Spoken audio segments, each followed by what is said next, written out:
everybody. Welcome to Justice Served Daily, or more like monthly at this point, with our beautiful delays and things going on. But we appreciate you being here today because this show has been a lot of work, and this is the part where I'll allow Paige and Mama Bear to complain about how anal I am about shit, and that's why it takes so goddamn long. Oh yeah. Gosh, a little bit. You said it, not me. I want to show where stuff's from and stuff like that, which, you know, after I watch stuff, I'm like, why do I do that? Because like other people don't do that. They just go around telling people all kinds of stuff and they don't even care. they're just like, oh yeah, blah, blah, blah. And you have no idea where their information comes from. So that kind of bugs me. You know what I mean? But that's why we love you, hon. Yeah, exactly. She shows us the evidence. And I just sucked down some juice, keep my sugar going. And I may add some snaps to that to just keep me going. So you awake. Yeah. I hope everybody's been well. I've missed you guys a lot. We try to keep everything posted, updates of things going on. You know, and especially there's a lot of stuff going on, you know, for cases that we're following, by the way, that are coming up here in January, you know, so the trial dates and things like that of a whole bunch of stuff and a whole bunch of things that are going on are going to be updated and all kinds of stuff. And then, as you know, there is the continuous stuff of updates and drama going on for like the Delphi case. You know what I mean? Always. And by the way, every time we try to work on something and we're in the middle of trying to get all this stuff and following something one direction, something else happens in Delphi. And it's like, really? Come on now. Now, I will say, because I don't drop daily, but I do always, and Paige and Mama Bear and Mama Bear can attest to this, is that I do, though, make sure I post news as soon as it comes out. Anything that's coming out, as soon as I'm aware of it, that thing is dropping in there. So if you're trying to find out the latest and whatever of anything happening, especially any case we're following, but also especially Delphi, I always will post in the community post. And I share that with you because honestly, when I first did YouTube, I'd watch people's shows and I would never go check their community posts. And you know what I mean? I really didn't pay attention to that, but you know what I mean? So anyway. Yeah. So hello, Miss Kelt. Hello, Samantha. And I'm glad you guys are here. Shane, how you doing, Shane? We're earlier in the day. That happens when we're doing Paige's time, Shane. So I'll call it from now on Paige and Shane's time of the day. Yeah. So hello, Lynn. How are you? I just appreciate all of you guys being here, and we're ready to go. Yep, I'm excited for this one. Yes. So the are you talking about the Indiana Supreme Court hearing for 2 days from now?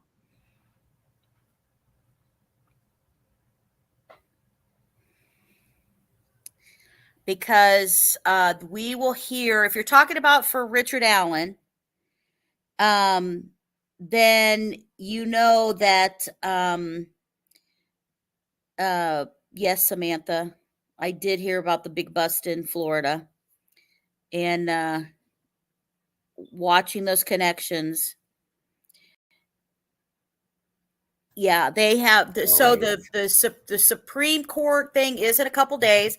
I guarantee you we will be covering it because we'll either be like, oh my God, this or oh my God, that. Either way, right?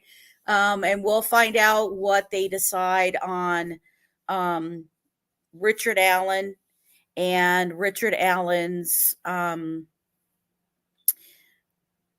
attorneys who wanted to be reinstated. and whether Judge Gull will be removed. Those are the two things that were filed. That is what will happen on this week. So we're only a couple days away. So we will have an update for that. I guarantee that. And then, as you know, the latest info that I dropped in there, we have that Keegan Klein was moved, not by choice, to the Michigan City prison. And yeah, I think he was happy in Terre Haute, and then they moved him to Michigan City, which that's where we hold our death row prisoners. So I don't know if he's happy about that or not. That's where he went to. And of course, the latest and greatest on top of that is because then Richard Allen, they filed because now they want him moved again. Because they are claiming abuse and stuff in this additional prison, because he has to get his food served and another thing. It's just, he wants the Club Med of state prisons, right? So there you go. But anyway, crazy crap. It would be interesting. I mean, I think it'll be an interesting discussion when we go through all of that after we find out what the Supreme Court says. So hopefully, I don't know if I'm feeling good about what's going to happen, but we'll see. We will see. So let me pull this up here where we can try to get started. Of course, I have Miss Paige and Mama Bear are up here with me. And I do have to thank them a great deal. Hello, Phil Bond. Because hello, Jamie Hicks.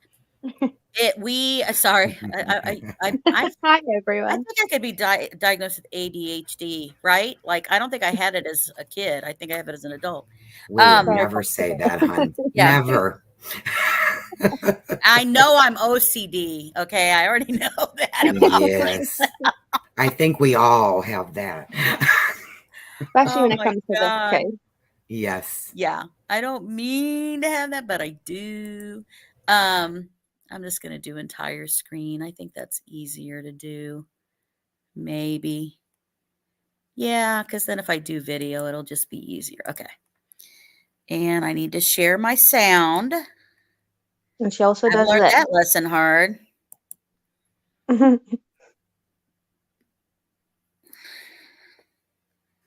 I don't know what it's trying to tell me. Okay, got it. All righty.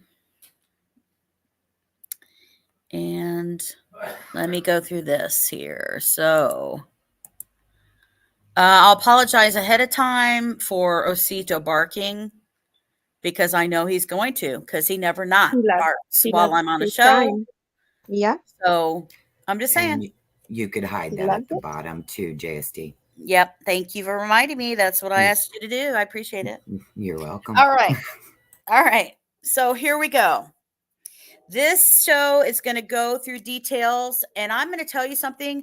I think Mama Bear and Paige would agree. We went through stuff, and we follow this from the beginning, and there's stuff that when you go back and review things that you're like, okay, wait a minute, that makes more sense now. Yeah. And wait, and then you go back and go, hold on, did we always know this? Did we always know that? So there's a lot of stuff.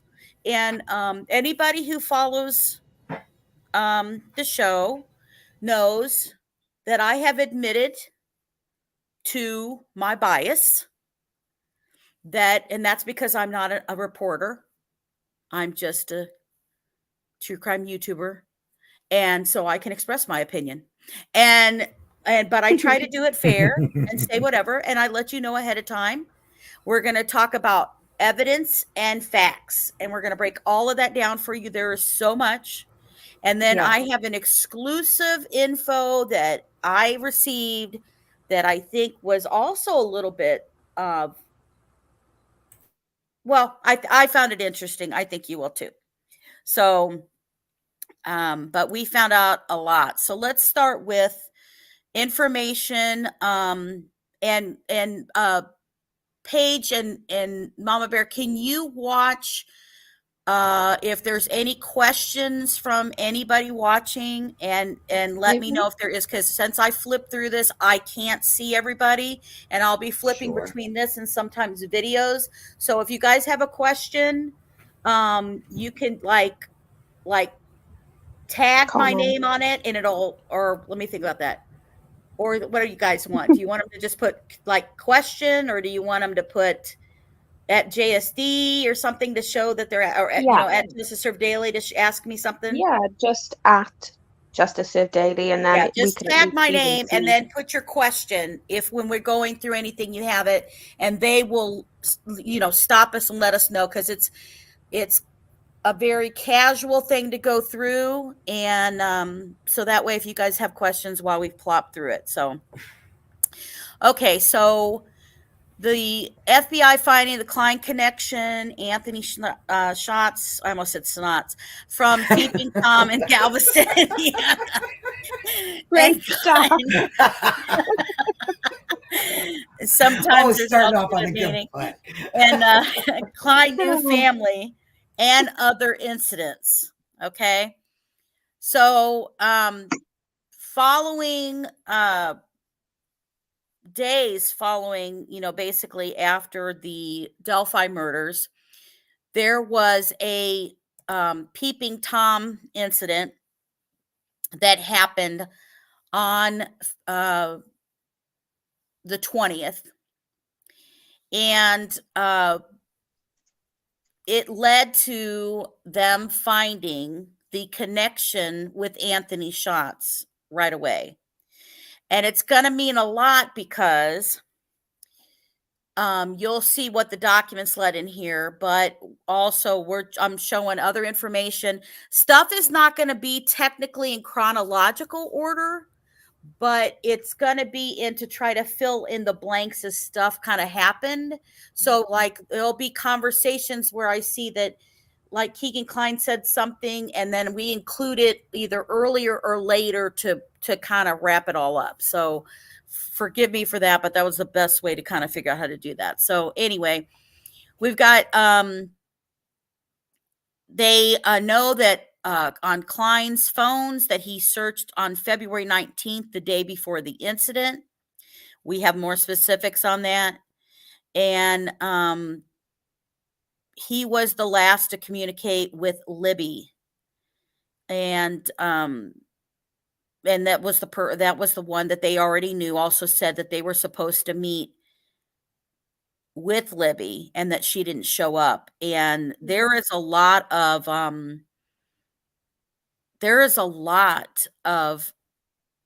girls that we learn, and Paige and Mama Bear, always jump in wherever, you know what I mean, do our normal conversations here. We'll just play like there's no audience whatsoever and do our normal stuff and start cussing and drinking and all kinds of crap while we're doing it. Oh no. Yeah. You don't want that. Yep. So anyway, so here when we look at this executive execute the search warrant here that they did, and the subpoenas that happened to be able to get it. So the search was done on February 25th of 2017. And it was the FBI who did the search warrant. It was done at the Klein's home. And they were working an Indiana State Police case. Well, basically, we know what that case is now. It's the Delphi murders. So they sent the information. FBI sends it to Indiana State Police Cybercrimes. And this stuff is pretty important. And again, you'll see me highlighted in different places. But the big thing, guys, I think is the reason that they found them so quickly is they knew, because of the Delphi murders, that they had an Anthony Shots connection, and somebody was talking about that they were going to meet with, because girls that she knew that she was going to try to meet with him. She liked him. Yeah. I mean, you guys have seen the pictures. You're a 15-year-old, and you believe, because she believes, this is a 19-year-old good-looking boy. Absolutely. That is talking to her. Yeah. And right? So who wouldn't go try to say, hey, I'll meet you at the mall or something, right? Why wouldn't you? Yeah. So anyway, they know that because of the peeping Tom is also sitting here, was using the platforms, was the Anthony Shots asking for the address. The address goes out. So they also that this Anthony Shots is asking for Instagram, Snapchat, whatever. So what do they have to do? They send subpoenas out to Instagram and Snapchat for that particular account. So let me highlight something too real quick.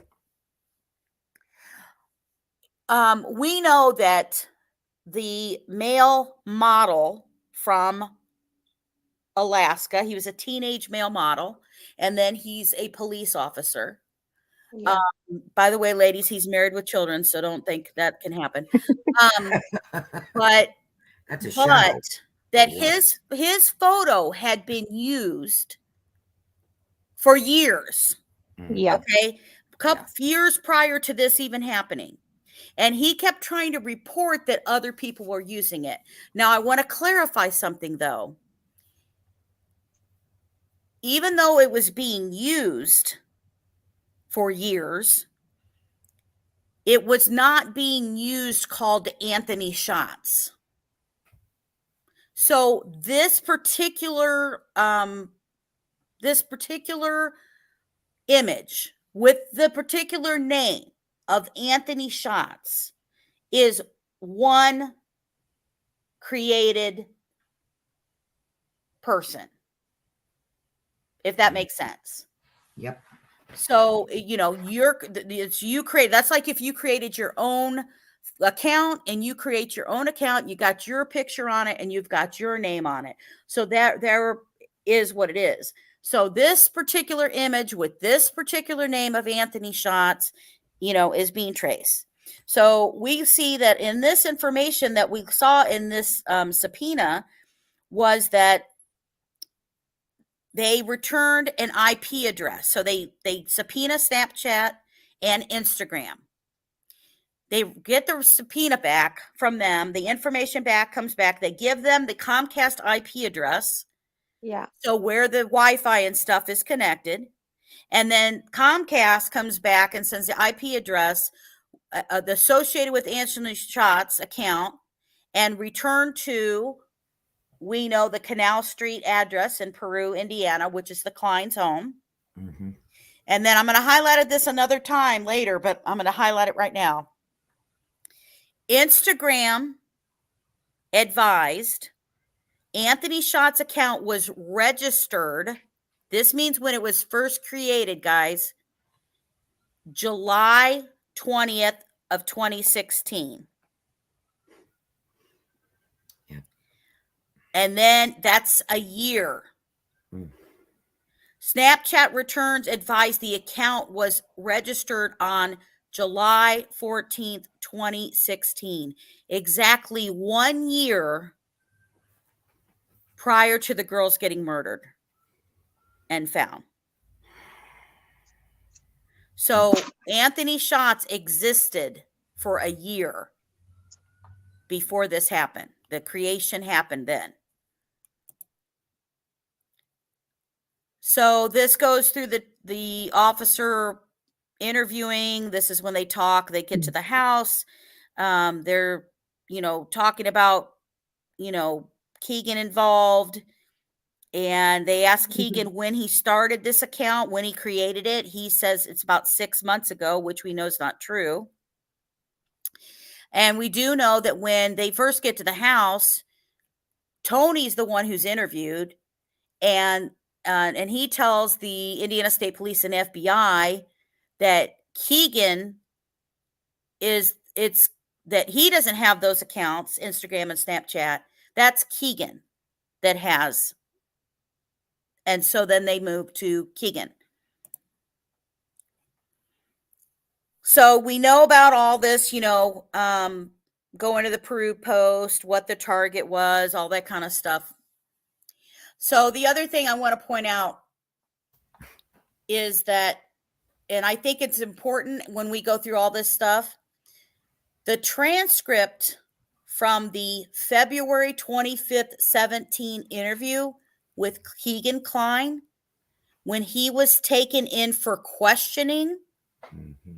Because remember, he wasn't arrested on February 25th of 2017, right? So when he was taken in, we don't ever have that interview. But we know that he's being questioned about Delphi already. Yeah. So through this, it's going to show the August 19th, 2020, Kegan Kline arrest. We're going to be using pieces of that transcript, and we're going to show where law enforcement repeatedly refers to and compares Kegan's answers to questions that he gave back on February 25th, only days, like within 2 weeks after the murders, right? And why do they wait till the 25th even? Because that's when they first fly back in home. They just got home from Vegas. Yeah. They were Yeah. they pulled the shock and awe on them. They all of a sudden they get back from Vegas and suddenly the FBI and stuff is there as soon as they get home. They get home, but we do not have what his first answers were. And the difference about the interview that we do have is you've got to remember this is the second full interview that he's given. And what else do they have now? Now they also have the cell phone forensic data that they didn't have before. So when he's trying to say something and lie to them, they clearly know it because he either said something totally different during February 25th, and then he's trying to say something here. And then now they also can say, okay, well, that's a lie because we've got, now they have the forensics because now it's all the way not till August 19th of 2020. Justice. Yes. So Kelt asked a question. She asked if law enforcement ever looked at Tony's phones. No. His phones were not collected. Even the testimony by Cecil, the Indiana State Police, the head chief for that department, they only collected the Kegan's phones. Yep. That's what Kegan brought with him. Do you know why I can tell you that? Because we do know when we go through this information that there was also a laptop computer that was there, that was Tony's, that they never collected. They only had Kegan grab his stuff, which does that make any sense to anybody whatsoever? Nope. But they went off of that when they interviewed Tony. Tony says, oh, I don't have Instagram and Snapchat. That's my kids. And then they went over to him. They take him to a bus that's outside in it when they're talking to him. And they first ask him. So they're showing him images in the bus. And you'll hear that when we go through. That they had taken him into this bus, were showing him images and stuff and asking if this stuff was his. And he was taking full responsibility for anything that he saw. Yep. That were on all the phones except the current one that they were using. So these are the locations of the, of obviously where stuff went down here. You can see in Peru, which is on Miami County, is where the Klein's home was searched on February 25th. When the girls' bodies were found on February 14th of 2017, which is Delphi in Carroll County. And then we have the Peeping Tom incident that happened in Galveston. And that's the man looking into window on February 20th. So I added the Young America piece to this. And Young America is only 9 miles from Galveston. So it's right there. They're practically the same town. It is, and Young America is an unincorporated community in Deer Creek Township, which is part of the Cass County. So there were 2 incidents that happened in Young America that I wanted to bring up that were very early on in 2010 that they never caught. And I know a lot of people way back in the day when stuff first came out about one of these, they weren't talking about the second one. And I remember finding the second one. And I remember actually because back in the day, I didn't have a show. I was just watching true crime stuff and watching Delphi people cover stuff. And I had actually went on Gray Hughes Investigates and had called in and shared that information with them. And of course, at the time, he's like, "Oh, I already know about that one." It's like, no, there's actually two. There's another one. Two happened in the same week. So, so the first one was the more, let me take that back. The second incident was more reported because the mother had really reached out and she was trying to let people know what had happened and who was in her backyard and the ski mask. And this person actually was trying to actually get her. And it was a 9-year-old. It's the most known is the second one, second incident. Right. So, so we've got where this took place in Young America, and it was after the girl came home from school. It was a white extended pickup truck. So the first incident that happened within the same week of each other in Young America also had somebody in a black ski mask who was seen standing outside the Miller's neighbor, who was Cheryl Swafford. And they were watching movies.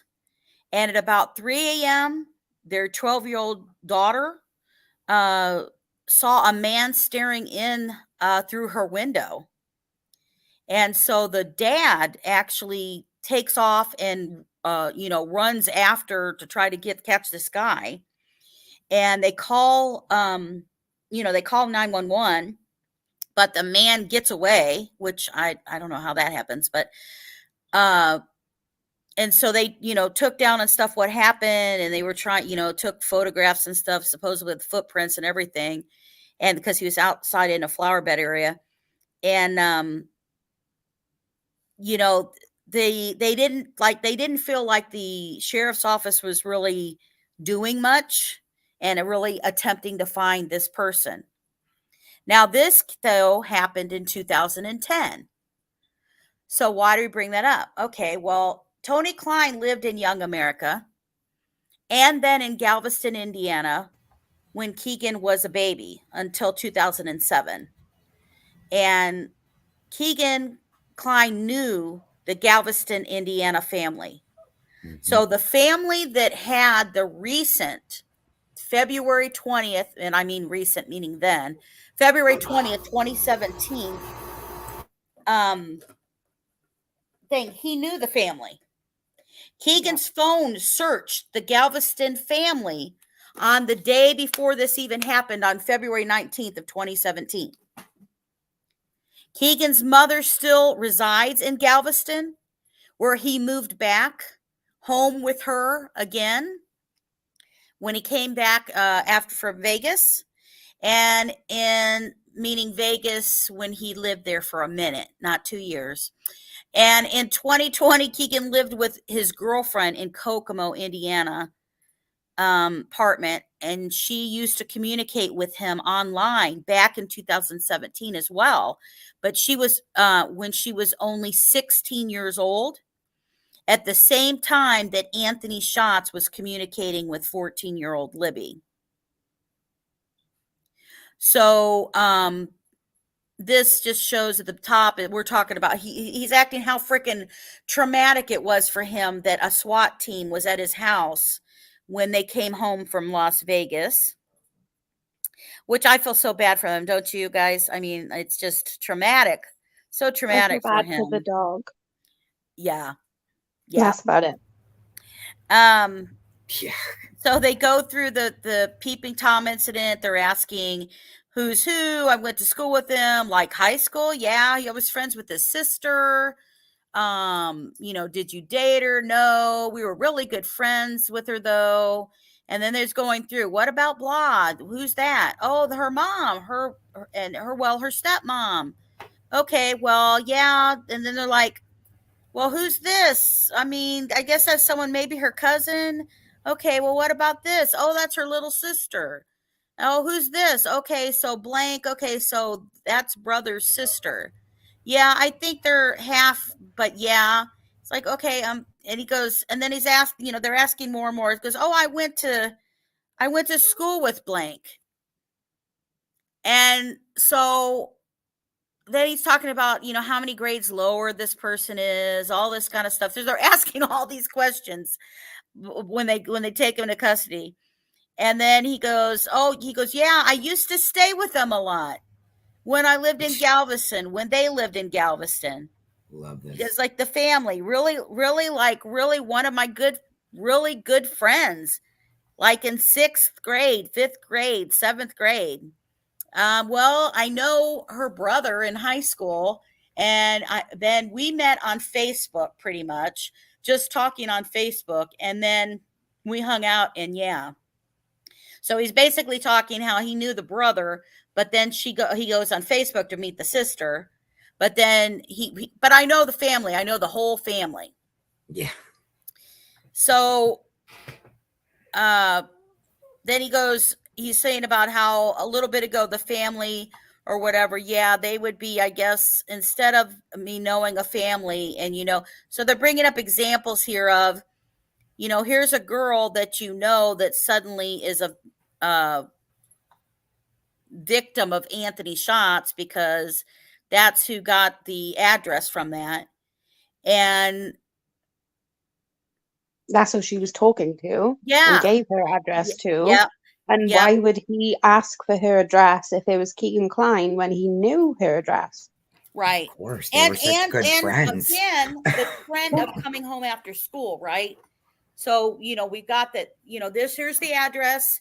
By the way, this was also on a Monday, just so happens. You know why I'm bringing that up, ladies, but I'm just saying.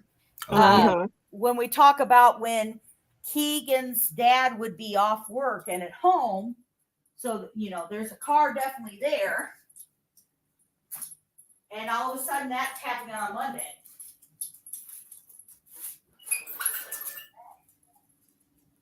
Sorry, I had to let the dog out. If you didn't hear him whining in the background already, so. he's our mascot. No, he's a pain in my butt. That's what he is. All right. So they're talking and going through all of this with him. He's like, oh, is this another coincidence that Anthony Shots then gets an address? And he says, we're actually and then he tries to say, I'm not saying that it's you, because he's denying it, of course. Anthony Shots, because she wants to hook up with him. See, I don't even remember her giving me an address. And that, in fact, that actually there was a police report filed when it happened. He's like, right. Then he sits there and goes through where they're really talking about, he denies everything. Actually, there's not even denial. Actually, he uses. I don't remember. I do not remember. I don't remember doing that. I don't remember saying that. I don't remember searching that. I don't remember receiving that. And then on February 19th, they point out to him, well, we see on your device that on February 19th of 2017, you searched her. He's trying to get clarification of what the heck that means. And it's like, and his answer is like on Facebook or something. He's like, oh, right. Okay. And then, asking again. And then he seems so offended that he's trying to, that he's not looking in somebody's window. Yes, he's very defensive. So then this is all about them talking to him, and he's trying to point out, and so there's a pattern here that we're trying to show, that there is a pattern going on of that the girls who are being targeted, and when I go through the show that I did about Kegan Kline's phones and what were on the devices, I go through each of the small towns around the area that all of these victims were from. And in that, I also talk about that is where Kegan Kline or his dad have lived, or they have family that lives there. So somehow we've got them targeting, actually mainly targeting girls that they know, and somehow they're talking to him as a regular Kegan maybe, but then he has him talking to Anthony Schatz too. Right. Yeah. Right? Yes. In places they already know.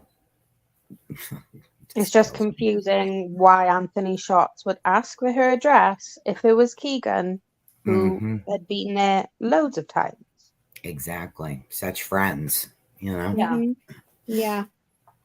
Well, and that's what's, he's trying to claim this. Isn't that just so disturbing?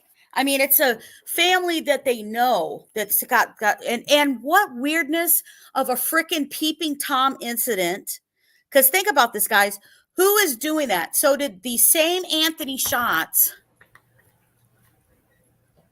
that set up a meeting to go meet with Libby. Yeah. Libby and Abby are murdered. Then goes and then commits a peeping Tom by getting an address for another girl? Yeah. So are we supposed to believe that Anthony Schatz coincidentally spoke to Libby and then she was murdered by someone else who's not involved with Anthony Schatz, apparently? And then we're supposed to believe that Anthony Schatz spoke to the girl who was a victim of the peeping Tom incident, asked for her address, but that also is not connected. Right. Really? Exactly. Well, and so this is where when you go back and look at the stuff, okay? So, and I know we're in the little bitty beginnings that everybody knows about, and we're going to get deep, and we're going to get to the sharing of info, but we want to make sure we cover all the details here for you, and not everything. Trust me, we're not going through 194 pages of of a document and then all that, but we did take pieces from it. We took pieces. So you guys can although it felt like 194 pages. So if Kegan, here's the other question. If Kegan knows the family, then why would Anthony Schatz ask her for her address? Why would you ask for the address, right? So Anthony Schatz, now I guess technically if you're trying to be the persona, maybe you're like, oh, I don't know where you live, I'll come meet you. But he technically doesn't have to, because it's not like he's showing up as Anthony Schatz. Yeah, he's trying to just hide he's trying to hide outside a window after school. Yeah, if that's intention is to be a peeping Tom or whatever the intention was, if it was more than that and he got caught, why would you even mention meeting up and everything? You've done the grooming and you're talking to her online. She thinks you're this Anthony Schatz. You know where she lives. Why don't you just turn up? Why bother asking her address? Right. Exactly. And Kegan knows the address.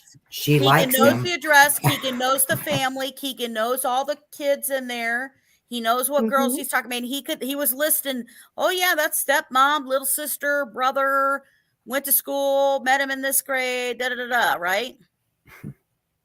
So let's talk about another scenario here, another thing that happened. And this was Klein trying to meet with 14-year-old Kayla in Kokomo Park. And that was in Foster Park in Kokomo, Indiana. So this is a quote from the girl. And I did not write it. Mama Bear said I could say this because it was irritating me, misspellings and lowercase letters. And I was trying to keep it together. driving That's me why crazy, see but that the even that little statement. beginning, the little small I is irritating the shit out of me. But I anyway, know. oh, I can't handle it. I'm trying to keep it together. But anyway, This is a good quote. this was an interview, a person that the Murder Sheet podcast found, which by the way, after the show's over, I'm going to need a little time. I'm going to put links and stuff for things in there. So it's just that I have a lot of references in here and I got to get them all together to make sure it's in. So the girl was 12 years old, meets Kegan Kline, and it's pretty goddamn scary, honestly. It's Do you want me scary to read the to quote? just think about being a girl, and it's scary about being a mom, to think that somebody automatically is talking to this 12-year-old girl, and the lies that he was telling her. And then all of a sudden, he's trying to schedule a meeting at Foster Park, which is weird because Foster Park, that's in Kokomo. So I'm going to play this clip of her in her own words. But what's scary about that is that he got pissed because she brought a friend with her to Forest Park in Kokomo. Now, we don't know for certain if she actually physically ended up seeing him or not. It doesn't clarify that, but it does say, and she doesn't indicate that specifically. And remember, this is before she even went to go talk to the police. She had not even told the police yet about this, right? Because I think she's just traumatized and embarrassed, which, my God, I don't blame her, right? So let me pull this up real quick. And you guys let me know if this works or doesn't work, I guess. Okay. And let's see here. Let me make sure I'm on the right 516. Just want to make sure I got the right one. And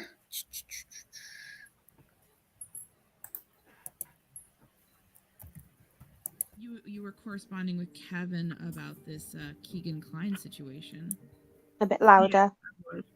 And we just it's unbelievable, to be honest with you. You know, it blows my mind. How do you know Keegan? I was 12 years old, and I had gotten a friend request from, it was a girl, and I was talking to her, and it was Keegan the whole entire time. He was, you know, getting just face pictures from me, and then this girl, which was Keegan, was saying, oh, well, you should come hang out with me and my boyfriend. And so then I got a message from Keegan Klein. And he was talking to me about the girl, and, you know, the girl was, I mean, she was pretty. And by the way, I just want to make a note. The noise in the background you hear, the Murder Sheet advises about that. That is coming from her, the girl's end, who's being interviewed. So I just want to let you know, if you hear weird noise, there's somebody talking in the background when she's talking. So that's what you will hear, the mumbling in the back. But that's just how I started talking to Keegan.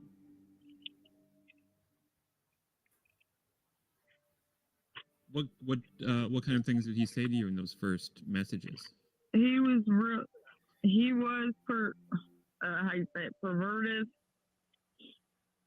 and he talked to me in a weird way that I didn't feel comfortable even really talking to him. And one day, he said, well, I'm at Foster Park, me and my girlfriend. So I went to Foster Park because he said he lived in Galveston, Indiana. and like he went to different states.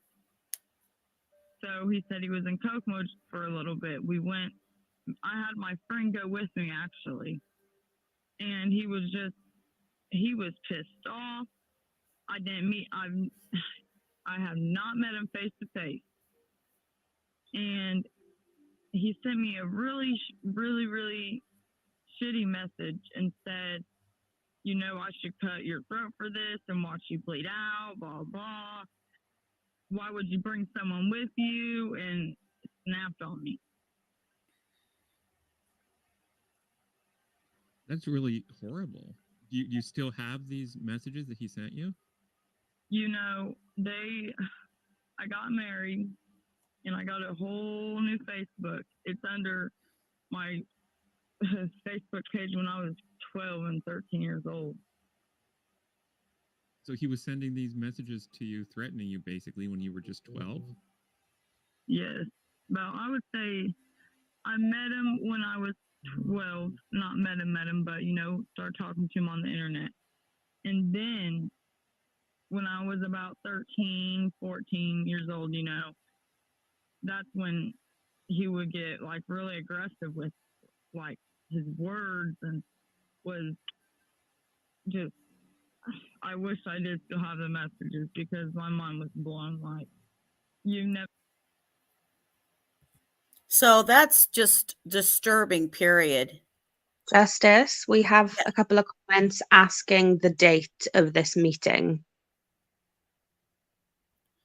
I don't know that she specifically goes at the time of the interview. Let me think for a second. I think at the time of the interview, she was either 21. I think she was already 21. And so that would make her what? Oh, let me think for a second. So she was interviewed, not 23. She was interviewed 22. So that would have been, 10 she was years. 14. Take 8 years off of that.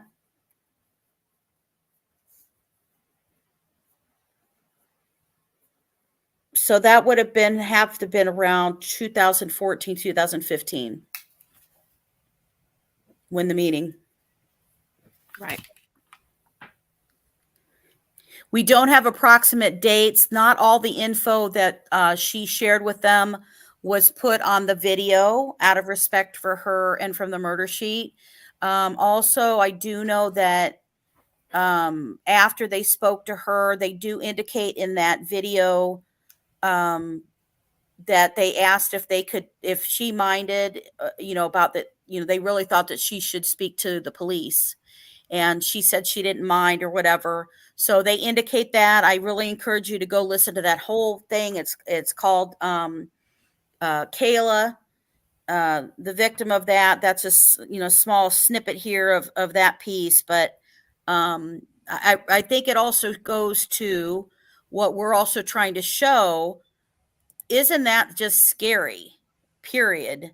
Yeah. There's To an make a example of them trying to meet. And I say them because, so Kegan Kline created Anthony Shots. He admitted to being Anthony Shots, right? We know all of those facts. And we'll see repeatedly in here, you'll see all his inconsistencies, but suddenly all of it kind of tangles together with each other. And then you're like, well, wait a minute. There seems also to be a pattern that keeps happening here. And so Kegan creating Anthony Shots, and if somebody else is using Anthony Shots, then that's why I'm using the word them. But it appears that we've got Anthony Shots, who she said in there, oh, well, wait a minute, I realized it was a girl. Now, she couldn't remember the name of it, of what the girl's name was that he was pretending to be, because she can't remember. It was back when she had that. Well, I'm going to probably put my odds on it was probably Emily Ann. And Emily Ann sits there and talks to that, which is another thing created by Kegan. But the discussions by Emily Ann are not the same whatsoever. So what I wanted to point out is that this meeting that was trying to happen, when we talk about connections to Kokomo, Indiana, which is farther north of there. So Tony Klein worked at the Chrysler plant in Kokomo, Indiana. It's not super far, but I mean, it's also not that close. He's not like Kegan Klein's going to walk there. Kegan also stayed at a home of a family in Kokomo, Indiana. And I included stuff. Again, I took bits and pieces from different stuff to show you. So you stayed with them. Where did you live at? Oh, Kokomo. I don't even know what street this is. Blank, maybe. I don't even know. I'm terrible with street names. That and people's names. I'm terrible with that too. Isn't that convenient? That's just convenient. He always forgets everything. So we know now that the police know that there was an Anthony Shots on Libby's and there's phone. This is what we don't know when it's happening, but we know this now. We know that they took him in for questioning about Delphi during the information about Anthony Shots now trying to get an address and suddenly show up outside a girl's door. Remember, nobody's been arrested for that, but you'll see about that stuff in here. So all this stuff is, going on. Everything's happening and stuff from it. And then we've got the famous Doug Carter and the press conference from the Indiana State Police of the sketch change, the new direction we're going. I got to say to the Delphi community how grateful I am. You inspire people you don't even understand, and you don't even understand why.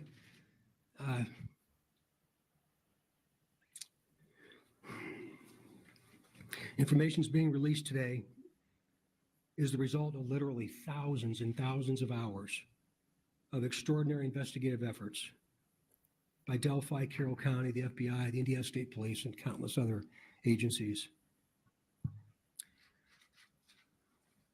This community surrounded us some 26 months ago, and you did everything you could to support us, but most importantly, you surrounded the family of these two little girls. Gosh, I'll never forget it.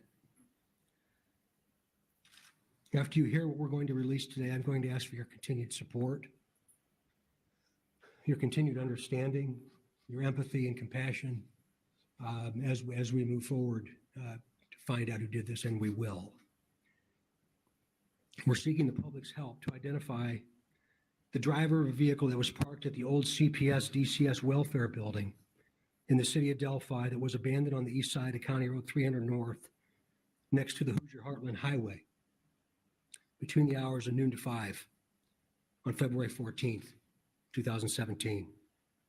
If you were parked there or know who was parked there, please contact the officers at the command post at the Delphi City Building.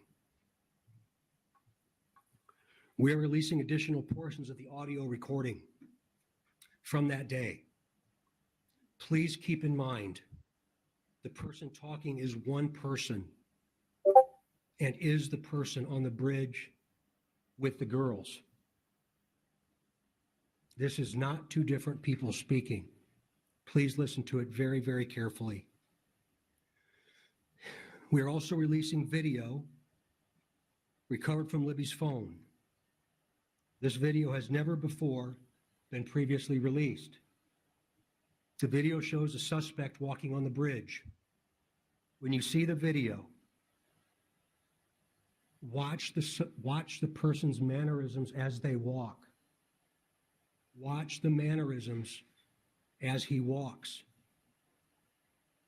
Do you recognize the mannerisms as being someone that you might know?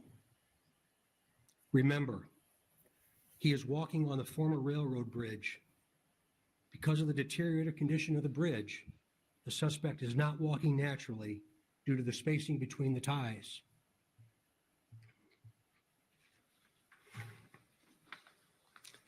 During the course of this investigation, we have concluded the first sketch released will become secondary as of today. The result of the new information and intelligence over time leads us to believe the sketch, which you will see shortly, is the person responsible for the murders of these two little girls. We also believe this person is from Delphi, currently or has previously lived here, visits Delphi on a regular basis, or works here. We believe this person is currently between the age range of 18 and 40, but might appear younger than his true age.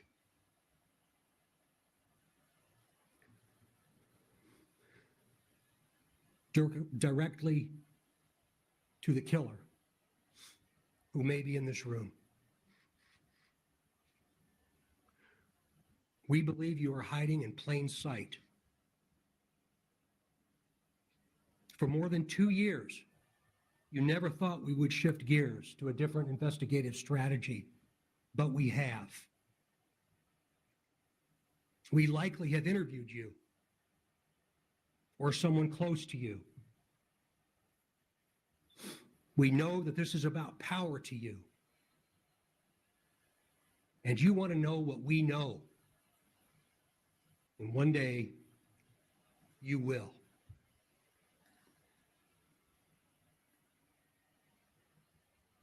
A question to you.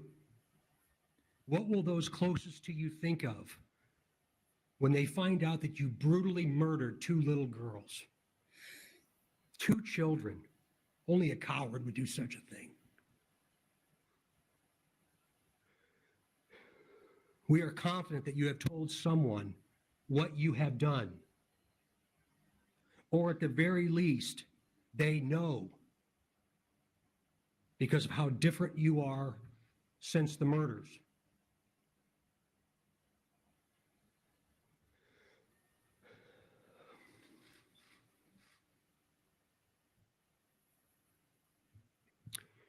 We try so hard to understand how a person could do something like this to two children.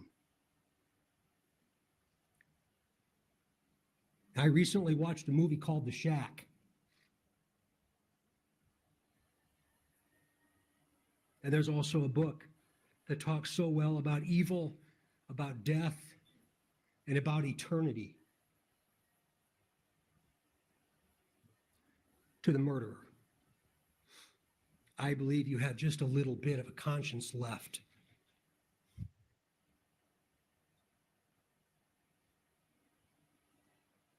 And I can assure you that how you left them in that woods is not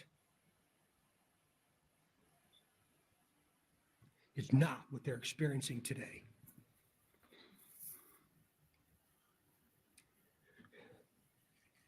To the family, I hope that you all will give them some time, because we're going to be asking that there's no media inquiry or no media response for at least the next 2 weeks, and I hope you understand why. The family found out about this information this morning.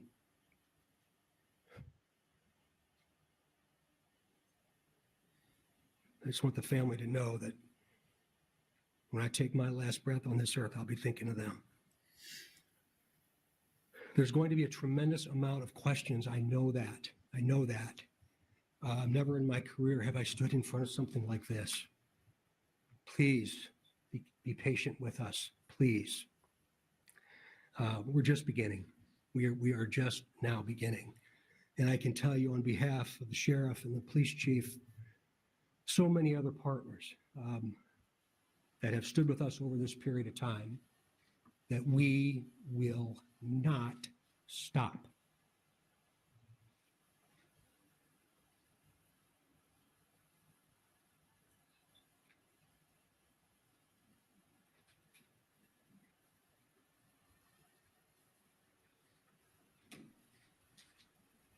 I just unveiled the person that we believe responsible for the murder of these two little girls. So I invite media to take a look at that now. Kim.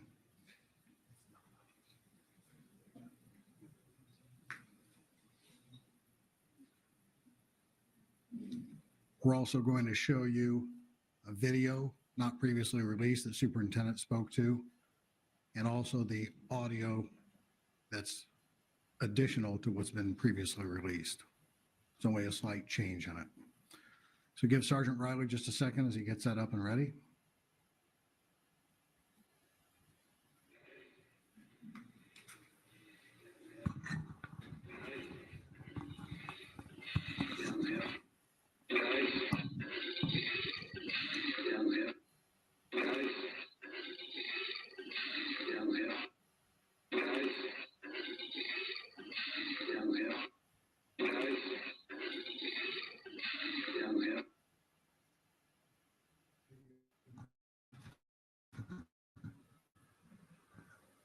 Stand by for the video, please. There is no sound of the video.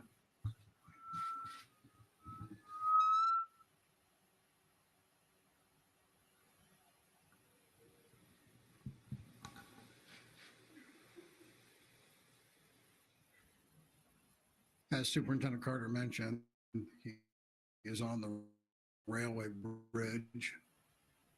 You have to take different steps to get to it. This information later here, we have 100 copies of the news release. So I went ahead and showed all of that. I think it's important to reflect back on that stuff. Actually, it's kind of emotional to watch that all again. I was trying to keep myself together just listening to that.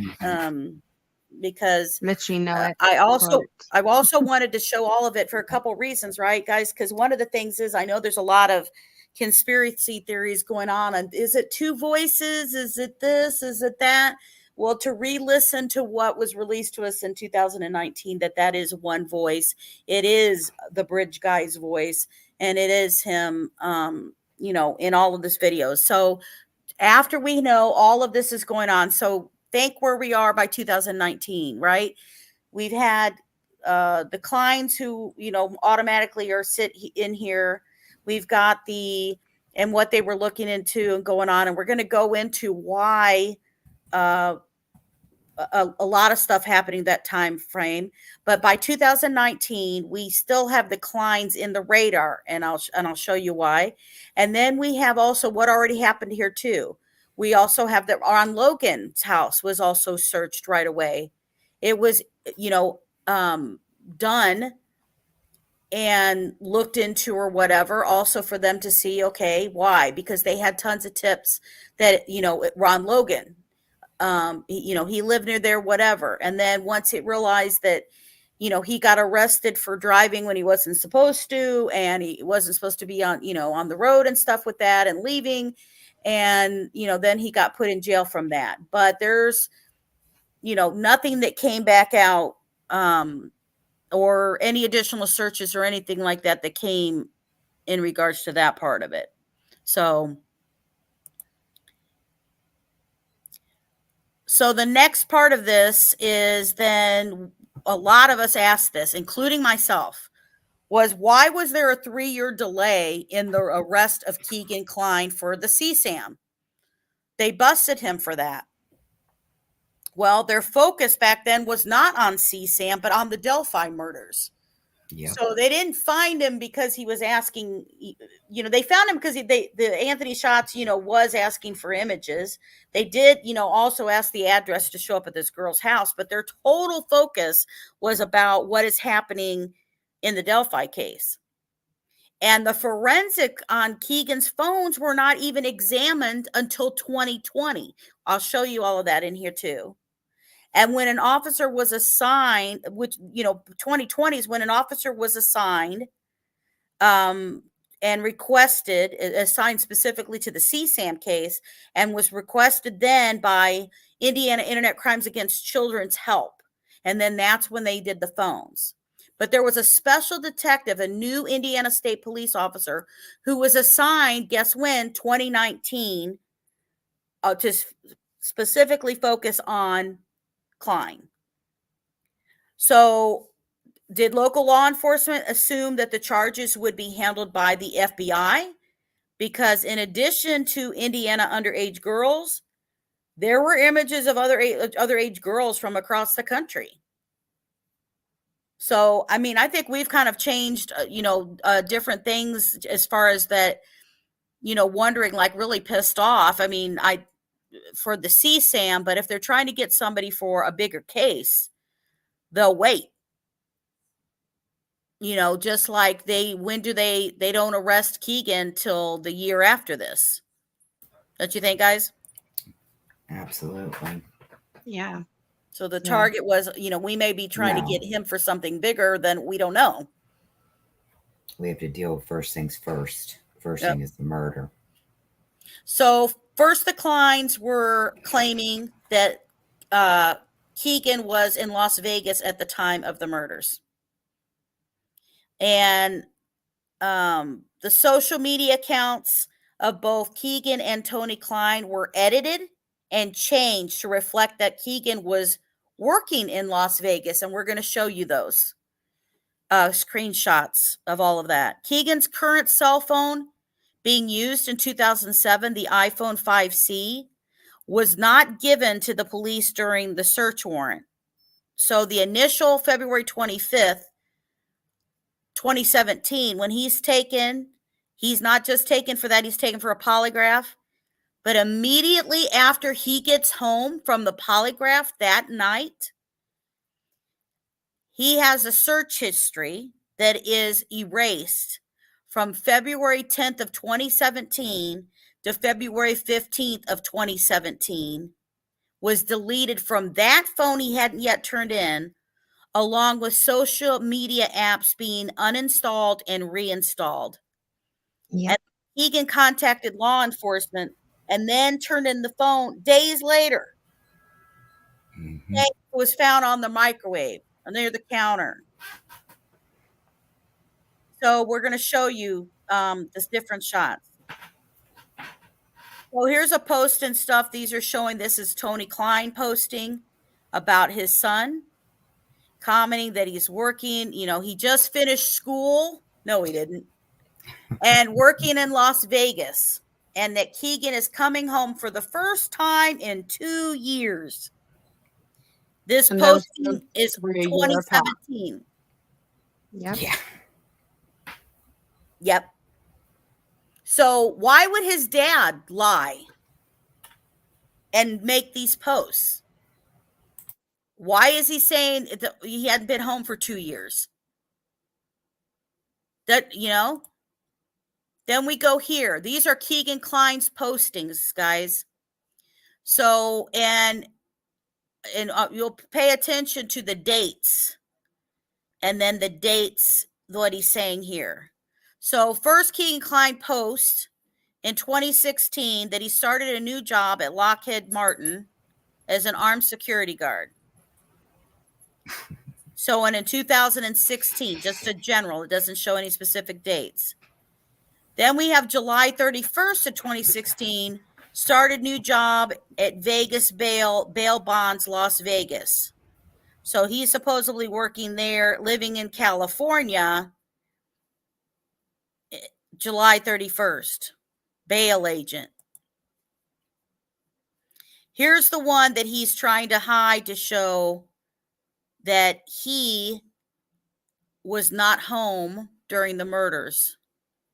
Started new job at California Hotel and Casino in Las Vegas on February 12th of 2017. Table games dealer. It's unbelievable. I can just shake my head. Go back. Go back one. Back. Yeah, go. Yep. There we go. There you go. Yeah, that's the good one. Love this. So here's one. Now, I will say that most of the time, Klein would post himself in the photos, him and Keegan or whatever. But this particular one, There's no picture of anybody in it. It's just showing a scene shot of Red Rock Canyon that's in Vegas, right? And the date here is showing February 21st of 2017. Now, I'm going to let Paige describe this because I don't even know how that shit works. So go ahead, Paige. You go. So Paige. basically, on the right-hand side, you're seeing the picture that Tony Klein posted, saying he was checking in at Red Rock Canyon on the 21st of February 2017. However, when you go on his edit history of that image, it does show that not only an image was deleted, but this actual post was created on August the 8th. So not on the date that is being shown, it was edited. The date was edited. Which would have been the day right after the Mask incident. mass incident. Yes. Yep. Yep. So Tony likes to show when he's going back and forth to the airport. Here's some examples of him doing this even after the fact, right? 2018. Look, he goes back to Vegas, Valentine's time frame, right? Here's this again. It's not even all of the ones that we found. It's just a couple. Yeah. Just a few examples. But People where thought- does he not show he flew to Vegas? February 2017. He's in Vegas. We know they went to Vegas. They came back from Vegas when the police were there, but he never even posted that he was going out there like he normally does to tell everybody. So Yep. the three-year arrest delay for Keegan, Teeping Tom incident revealed who Anthony Schatz was. The focus was the Delphi murders, right? So we've got here, we have on these dates talking about all these phones collected. These are all Keegan's phones and devices. So we've got the tablet, we got an iPod Touch, and then we've got 1, 2, 3, 4 phones here. The fifth phone is not turned in until later, which you will see down at the bottom. Or at the bottom of that, talking about it, that it was not turned in until March 2nd. So he waits 2 days before he even contacts the police back about the phone. And then he sits here and on March 2nd finally turns it in to the state police. This is the iPhone 5C. The other thing you need to note about this iPhone 5C is a phone that they also claim what they found inside a rental car. And then as you can see right here for this information here, it was not assigned to this officer, to lead investigator until August 24th, 2020. This is just for the CSAM. They had a 2019 person reassignment too, but they had 2020 here. And then June 12th is when they finally received all of the info from it. And then that's when June 18th, they went to the prosecutor's office. Mm-hmm. So Keegan's living with his 18-year-old girlfriend in Kokomo, Indiana, when he's arrested on August 19th of 20. She then shares with the murder sheet that she realizes now she was being groomed by Keegan. And then when she was communicating with him online in 2017, she would have only been 16 years old, which was the same time that Libby was communicating with Anthony Schatz. And as we all know, that she was only 14. She also shared that she found a Dropbox account on his phone in 2020 that had a nude image of someone she knew. And that was also a teenage photo of when she knew him. And then there's a girlfriend of hers in this image, and he was pissed that she found this phone. Now, mind you, there's no charges for that. We haven't heard any new charges for the Dropbox or anything like that he was even having back then. Right. During this, we just wanted to point out that this is him confirming to the police. They're asking what his phone number is, and he's like, basically he doesn't know. And then he's saying, he goes, well, I know the area code's 310. He's like, oh, it's a Los Angeles number. They're like, okay, well, you spend time in LA. He goes, you went from Las Vegas to LA? He's like, no, I've never really stayed in LA. I just go there a lot. Idiot. Sorry. Such a moron. I just can't help it. He is a bad liar. Oh, He is my like a Lord. really bad liar. Oh, Yeah. gosh. Yep. So this talks about the interview and stuff here. I was pointing out stuff that involved the peeping Tom and everything. So we have where he's talking about when you left Las Vegas, you said it got expensive out there. Where did you go when he returned? Now, so he went with his dad in February. They went right after this stuff went down, right after the peeping Tom incident happened. Yeah. They take off. They go down. They're in there. We do end up knowing for certain that then by the 23rd, there's a meeting, which you're going to love that because that is Keegan's Craigslist pot dealer. You're going to love that story part that we hear with him too. He's such a moron. Anyway, I'm sorry. Forgive me. I I know, was it's laughing hard. through a lot of this. I'm Listen, I'm going to say there's some stuff I read that I even Oh. dropped in the WTF in it just to say it because I was like, what the heck? I know. Anyway, so they are asking. So he moves that he comes back from this. He gets his arrest. He takes off again with Dirk. Dirk is the guy who lived directly next door to them at the Canal Street location. So even though it's that like one house, the house itself has technically two households in it. So like directly next door connected to the house itself. It's not like a duplex, but kind of is a little bit, I guess. So Dirk, who was his good friend, who had two kids, sits here and they decide they're going to and they had been talking for a while to go, and allegedly Keegan wanted to leave in February before around Valentine's Day, except that one of Dirk's children's birthdays was coming up and he didn't want to leave. So then Keegan waited. Well, then this all went down, and then Keegan moves in June of 2017 with Dirk to do their pot delivery service. Okay, you buy a membership. It's for the elderly that he explains to police officers. And you buy this membership, and they deliver your pot for free. What a good young man. That's a You heck don't have of to a drive and get business. your own pot.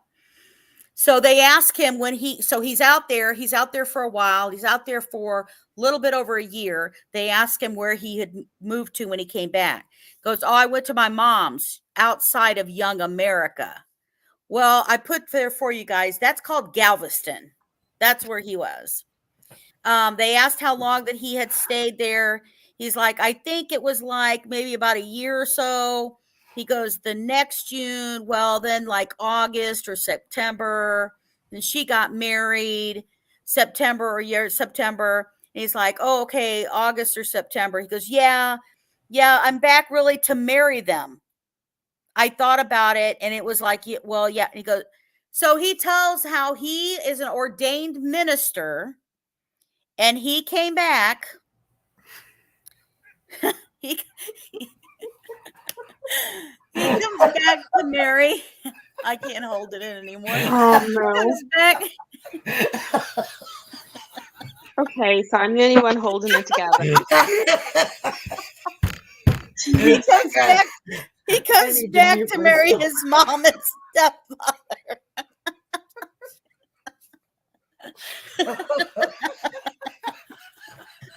Just give him a minute, guys. Oh my Lord. I can't keep it in there. Anyway. Yeah, Paige, you may have to read on without us. Paige, Oh my you God. read. We'll So- mute. You read. We have the Right. breakdown. We have the breakdown of where where people were living. So we've got the Galveston where mom lived. We've got Young America. We've got Peru. So Keegan Klein moved to Galveston where the Anthony Shots got the address and the CSAM from that victim, right? So then we've got this arrest. And they're questioning about, about him lying. And Keegan's like, I have no reason to lie to you. And he's like, yeah, you lied to investigators 3 years ago and you're lying. And he's like, he goes, well, why would it take 3 years for them to come and get me? What do you mean? Even Keegan Klein shocked he wasn't arrested right away. Oh my Oh, God. Lord, Jesus, take take the the wheel. Yeah. We said that at the same time. I know. Stop drinking. Everybody stop drinking. I got coffee. I haven't, but I think I need one. Oh my Lord. Oh my Lord. This is hilarious. He's like, oh my God. Even he's like, what the hell took you guys so long? I just swear to God. And the officer basically, I guess, is trying to explain it to Keegan. He's like, well, this is a big investigation. I mean, it's a lot of child porn. It's like, Jesus Christ. Oh my God. Oh, and then at that end, he goes, oh, okay. I have no, all right. Well, I need a lawyer. Okay. Okay. Now take a breath. Breathe. Oh, that's Okay. hilarious. Oh my God. Sorry. So, as we look at this, we're looking at that on this stuff. We also see that it is trading child pornography, and it is not random. That we are talking years. They're not talking. They know from the history of the stuff that they know this stuff has been going on for a long period of time, and there's trading going on, and they're talking months to the same person. And so that's where, also it goes into the fact that there may be a delay from this, right? When they go through all the search history, they go back, and this is again where we talk from February 10th to February 15th of 17. We see the search history is completely gone. There's nothing in between. So the officer's like, so now what's interesting about that is all the other phones have complete histories, nothing gone. So think about it. Everything else that he has, all the other phones with stuff he never deleted, cleared those out or whatever, he freely handed the CSAM to the officers on those other devices, but not on that supposedly found in a rental car iPhone 5C. That he did not. Did he think he wasn't doing anything wrong with that, or was he just more worried about something else that happened between February 10th and February 15th? Mm-hmm. Correct. And we're going to show you that February 10th is a standout date because I'm going to tell you Kegan Kline, aka Anthony Shots, did not start talking to Libby, meaning he was talking to Libby for a long time, but he did not start talking to Libby on that day of to try to arrange a meetup. He actually started talking to her on February 10th about the meetup. Right. And so here we know that during the time frame where this grooming would have been built up to meeting, it's gone. It's wiped from your phone, but your other devices are complete. So now it all starts to stack. The complexity of Anthony Shots' persona, the cars, the influence of Lamborghinis and Ferraris. So he's talking about the buildup of meeting. So here we've got that on February 25th, 17, he goes home, deletes his Snapchat and Instagram accounts, which he communicated with Libby on. And then he searches how long does DNA last. This is when he comes home from being questioned about Delphi. He is questioned about the case. He comes home, deletes the history from February 10th through February 15th. And then he sits here and he is freaking out and asking. So when they ask him about that, let me ask you, why would, after you failed the polygraph about knowing about the Delphi investigation, come home, delete your Snapchat and your Instagram, which you used to communicate with Libby, and then you searched how long does DNA last? Why would you do that? I have no clue. I don't know. Probably because they DNA tested me, right? So you obviously have DNA on, and this is Keegan saying this. So you obviously have DNA on that body, because why else would they DNA test me, the officer? So why would you, why would you worry about the DNA being on that body? He goes, I wouldn't. Then why'd you search? That's just a common thing to freak out about. Like, why would, you know what I mean? I hate when he says, you know what I mean. God, I hate that. I hate saying, you know what I mean, when I have to read it. He goes, no, I don't, because you're giving DNA. Right. So you obviously know I didn't do it. What? Right. Yeah, right. So then you're starting to think, no, see, like, then why? La, la, la, la, la, la. So here we go here, because I wondered if the person had DNA on their body. So if there's no DNA on the body, then it's obvious that, like, okay, well, that's weird. A total weird statement. Mm-hmm. Is that only me? That is a totally strange statement. So he first is saying he searched this because he's assuming that there's DNA. But then in the other hand of it, he's saying that, well, if there's no DNA on the body, well, that's weird. Why would he say that or even think that? It makes no sense to me. So the officer asked him, why would you care about how long the DNA is? What if it lasts for 100 years? What would it matter to you if it was on the body? When it would matter, right? But you knew 110% your DNA wouldn't be there, right? Mm-hmm. So what does it matter? Because I wondered, and this is, by the way, I pointed this out to Mama Bear and Paige. This is the first time he said it plural. Mm-hmm. It's always been singular. It would be her or her body or her whatever. This is the first time when the comments is in a plural form, because I wondered if the person and DNA on their body, if they actually knew who the person was. That doesn't make sense. The officer says, how does it? Because it doesn't. He goes, because I'm thinking these people think I killed someone. So if there's no DNA on the body, when it's obvious, like, it's okay, well, that's weird. And he's like, and then they talk about, and he goes, and they failed the polygraph. And so I don't know. I just think that is so weird. Of him saying about, well, but if there's no DNA on there, that would be weird. Right. Come on. And there, the plural. And yeah, if you've given DNA and everything, and even if they said you failed the polygraph, if you know that you've done nothing, then why would you search all this stuff? Why would you worry about it? I mean, exactly. Yeah, well, I mean, yes, people can worry about being framed for something, but come on.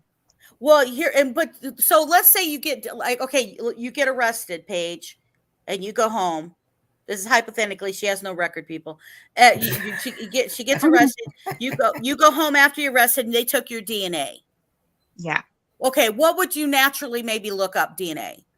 How does DNA work? How do they test DNA? I'd probably just Google, how, like, what do they use that for when they take your DNA? You know, how do they use it? You know, in a Right. case. You don't look doing up how something long in the does it crime. last. No. Why would you even care if you know it's not And yours? And not only did he do that, though, he also looked specifically at Delphi stuff, the audio, Exactly. etc. So this is the Indiana State Police. Basically, they release info on Anthony Shots. The Kegan Kline delay because of Anthony Shots, but it doesn't explain anything. It was just kind of them going back and looking at that. So we get into this next one. We're talking. This is where Keegan's talking to underage girls for CSAM. He's using his own profile. He creates Emily Ann and then makes Anthony Shots profile. So we're going to show you all that info here. So this, again, I'm not going to go through all of this. I have a video that I did early on, that what was on Keegan Kline's phone. It breaks down every single thing, what he was saying, what he was communicating, what's on each and every device. I encourage you to go check out that video when we did it. But on this particular phone, what I wanted to point out, it shows that it was being used all the way back in 2015.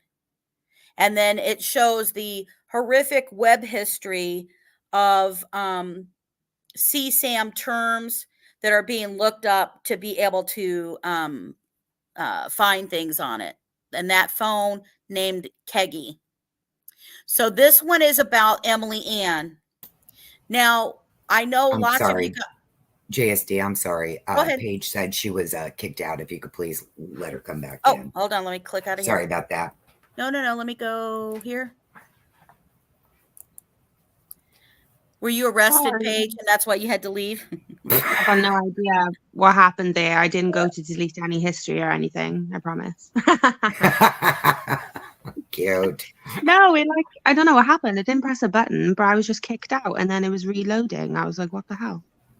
You Yeah. got the boot too. Well, and by the way, since I'm out of it and I can see people, hello, Lynn, still here, Digital, Kelt, Michelle, all of you guys, good to be here. Sorry, I'm when I pulling this up, I can't see that all at the same time. So if you have any questions while we're going through all of it, I know it's a lot of info. We've got some exclusive info. I'm going to show you here when we get to this piece of it that we obtained. I also want to show you guys, but so if you have any the questions, picture's Paige all and gonna Mama come Bear are going to together. watch for me. Just tag at Justice Served Daily and they'll look for it and then put your question there if you see anything that you have questions about. So I know some of you may, if you have followed it from the beginning and you know every single little bitty detail, God bless you. Even us, there were some things like even we were like, wow, I don't know if I remember that, or I forgot about that, or now that makes more sense.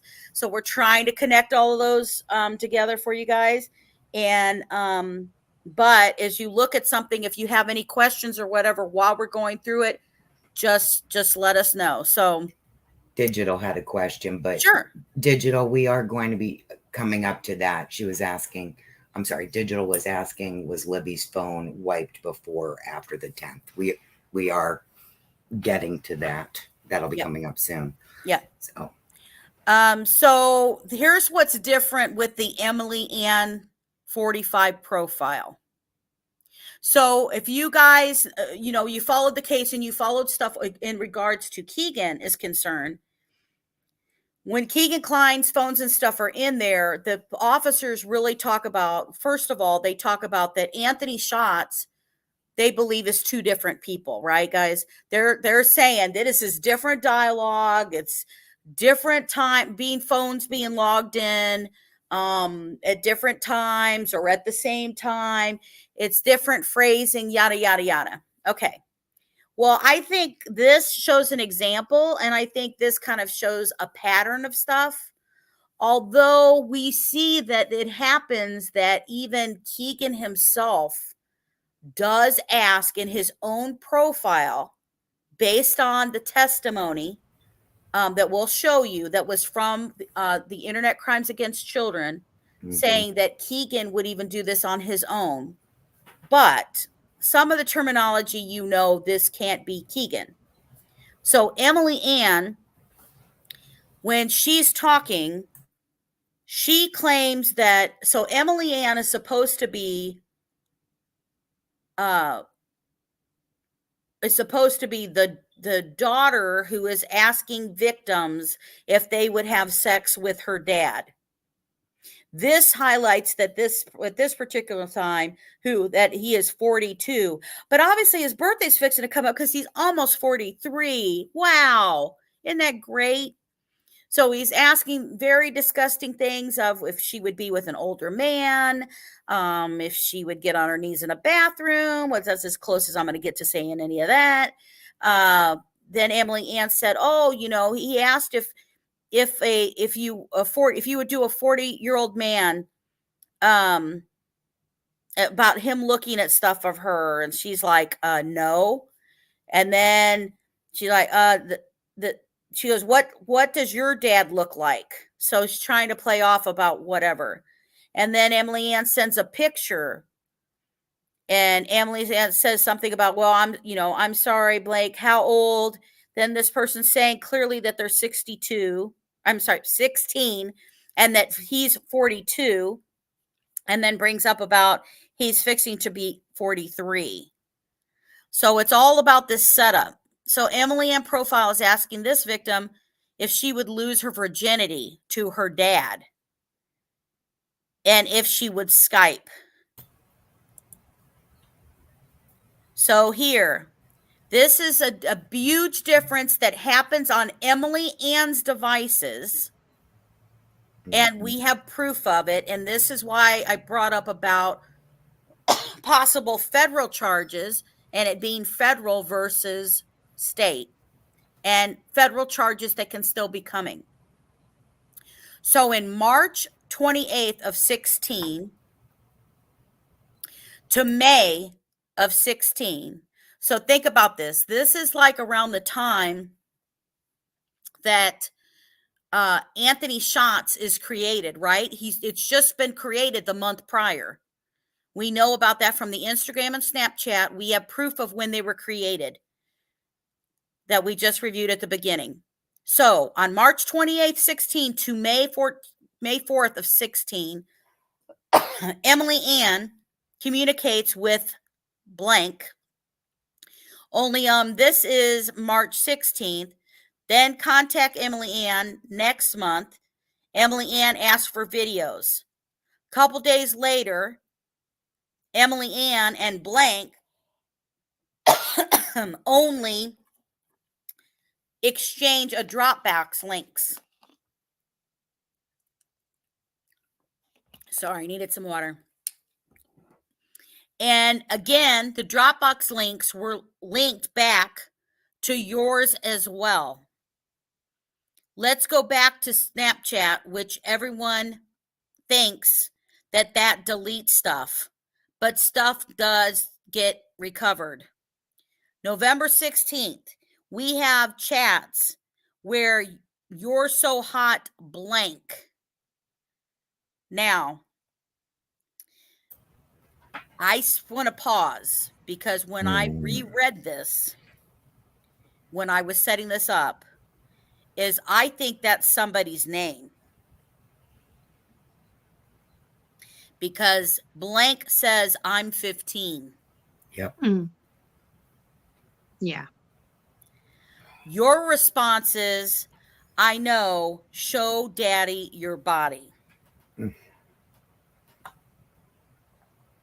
And then they'll go into the really bad ones. So this, again, you got to remember, this is the Kegan Kline arrest interview from August 19th of 2020. They had a previous interview with him once. They now have all of the device forensics.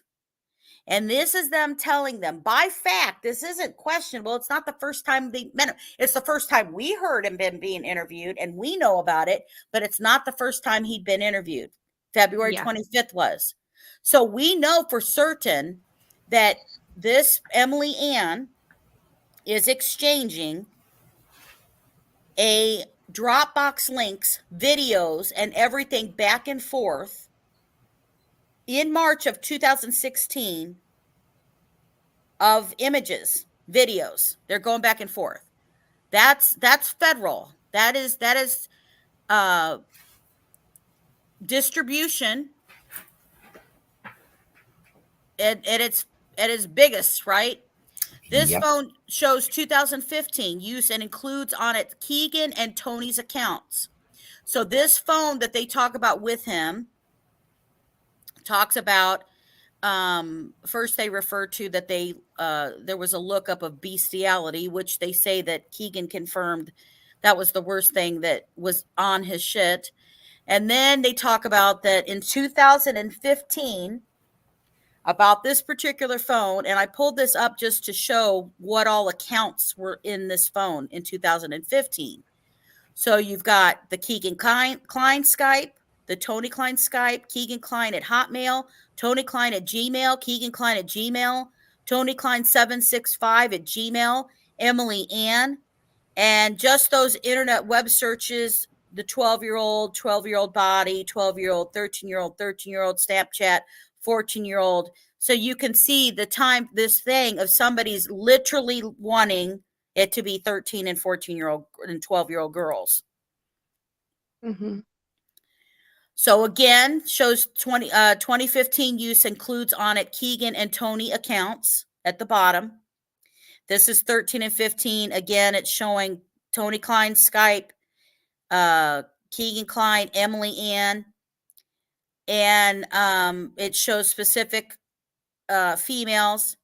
But the big thing on here is that there is a search for Sandy Hook bodies. I've never heard of something so freaking disgusting in my life.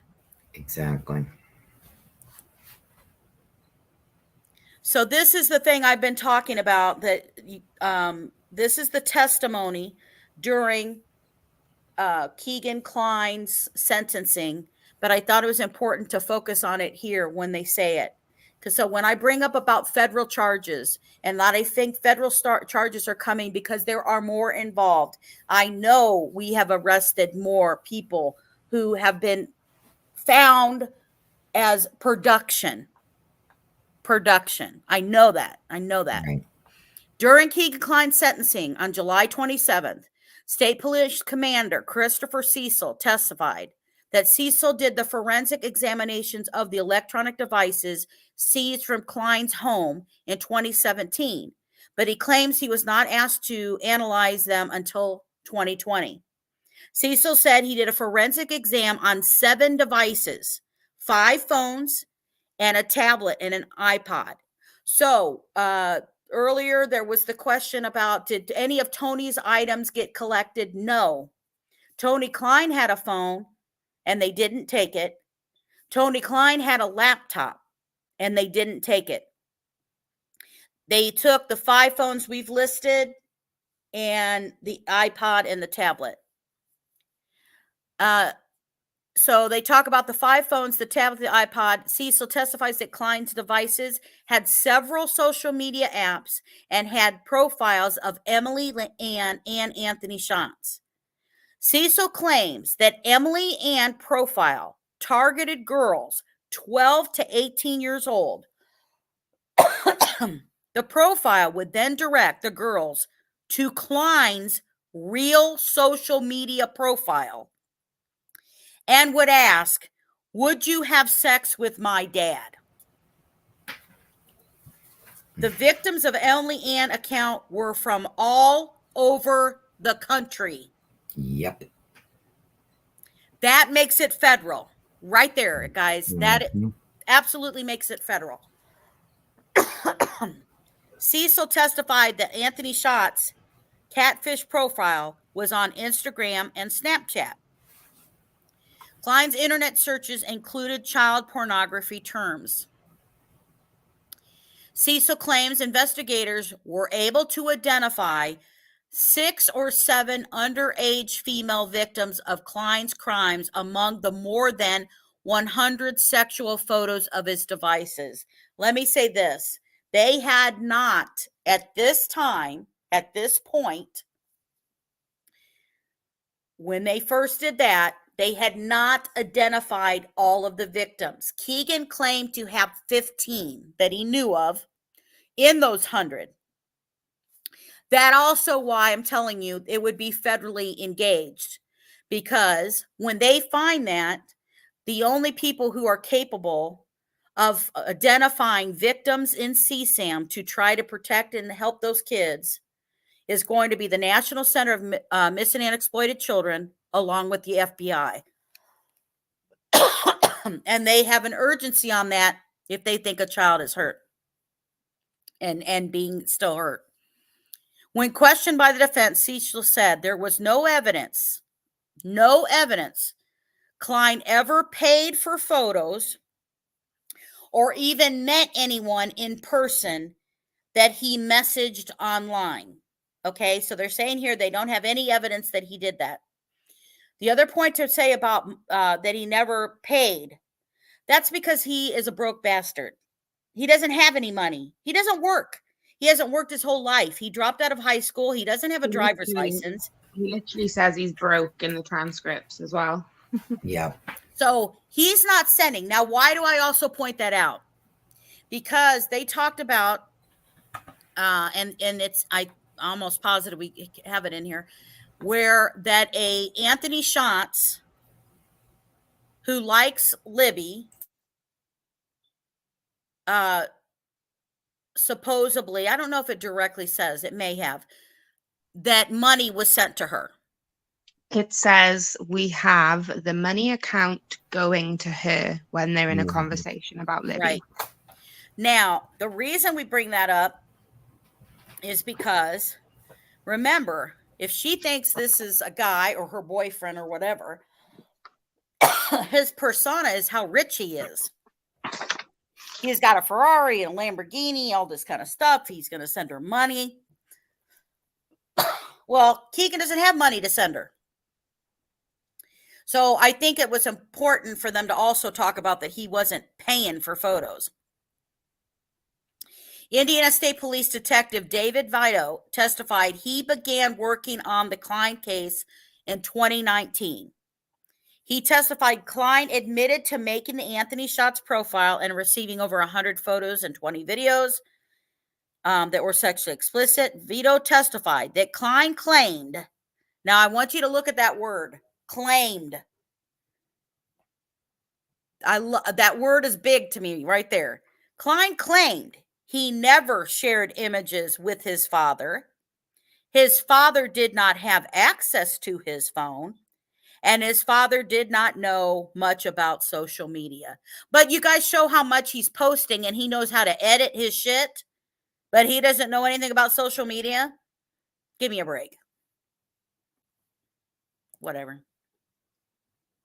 This again highlights when this all got created of Anthony Schatz.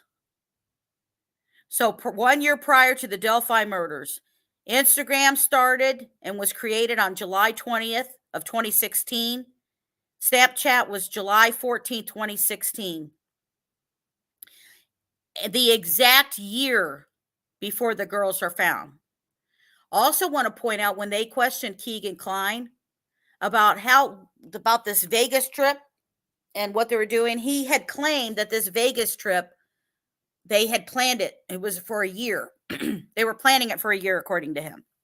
Now, that could be a lie, but it's awful interesting that this all is around the same time, a year prior.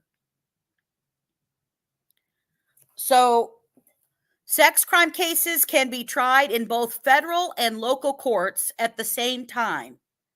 U.S. Supreme Court has determined this doesn't constitute double jeopardy. I swear I hear something buzzing. Is that me or you guys? I was muted. Okay. Yeah. Me too. Sorry. I swear I heard something buzzing. U.S. Supreme Court has determined that it doesn't constitute double jeopardy, meaning tried twice for the same offense. U.S. Constitution gives federal courts more power than local courts when laws overlap at the federal and state levels.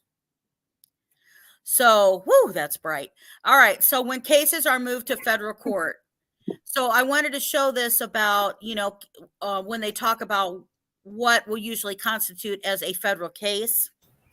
And if anything crosses state lines, such as sex trafficking, or that includes the use of internet. It includes the use of the internet to commit the crime. So anything with CSAM, anything with a minor, and as you can see what I'm highlighting there, anything that involves across state lines. And then they have a limit of the number of, like, CSAM, like it has to be more than 3 in order for federal courts to look at they're going to do it. And obviously we're way beyond that. And remember, Emily Ann is trading with somebody. She's sending links back and forth with somebody else.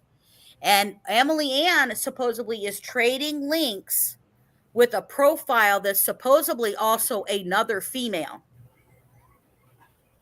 So Anthony Schatz is communicating with Libby. Initial contact made in 2016. We're going to show you that.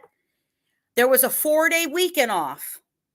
There was not just one slumber party during that 4-day weekend. Tony Klein had friends in common on Facebook with Abby's mom. Keegan's girlfriend was friends with Libby's ex-boyfriend on Facebook. Don't know if you guys all knew that, but let's show it.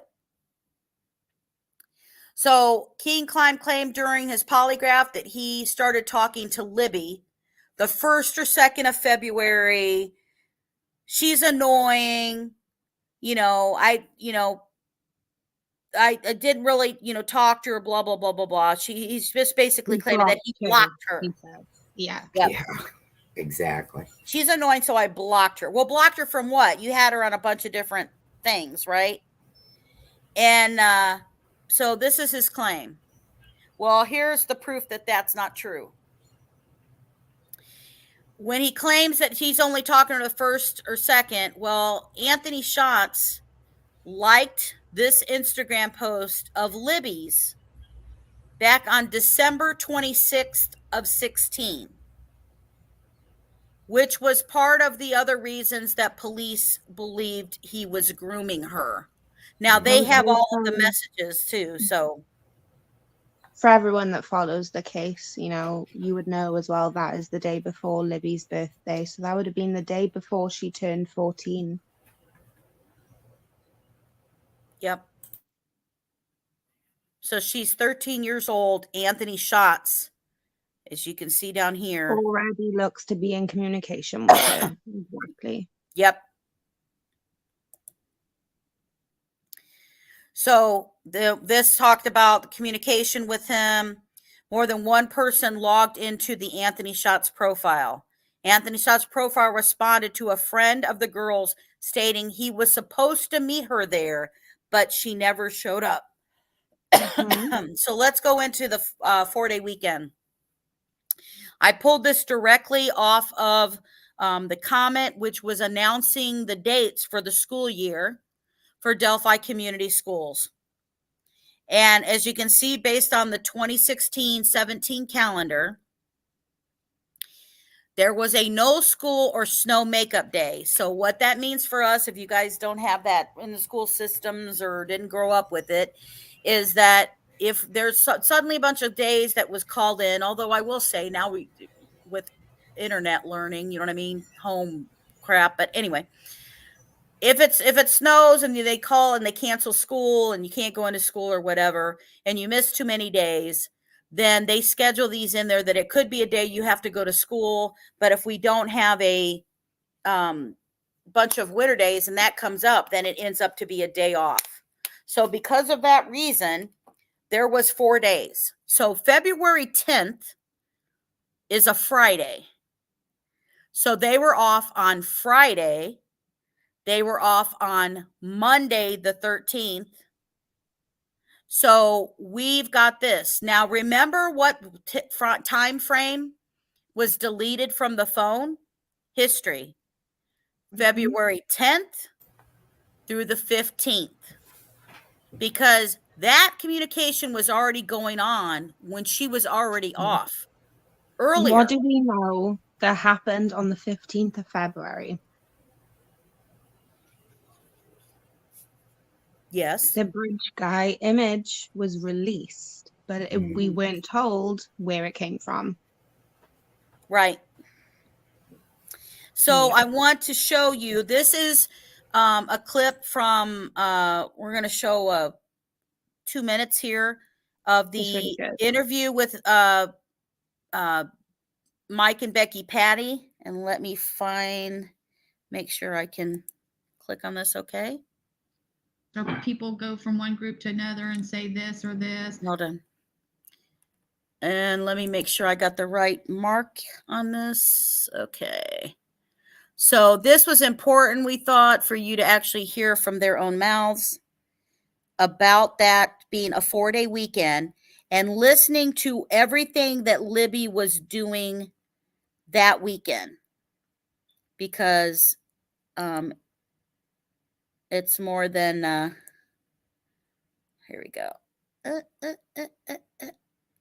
No, backward. Okay, close enough.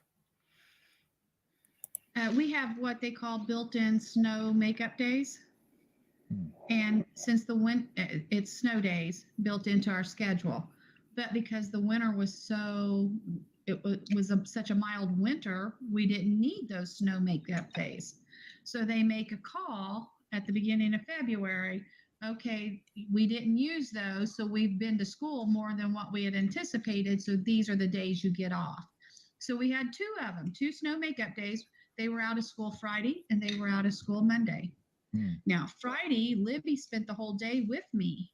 She went with me to do inspections. And then we went and she got a new pair of shoes. She got her a green pair of Converse. And then when she went back to school, she was going to start a shop class. And she was going to weld and stuff. And we had to get her some shoes that she could wear for welding. So when we went and got her other shoes, we got her some shoes that she could wear for welding. Mike had stopped and picked that very day, and picked her up a patriotic welding face mask. She had spent that day with me, and then I took her to Terrace because they went to, her and another friend went to the basketball game, and then they all went to Terrace afterwards, and they all went to a late movie. And then Saturday, she went and spent the night with another friend. Saturday night, she went to stay the night with another friend. This is not Abby. Abby is not with her at this slumber party. No. And then came home Sunday morning. She called Kelsey Sunday morning, and Kelsey went and picked her up. And then Anna came and picked Libby up, and they went to the park to practice softball. So Anna had them in the afternoon on Sunday, and then she dropped them both off here that evening. How has it been to work with Lon? So this confirms that there was an additional slumber party that Libby was at, which, hey, yeah, right. When you have a 4-day weekend, you're trying to go do a whole bunch of stuff with a whole bunch of friends. I just But wanted it's to answer. Go ahead. Sorry. Samantha just asked a question about, Abby had an updo hairstyle and form-fitting clothes opposed to Libby wearing a t-shirt and sweats, that kind of thing. However, there are interview clips of Abby's mum literally telling you that Abby is wearing her vest top, and she also wore that the day before on the Sunday when she was playing softball with her grandfather. And she had the same hairstyle also, so it wasn't like she dressed herself up for the occasion. I just wanted to say that. Mm-hmm. Okay. Thank you for picking that up. So, Yeah, sorry. Because of that, no. That's what we're all here for. So a few hours at a sleepover, and then you blocked her because she was annoying you. Remember that? You're right. Yeah. You remember that? Yeah. Uh-huh. So the officer. So again, in going through with a fine-tooth comb, that's not what happened. And I think you wanted to be truthful, and it was hard for you because you were scared. I mean, it's a double homicide investigation. Keegan's like, yeah. He goes, I get it. He goes, right. I get that, because here's where you have to be honest about it. because now we have all the information, okay? He goes, right. And I'm telling you right now, and you can say you don't remember, but I'm telling you for a fact, you did not just talk to them during a sleepover.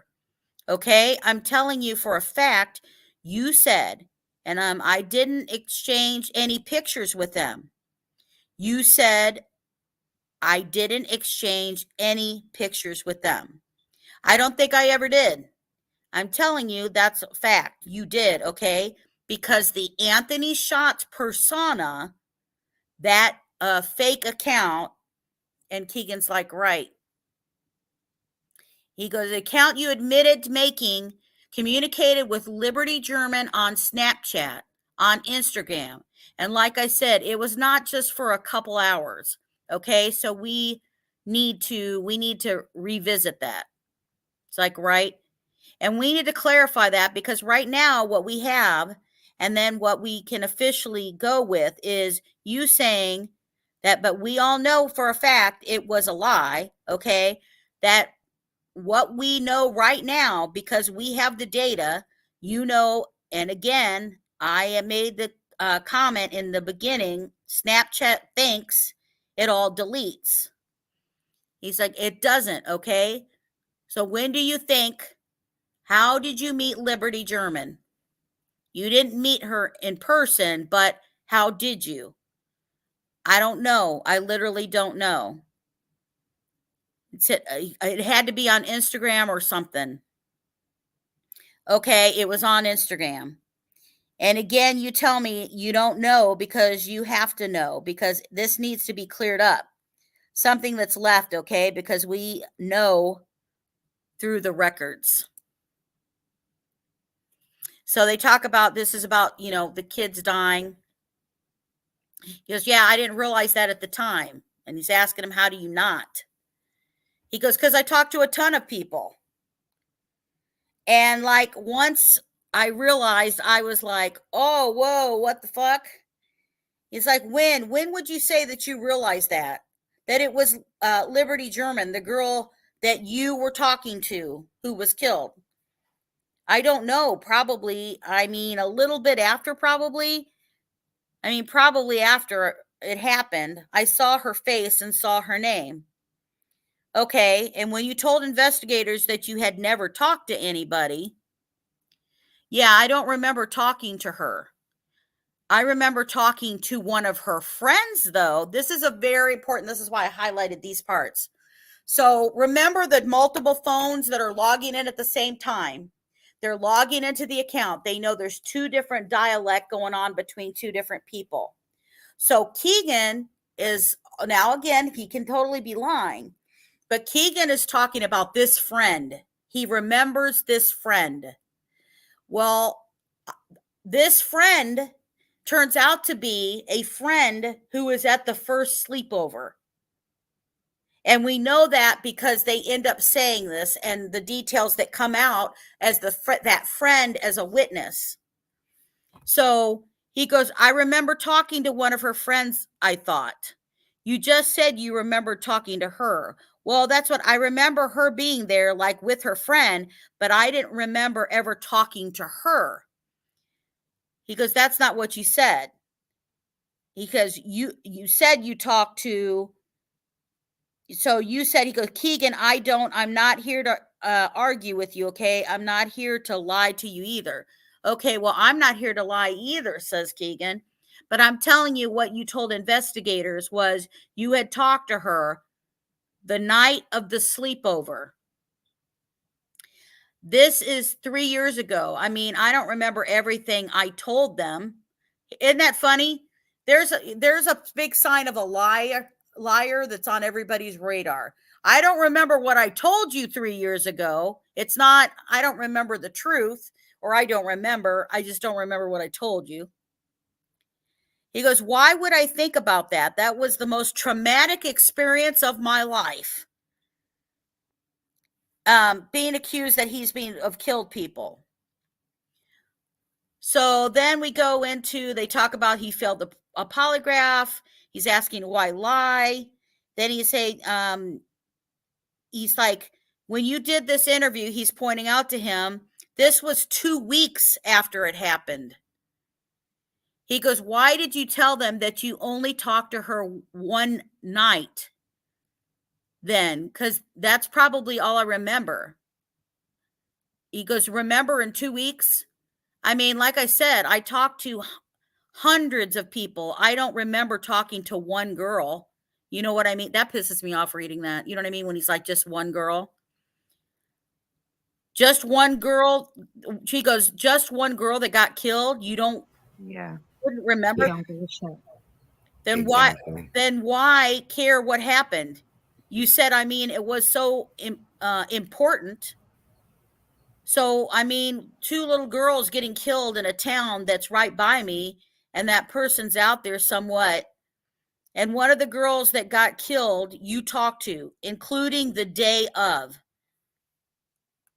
Then he goes back to how much he talks to a lot of people.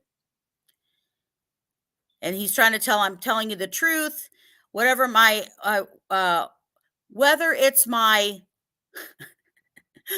whatever, psyche telling me to put that out of my mind, that I don't remember it. I don't remember what I told them 3 years ago. You don't have to remember if you're telling the truth. So I don't remember ever talking to her. I don't think I ever did.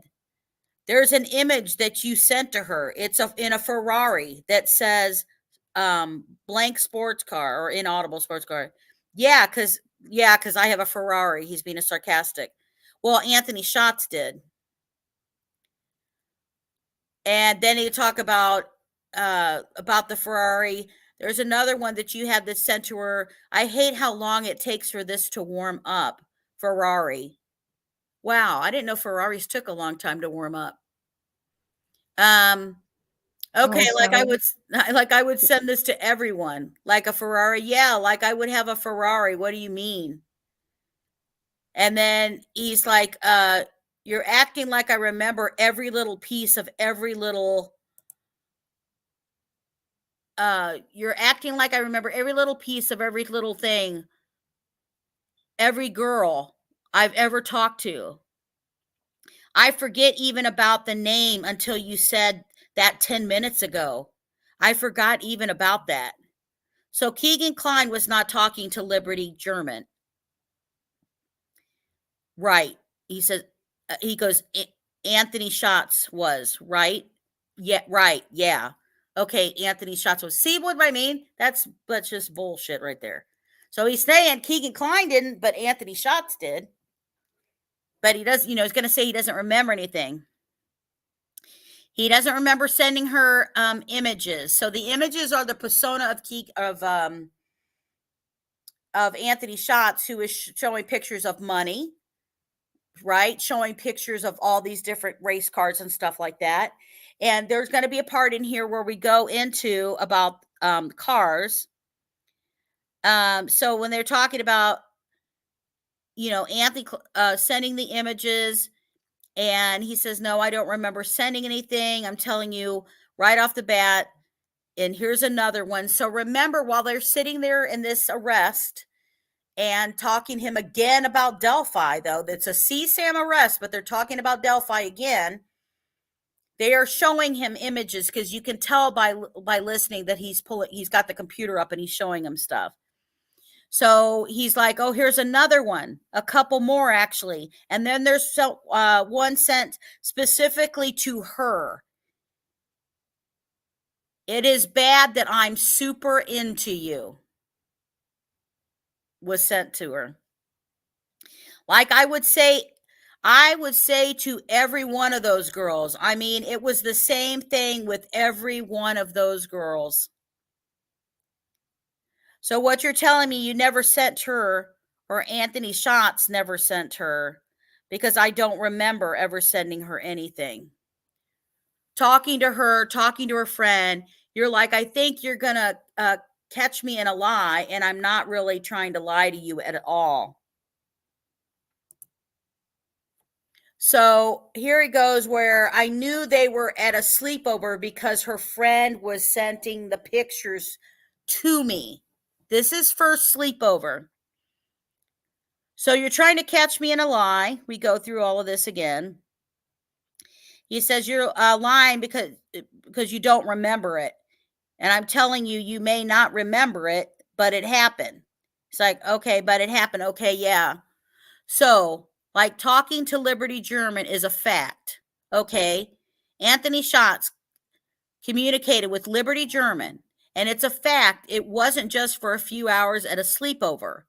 In your own admission that you said in the interview, it is a fact on audio recording and video recording interview. You said, well, we never sent any pictures.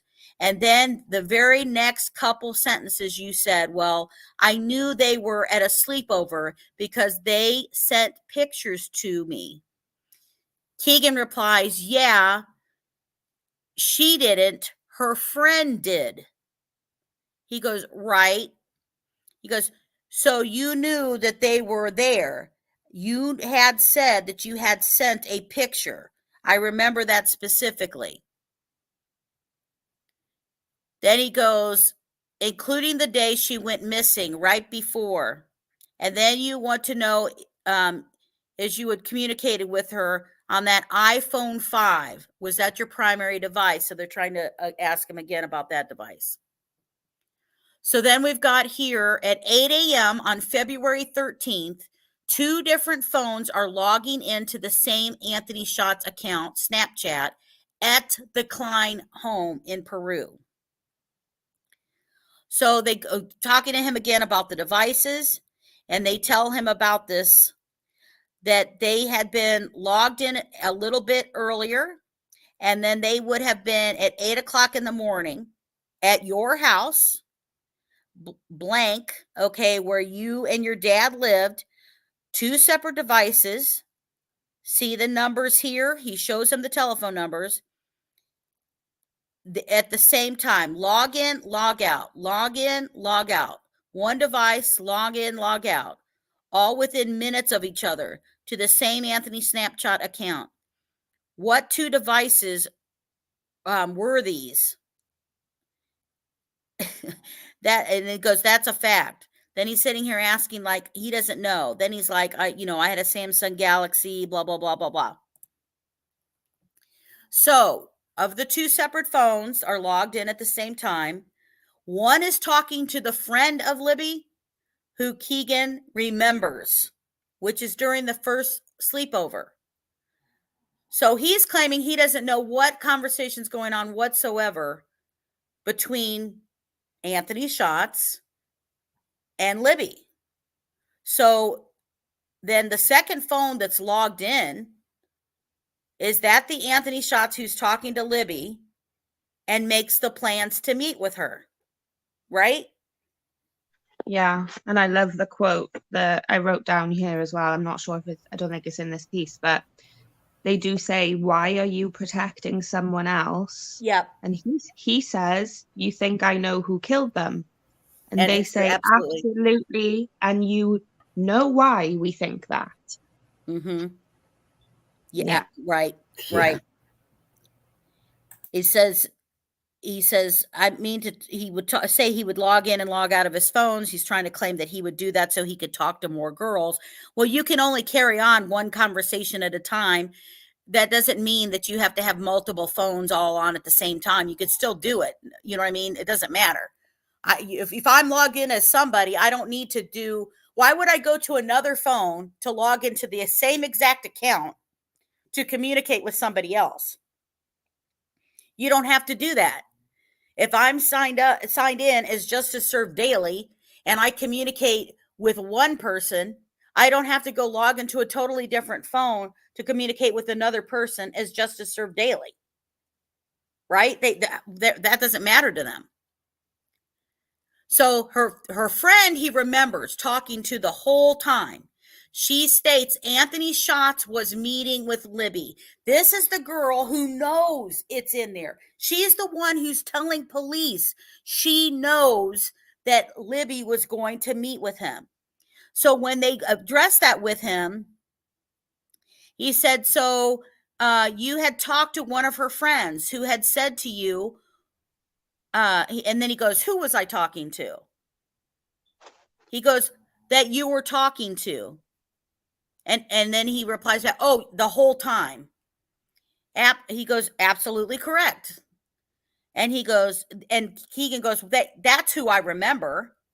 And the officer goes, yes, correct. He goes, right.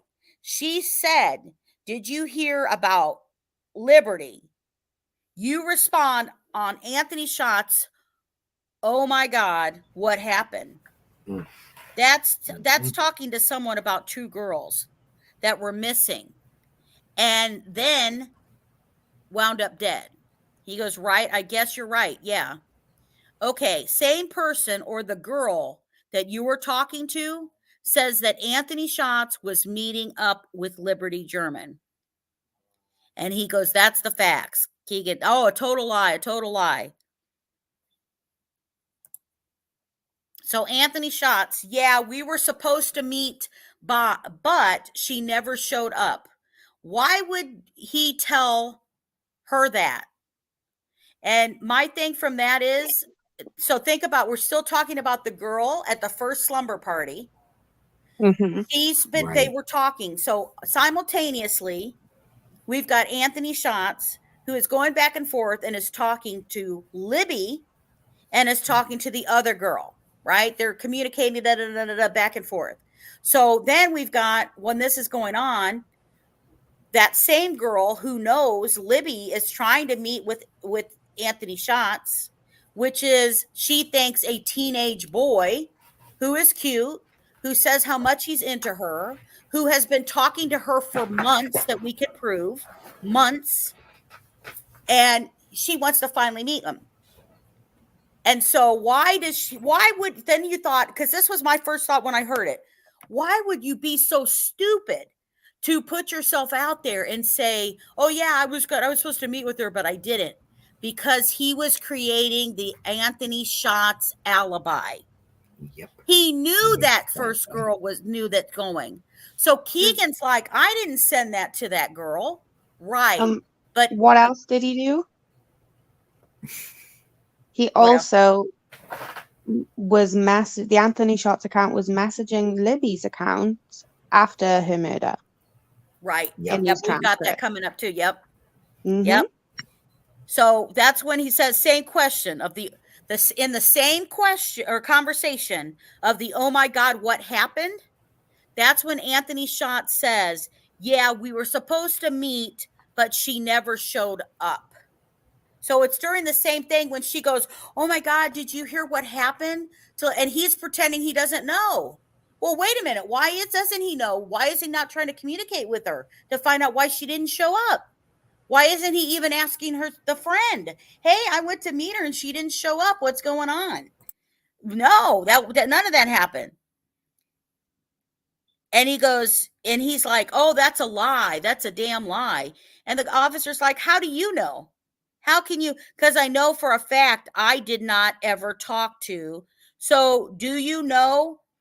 No, hang on, because you don't know a lot of things about all this stuff. But all of the sudden, you know for 100% fact, because I didn't fucking murder someone. Yeah, so I know. I didn't say, he goes, I didn't say, and then there's a inaudible, that I don't anything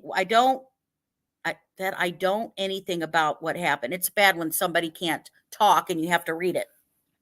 Okay. Have I one time said that you murdered him? You're implying. Absolutely not. I can honestly, he's on your side. This is the other officers talking.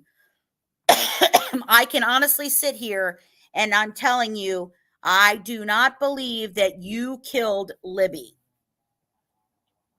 And he's like, oh, great, whatever. So then he says, I told you I logged in from 2 different phones. I had 2 different phones. So then he's asking and talking to the girl about you were supposed to meet with Libby. I don't remember ever saying that. Now you don't remember again. Yeah, see how this can never happen? This is the erase of all search history again, February 10th through February 15th, starting Friday, the first day off from school. So again, I showed you proof of that full weekend. I'm showing you the dates that he worries about. Remember, this is right after he is taken in for questioning about the peeping Tom and questioned about Delphi for the very first time. This is the phone that's left at home that he doesn't bring back with him. It's the phone they say that, oh no, that was in a rental car when we were in Vegas and we brought it home. And somehow when he gets back, he deletes the range from February 10th to February 15th is gone. So, and he talks about, we know for a fact to remove yourself from it, bullshit, and we're trying to pick out every individual piece that starts to stack. It just keeps stacking. The phone, your phone that had all of your search history was deleted from the 10th to the 15th. There's nothing in between. So now that what's interesting about that is all those other phones have complete histories. Nothing else, nothing's gone. So during this time frame where this grooming would have been built up to a meeting, it's gone. It's wiped away from your phone, but your other devices are complete. So now it all stacks up. The complexity of your Anthony shots. He says, it's not you. It's not your idea. You and I both know it's not your idea. He goes, what do you mean that's not my idea? To take pictures of money and stuff and send them to people? He goes, the complexity of it, okay? It's not just you. And then he's like, I don't know. He's like, I mean, the only other person that I've had across my phone is him. That's literally him. He goes, not at that time. No, I promise you anytime. And the officer's like, not in Vegas. So he's trying to accuse one of his friends of being the one that possibly could have access. And here is when they go again. And if we go down, so you were the one that sent these pictures. You are the one. He's like, I mean, he talked to her before. He goes, the sleepover. You're the one that talked to her all that weekend. Highlighted, big giant arrow, all that weekend. And you're the one that talked to her. One of the last people to talk to her before she was murdered. That's what you're telling me. I guess, yeah. I mean, you got to understand from his right. And he's like, I 100%, I mean, I'm going to buy this for you. He's right. Because I'm going to take it. And then he's like, he goes, I'm going to take you out in cars. I mean, that's the whole purpose of Anthony shots. So it's talking about reading what he's saying to her, and that she's talking about picking her up and driving her in these fancy freaking cars that he's got. So he goes, the whole thing with Liberty, when she was speaking to Anthony shots, they were now this is a big point I want to point out here. Libby's 4-day weekend leads to the location where Klein's knew the family and Anthony Schatz knows the family. So remember the pattern that we're showing of stuff? Well, wherever Libby is staying in the first sleepover, they know the family. And this is going to be a lot of blanks, but hopefully you get it with me, and that's why I have a big screen. Whole thing with Liberty, when she was speaking to Anthony Schatz, they were at the blank. And here we are, they're at the blank. And this is, Keegan interrupts and says, who was at the blank? The officer says, the blank, the families, the family of the blank. And he's like, yeah. He goes, and that family, that Kegan Kline knows. He goes, right. Anthony Schott knows. He goes, right. So now we're worried about grooming. We have a guy that has troves of child pornography on his device, and we have Liberty being groomed. And unfortunately, she was completely enthralled with Anthony Schatz. Completely thought, I'm talking to this rich, hot guy. I'm as she is completely in love with Anthony Schatz. And he's like, right. So this account that you set up, we know, I'm sure you've seen our social media, has something like, waiting for Peter Pan to come. And it was like this, almost like a little hanging fruit statement for someone that would target girls. You probably see that and think this is going to be an easy target. I don't know what you mean. He's probably never seen fucking Peter Pan. That's why. But anyway, because what more of the targeting thing, right? Like maybe you didn't go into that depth. I don't know how much depth you went into looking for girls you wanted. So then this is when they're asking that he was trying to get you're trying to get nudes from Libby, which whether he's targeting, looking for a girl that is, one, going to believe his story, two, give you what you want. So when you're trying to get nude images, so you were trying to get nude images from Liberty. I mean, any girl I talk to, it's not just one girl, it's any girl. It's that shit. Every time he sits there and says this about one girl pisses me off. Do you know what I mean? It's so it doesn't matter. There's no empathy for it. He doesn't give a shit. He doesn't care. It's just about one girl. It's just one girl. It's just, I don't care who I'm getting the images from. It doesn't matter. Yep. And then he's sitting here, and he goes, I mean, we're not, talking about that. This is a big deal. And then he's like, then the officer's telling him, I mean, this is the biggest case in Indiana right now, hands down. So this is when they talk about that she bought the story that she was going to meet him through Kick Messenger with all the daddy references in them. 2 devices, 2 authors, 2 people using Snapchat and Kick. Now, if anybody knows Kick erases stuff, but that doesn't mean they can't get shit from it. Like it was supposed to go, but whatever. Now they have a lot more responsibility now being held against them. But so he's trying to get news from his Anthony shots, just like a buckshot method, and see who comes back. But regardless, she bought the story. She bought the account. So we have a friend saying that she knew that she was trying to meet up with Anthony Shots. I don't remember her trying to meet up with me, though. Okay, but I'm telling you, this is what we have. Right. We have this. I mean, we have this and that, and he's obviously showing stuff. That's why we can't, when he says this and that, he's showing stuff. Account going to her, right? So this starts to stack after a while. I mean, small town USA, independent of each other. Yeah, but then it starts to stack, right? We have the Kick messenger message with all of these my daddy references. Well, isn't that interesting? Who uses the daddy references? Emily Ann. Mm-hmm. Emily Ann, when she is talking to people, she is using the daddy stuff. Mm-hmm. Right?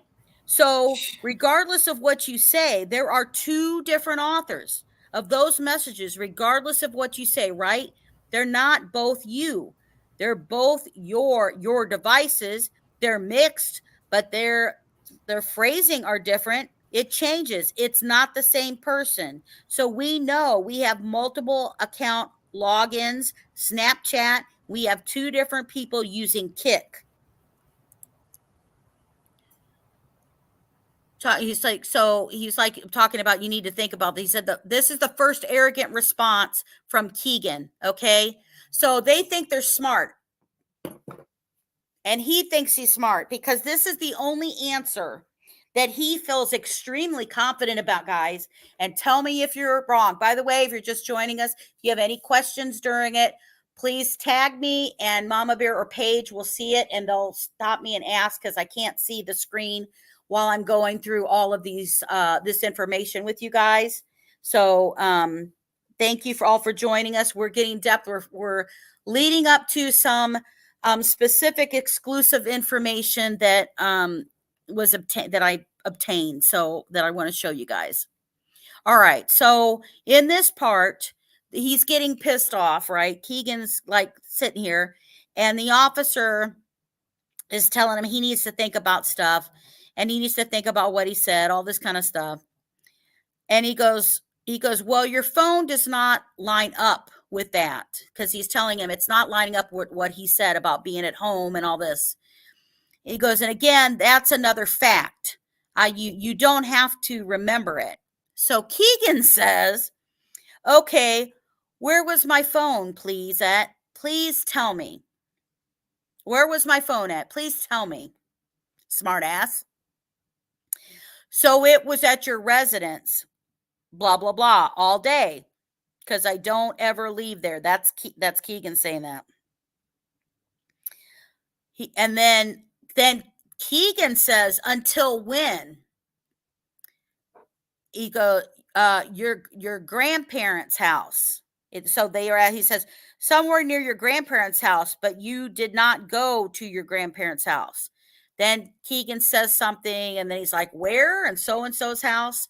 So now he's literally bringing up, oh, the other place that he would go to is his pot dealer's house, his pot friend. So remember, everybody, that the only reason that Keegan and his dad, they're each other's alibis. Yeah, of where they 100%. were. That is the alibis, right? Mm-hmm. So he's trying to say he's at his grandparents' house. And they said that during that he had told law officers, including the FBI, that that's where he was. And he said you were at home from this time. From this time, then I went to see my grandparents and then went back home. I was with my dad the entire time. For a fact, because I said that's what you said. But now you're telling me. And then Keegan says to him, well, where were you last Monday? And the officer says, probably at home. He goes, okay, well, and the Keegan's like, probably at home.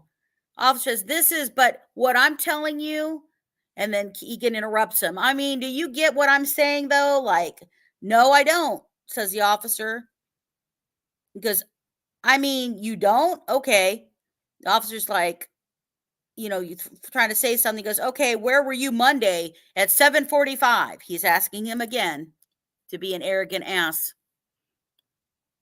He's like, people don't remember everything, right? He's trying to basically say, I don't remember all of this stuff.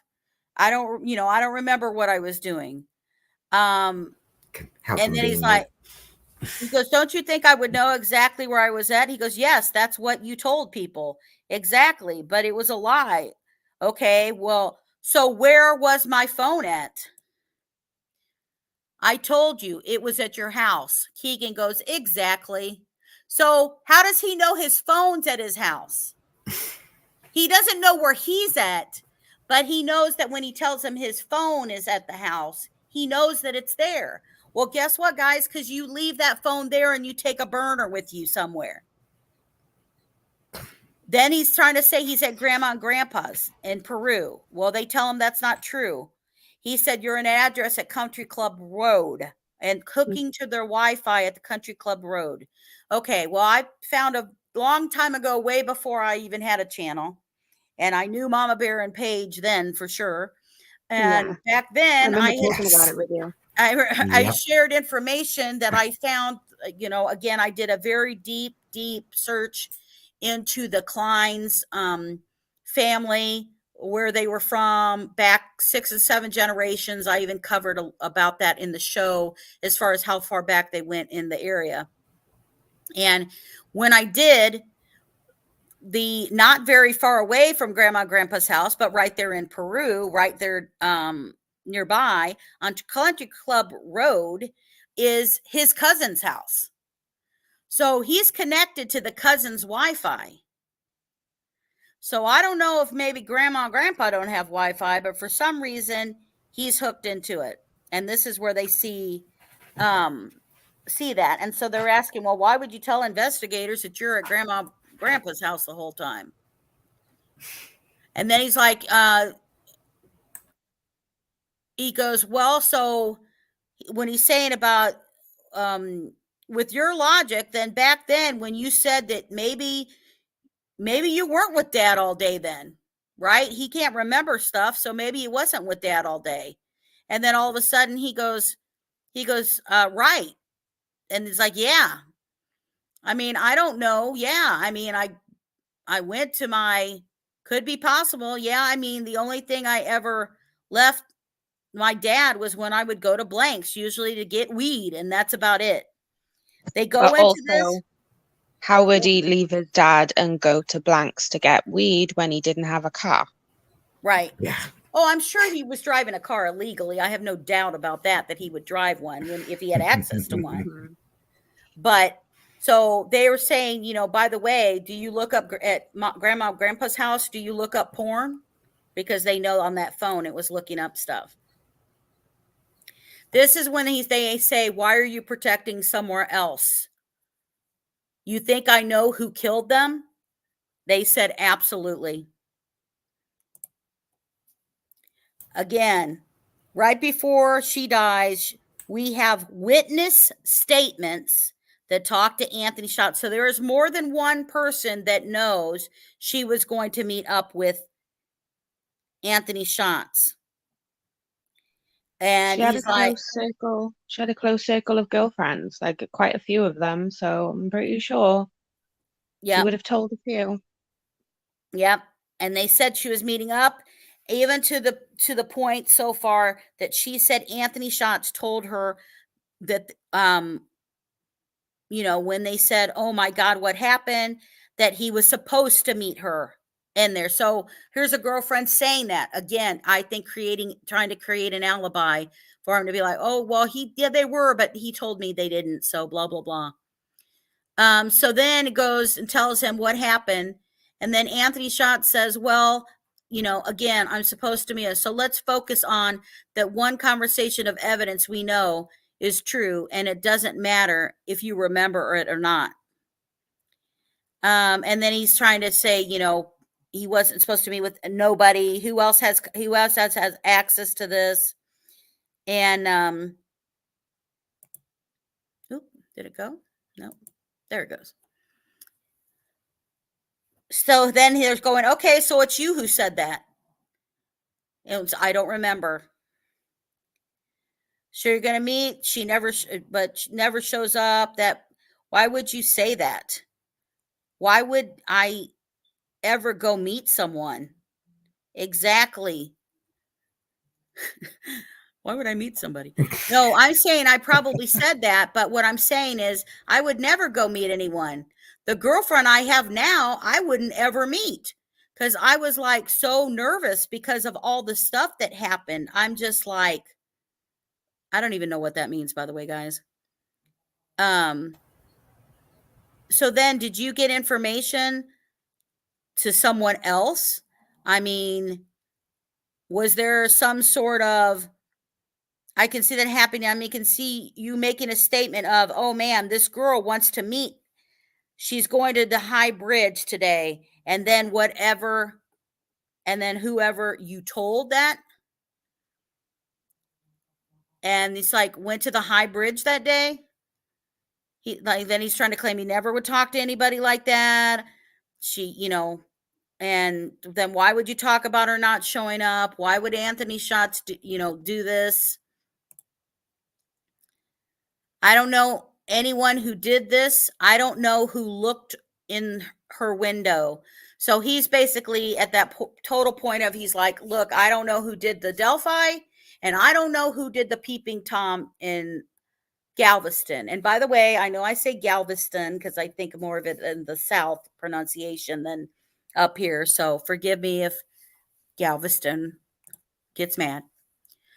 Okay, so now we look at server information. So he takes a look at how much, and this is, he's supposed to be on vacation, supposedly in Vegas, and you're searching about servers and stuff that would have to do something with, and then he's trying to say, well, that would have to do something with my work. And he's like, but you're taking, talking minutes that you're searching. Police continue to pursue leads in Delphi case. Murder of the girls, missing after posting Snapchat. Message articles. All I mean that girls missing after posting Snapchat messages, an article you search. Can you trace IP address from social media? So you're thinking about the Delphi investigation. Then they talk about searching about it. Absolutely. If it was because you cared about who killed them, you would say so. Right. Yep.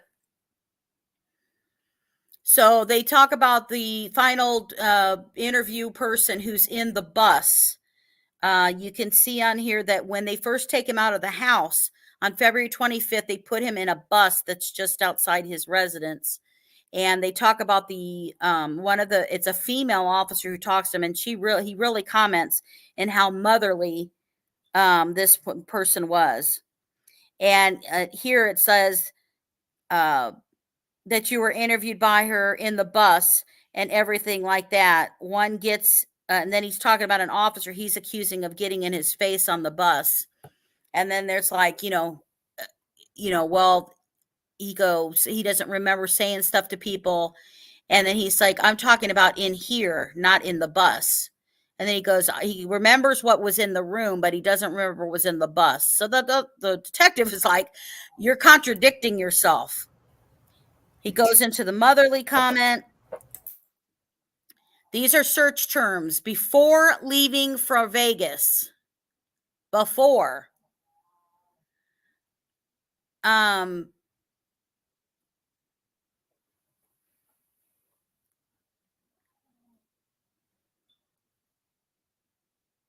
Sorry, I'm looking at this. He tell him anyone that I've ever come in contact with, blah, blah, blah. Yeah, but it went more than that. Keegan, you were very concerned. I mean, the search is in your phone. Mm-hmm. He says, yeah, I'm concerned. What do you mean? Someone that gets killed. He goes, do you know that when you gave your polygraph that you said Liberty, like, what's her name? I don't remember her, spent all that time because my brain was crazy. Well, I mean, there's no way I didn't know what her name was and sitting here. Why was his brain crazy? Uh-huh. So the first thing is talking about foul play.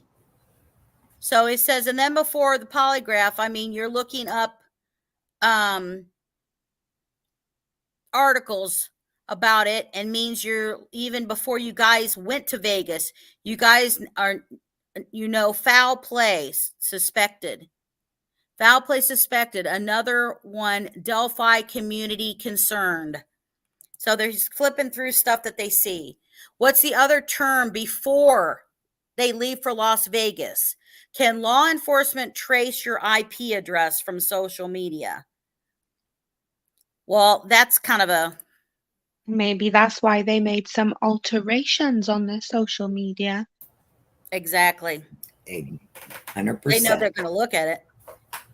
So then we get into here when they're talking about Small Town USA, and they're talking about Abby's mother is friends, or his dad is Facebook friends with some of Abby's mother's friends, and your girlfriend is friends on Facebook with Liberty's ex-boyfriend. So you can see here where he's addressing that with saying that. And at first he's like, talking about that, addressing each one of those, asking about, oh, well, she's a boy, this. He goes, okay. He goes, and then there's a sleepover at a blank residence. And that's, that's the one that he knows. So Tony and Kegan Kline trip to Las Vegas, internet searches. They found a phone in the rental car, brought it back home, the meeting with the Craigslist pot dealer, and also met Tony Kline's friend. So these are search terms when they were in Vegas. For the Delphi investigation, tips pour in after suspect identified. New details in Delphi killings to be released. Audio clips. They address in like how many times he's sitting here listening to this audio clip and looking. Now, here's some strange ones. Although that we're true crime people, you wouldn't think this is different, but it is. Search history, John Benet Ramsey and O.J. Simpson. You're like, okay, what the hell? Well, you kind of think about it, it's not, because they are both cases where the killer kind of got away with it, really, at one point. Right. So and it was like a hard case. So later on in the question, there was this example that was he replied to an officer with this example, and it blew my mind. So they're saying, the officer says to him, he goes, but these people don't, that fail for, because they're arguing about you can't use a polygraph in court, and they needed legal evidence against him to court, and it doesn't matter that he failed a polygraph and all this stuff. And the officer's like, but those people that fail for other cases or whatever you're referring or referencing weren't talking to the victim of a crime the day of, weren't grooming them. O.J. Simpson, yes, he was. Wow. He goes, you don't know who O.J. Simpson is? Oh, God. He does, because he looked him up. He's a piece of work. And he's like, you don't know that you're protecting the person. He goes, I'm going to the high bridge and you told somebody. I literally have no clue about anything about that. I'm just thinking of all the things in the world. He's trying to defend himself by bringing up the O.J. Simpson case. I am sorry. Oh, my God. Oh, my God. Yes. WTF. I had to put it in there because as soon as I read it. That was so good. So searching Delphi, about Delphi, sending Snapchats to Libby when you know she's dead. Yes. And his comment of, I'm not a car guy. I think that's important too, but let's start with the beginning. Yeah. So here when they talk about Vegas, and remember, the phone is searching about the Delphi murders that say Libby and Abby are dead. But at the same time, you're actually sending Snapchats to Liberty. So now there's another alibi for Anthony Schatz, right? He's trying to prove that Anthony Schatz doesn't even know that she's dead. He has no clue that she's dead because he's communicating with her. Why would he do that? That's like somebody in old cases would call and leave a message on an answering machine to try to pretend like they were calling somebody, or they could kind of establish something like that. Garth Peterson. Yeah. Mm-hmm. So they're talking about the cars, and Anthony Schatz brings up cars, and it keeps sending pictures to her and obviously other victims. And he's like, he's not in there. So they ask him about him being a car gay, and he says he's not. Although his answer when he talks about the Lamborghini is that it's a 458 Italian, that's what car it is. But I'm not a car gay, but I know what this is. Well, here's what's interesting.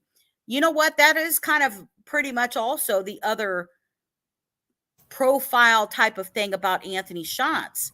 Anthony Schatz is a car guy. Yep. He likes cars.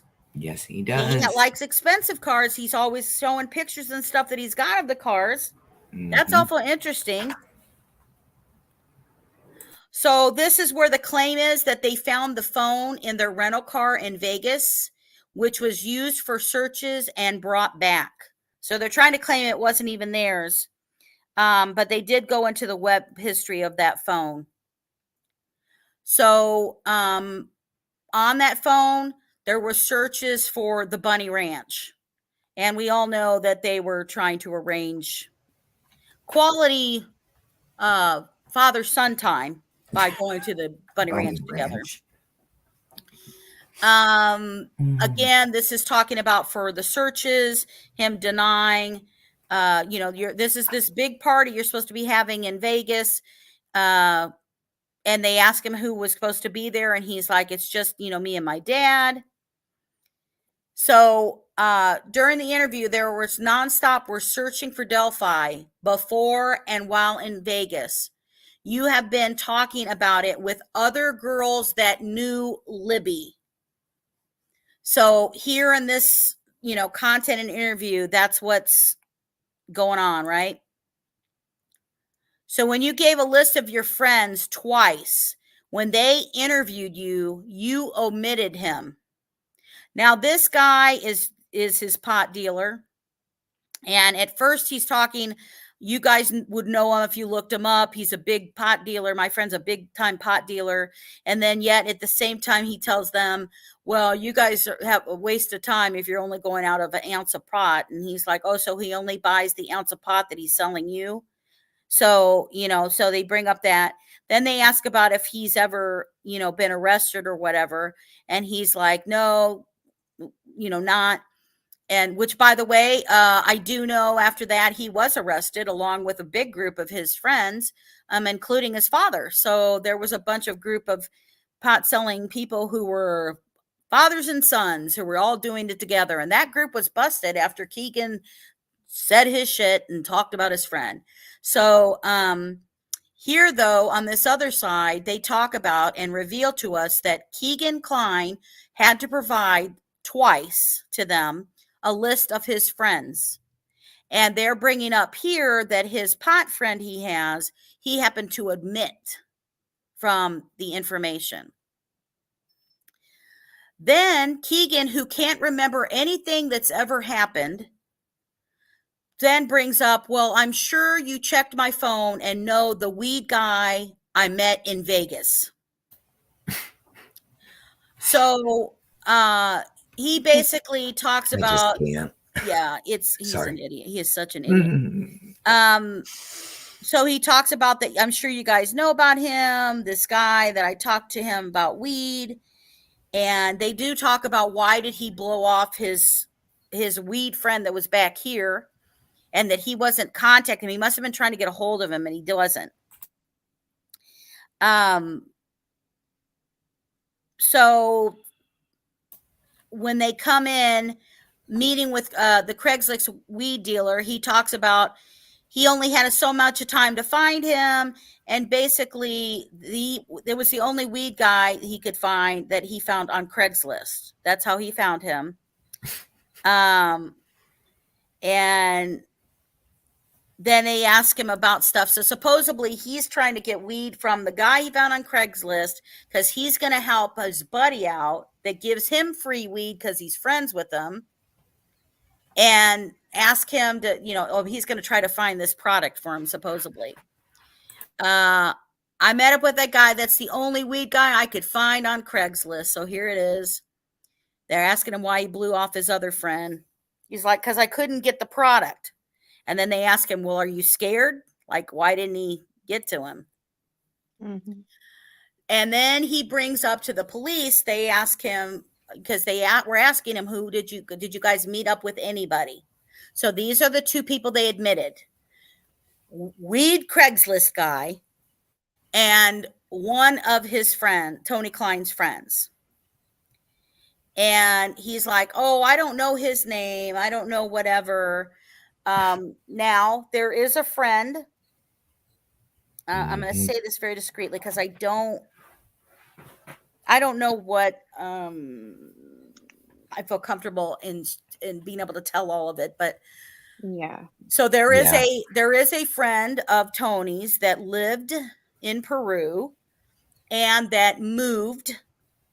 He lived here, but he moved in 2016 to Vegas. Now, this friend died in 2018. So the curiosity is, could this be the friend? And obviously you see this friend's name is, and information is completely blocked out. They completely keep that out. Mhm. Indiana State Police make public aware of Anthony shots. We learned the next day that an arrest of the creator, Kegan Kline, was on August 19th of 20. So we learn about that in there. McDonald interview on December 19th. The second raid of the Kline home. And Dad stopped speaking to Kegan. So we know that they released the information on Anthony shots, and what they're specifically trying to do this. Now, remember when we see this, oh, there we go. He's already arrested.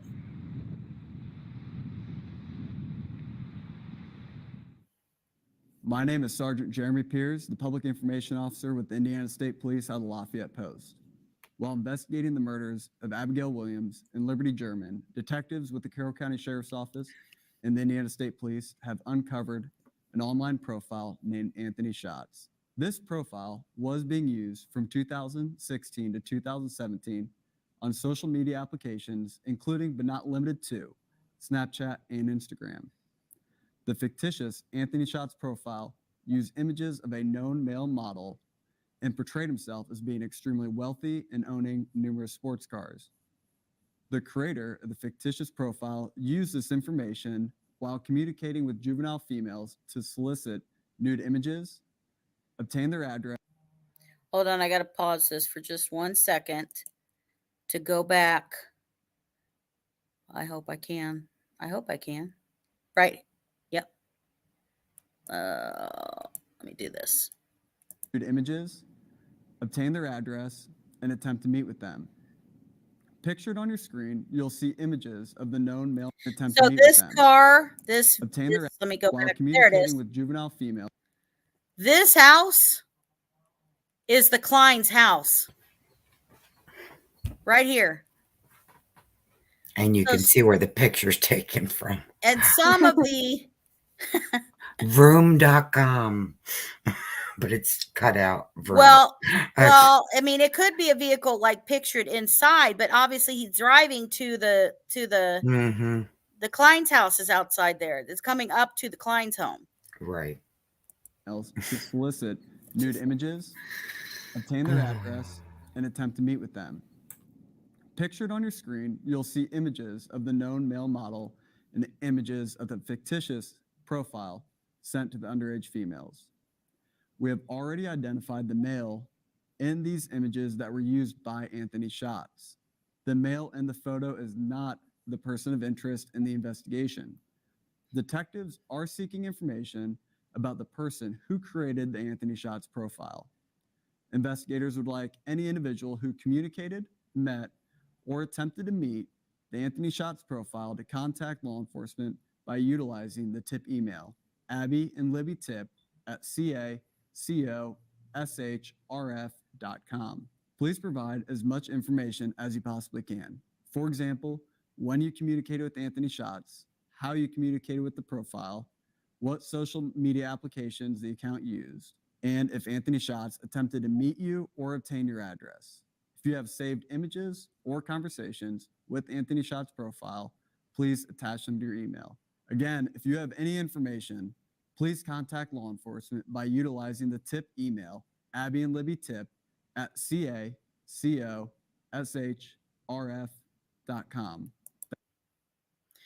So this comes out, everybody thinks it's big news, and then we realize that the next day, Keegan Kline's already arrested, and it was because Channel 8 reporter had got information about it and had heard about the Anthony Shots. It's a tip that came out to him. So then when she went to look at it, she ended up realizing and seeing that it was saying that Keegan Kline, and when she looks up about Keegan Kline, she finds out he's arrested.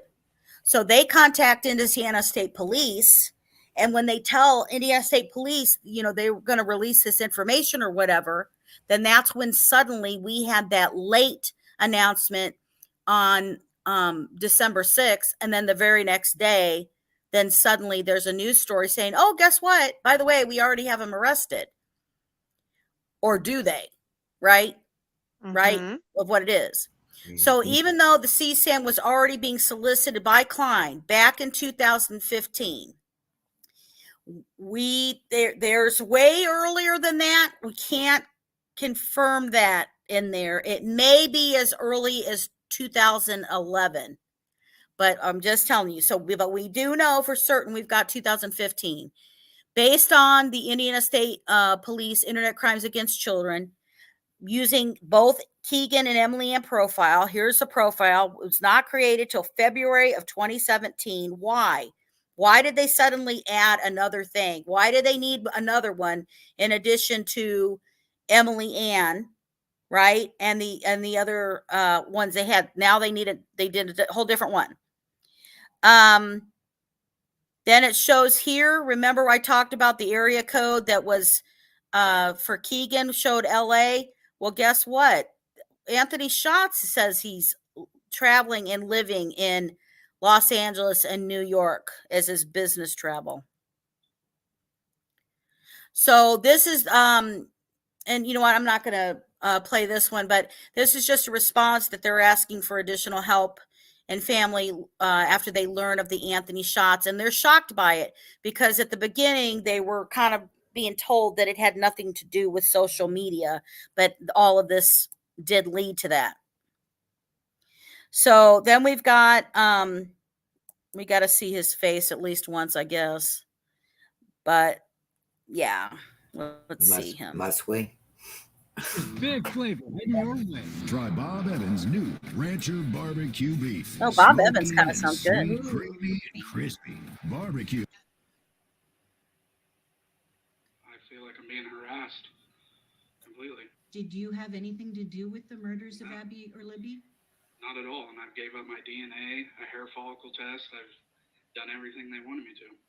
In December, Delphi investigators announced that catfish account Anthony Schatz was active on Instagram and Snapchat in 2016 and 2017, and they asked for anyone who interacted with that profile to come forward. But more than a year ago, then 26-year-old Kegan Kline admitted to investigators that he was behind the fake profile and that he used it to ask young girls for nude pictures and videos. Tell me about Anthony Schatz. Why did you create that profile? I don't really know. I was just lonely, you know what I mean? Just talking to people. I don't know why I did it really.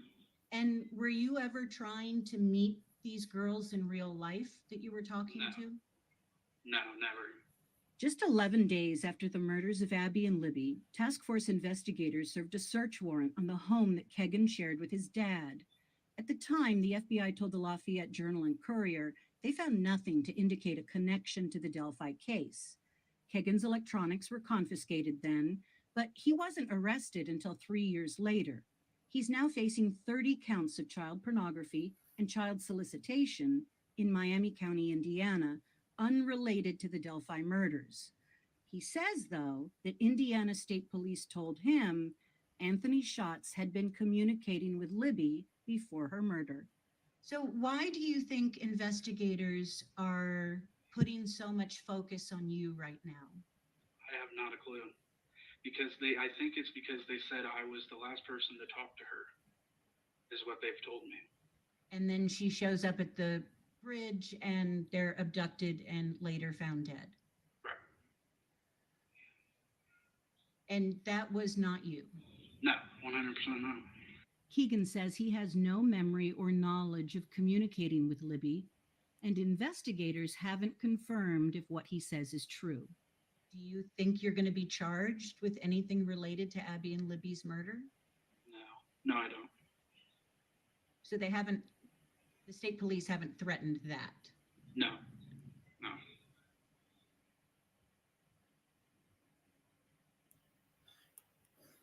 What a bunch of crap. Anyway.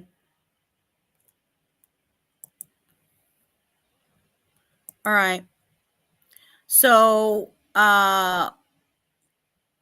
here's where we go. He's communicating with Libby. She's asking those same questions as you guys see. And they talk about the probable cause affidavit and asking of all the electronics that they took from him. And then he's acting like he doesn't even know why they were there. They didn't show him anything, according to what he's saying to her. They talk about the hybrids. They ask about, have you ever been to Delphi? Listen to this answer. No. I was in Delphi in high school for a football game, but that's the only time I've ever been to Delphi. So he first says no, and then it's, I've been there, right?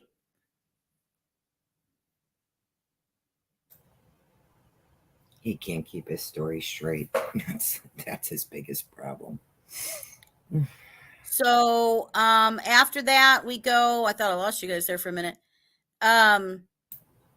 Then they asked, do you think your dad could, he asked if you think your dad could be involved, that somebody else could have accessed that profile. He goes, yeah, I do.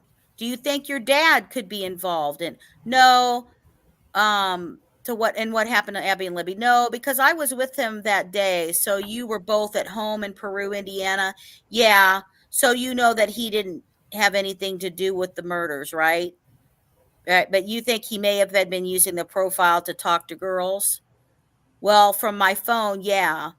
They can, I don't know how they do it, but yeah. And he's shown me that day, all my GPS, you know what I mean?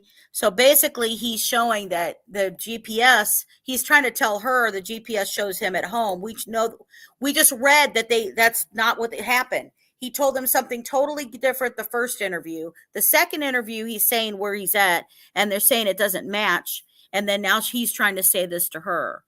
So here was what's interesting. This I brought up about the additional search warrant. Okay.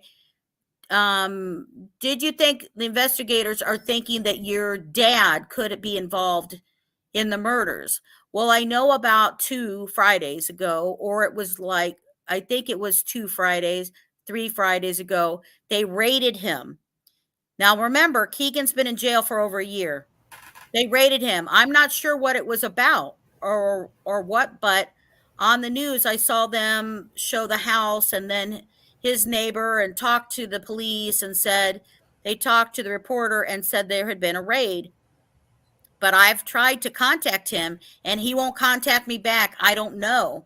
So what is your relationship like? Today with my dad, yeah, we don't talk at all. But until, and he's like, why that? I don't know. Up until that, 2 or 3 weeks ago, he would talk to me every day, come out and view me and the visit, or have the visit with me all the time. He would talk to me, you know what I mean? I'm his only child. I mean, we had a great relationship. Do you think that he's that type of person who could have killed these girls? I don't think so, because I was with him. You know what I mean? I know it wasn't him. But in the past, he's beaten up his ex-wife.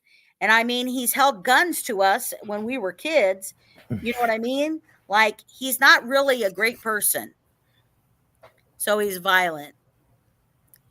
Then they talk about, I have no clue. I've never heard that name before. And then talked about, about his father again. Interesting. So you have a father ever stopped communicating with you before this? No, when I got arrested on August 19, 2020, he didn't talk to me for about 5 months. And then just one day, I think it was April, he just started talking to me again. But yeah, I mean, my whole life, we've always had a great relationship, my whole life. I love how he starts a sentence with no as an answer, and then answers in the positive that it is true. You know what I mean?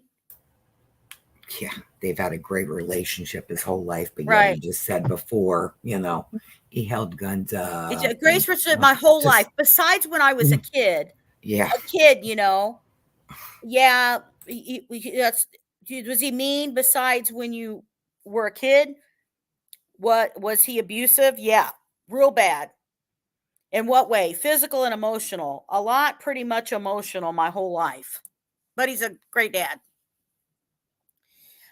Then they asked if he would, so on the trying to solicit a child to meet you for sex, that's, they said, but they evidence on that, my thing doesn't show anything like that. Because maybe that was somebody else using it, right? The profile and trying to do that, right? But your dad would be the only other person. Yeah. Would have had access to the profile. Yes.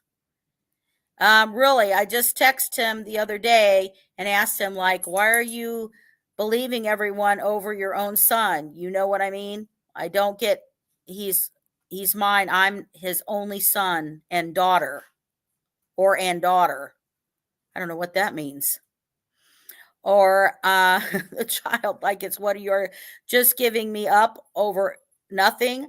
Well, I mean, it's not over nothing, but do you remember who the investigators that came to talk to you?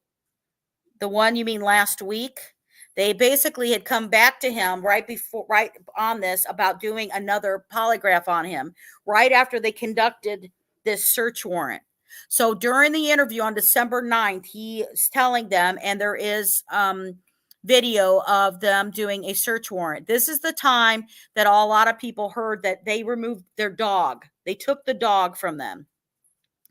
And but there's never been why did they do it? What was the reason? What did they go get? Where's the probable cause affidavit to go in there? Did it have something to do with Keegan? Did it have something to do with CSAM? Did it have something to do with Delphi?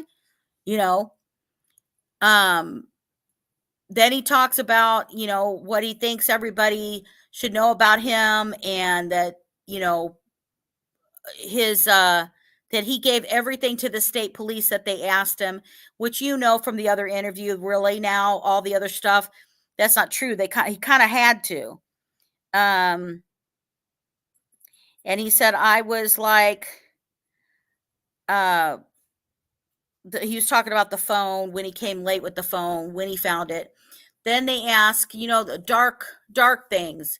Goes, well, I mean, you know, so to some people, child pornography would be a dark thing. Yeah, but I didn't discuss any of that with any of my friends or nothing like that. Okay, so that was something you and your family, your father both shared. You knew that about him and he knew that about you. I wouldn't say that he knew that about me. I wouldn't, because he told the officers that he didn't know. So I don't know. I think that's a weird answer right there. I just, yeah. So at the bottom here, it talks about an incident about his dad. He's like, how long have you known that about your father? He goes, I remember being around 20 years old and him having sex with one of my friends that was underage. He's like, I was 19. I'd say maybe she was about 17. And that's a grown man in his 40s, probably by then. Remember the Emily Ann comments of, will you have sex with my father? And he's 42, going to be 43. Well, there's that he had a friend come there, and there you go. Then he talks about the wife that he beat, and beating that, and talked about that he took prescription drugs, but he didn't really think he was abusing those, but he did drink alcohol. So this is the exclusive info. Hope you're hanging in here. Maybe you're watching on rewatch. Maybe you've done a pause or whatever, and are coming back to catch the full details of it. But here is the JSD exclusive. So I have the Keegan's visitor log from jail. We're going to cover the delay in pretrial due to negotiations, the move to Indiana State Police temporary custody to meet with him outside of jail, meet at Grissom Air Force Base, right? The Wabash River search begins in Peru, Indiana, near the Klein home. The Keegan search for Delphi Marathon Marathon gas station, and then Keegan stating he was waiting in a red Jeep. So on August 19th of, actually, it should be 2022 that I think about. This is not correct on my thingy, is it? Oh, no, it is. That's just when no, that's right. But it's 22. He's taken out of Miami County Jail custody and put in Indiana State Police custody to meet outside of the jail with the Indiana State Police investigators taken to Grissom Air Force Base. So this is the Wabash River here.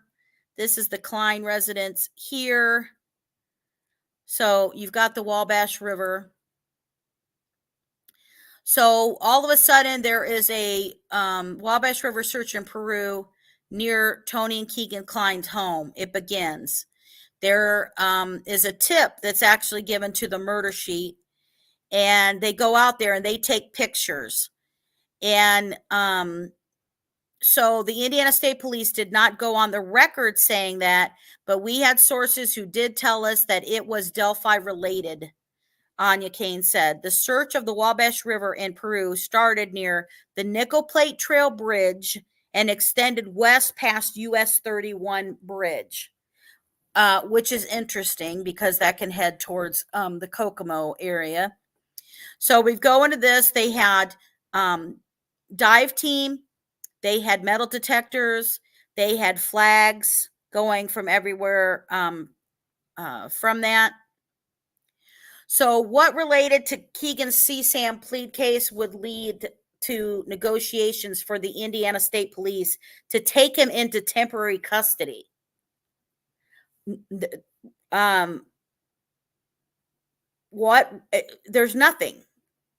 He's already had the stuff. He's admitted that he's had it. It's pretty much a closed case that he's got this stuff, unless he's giving them something, right? So the search was related to the Delphi murder case. So why searching the Wabash River in Peru, not in Delphi?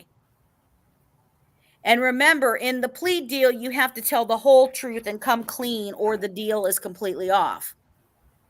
Right.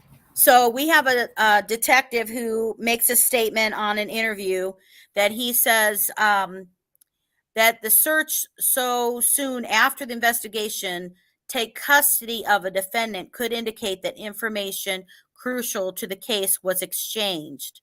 It would be an important case for a detective to take those extraordinary steps to work with someone like that. And obviously there was to be something that the detective is offering to that person who is cooperating, said Turner. In most cases, the person is sincere and there's something that the person is trying to earn or some benefit to that person wants.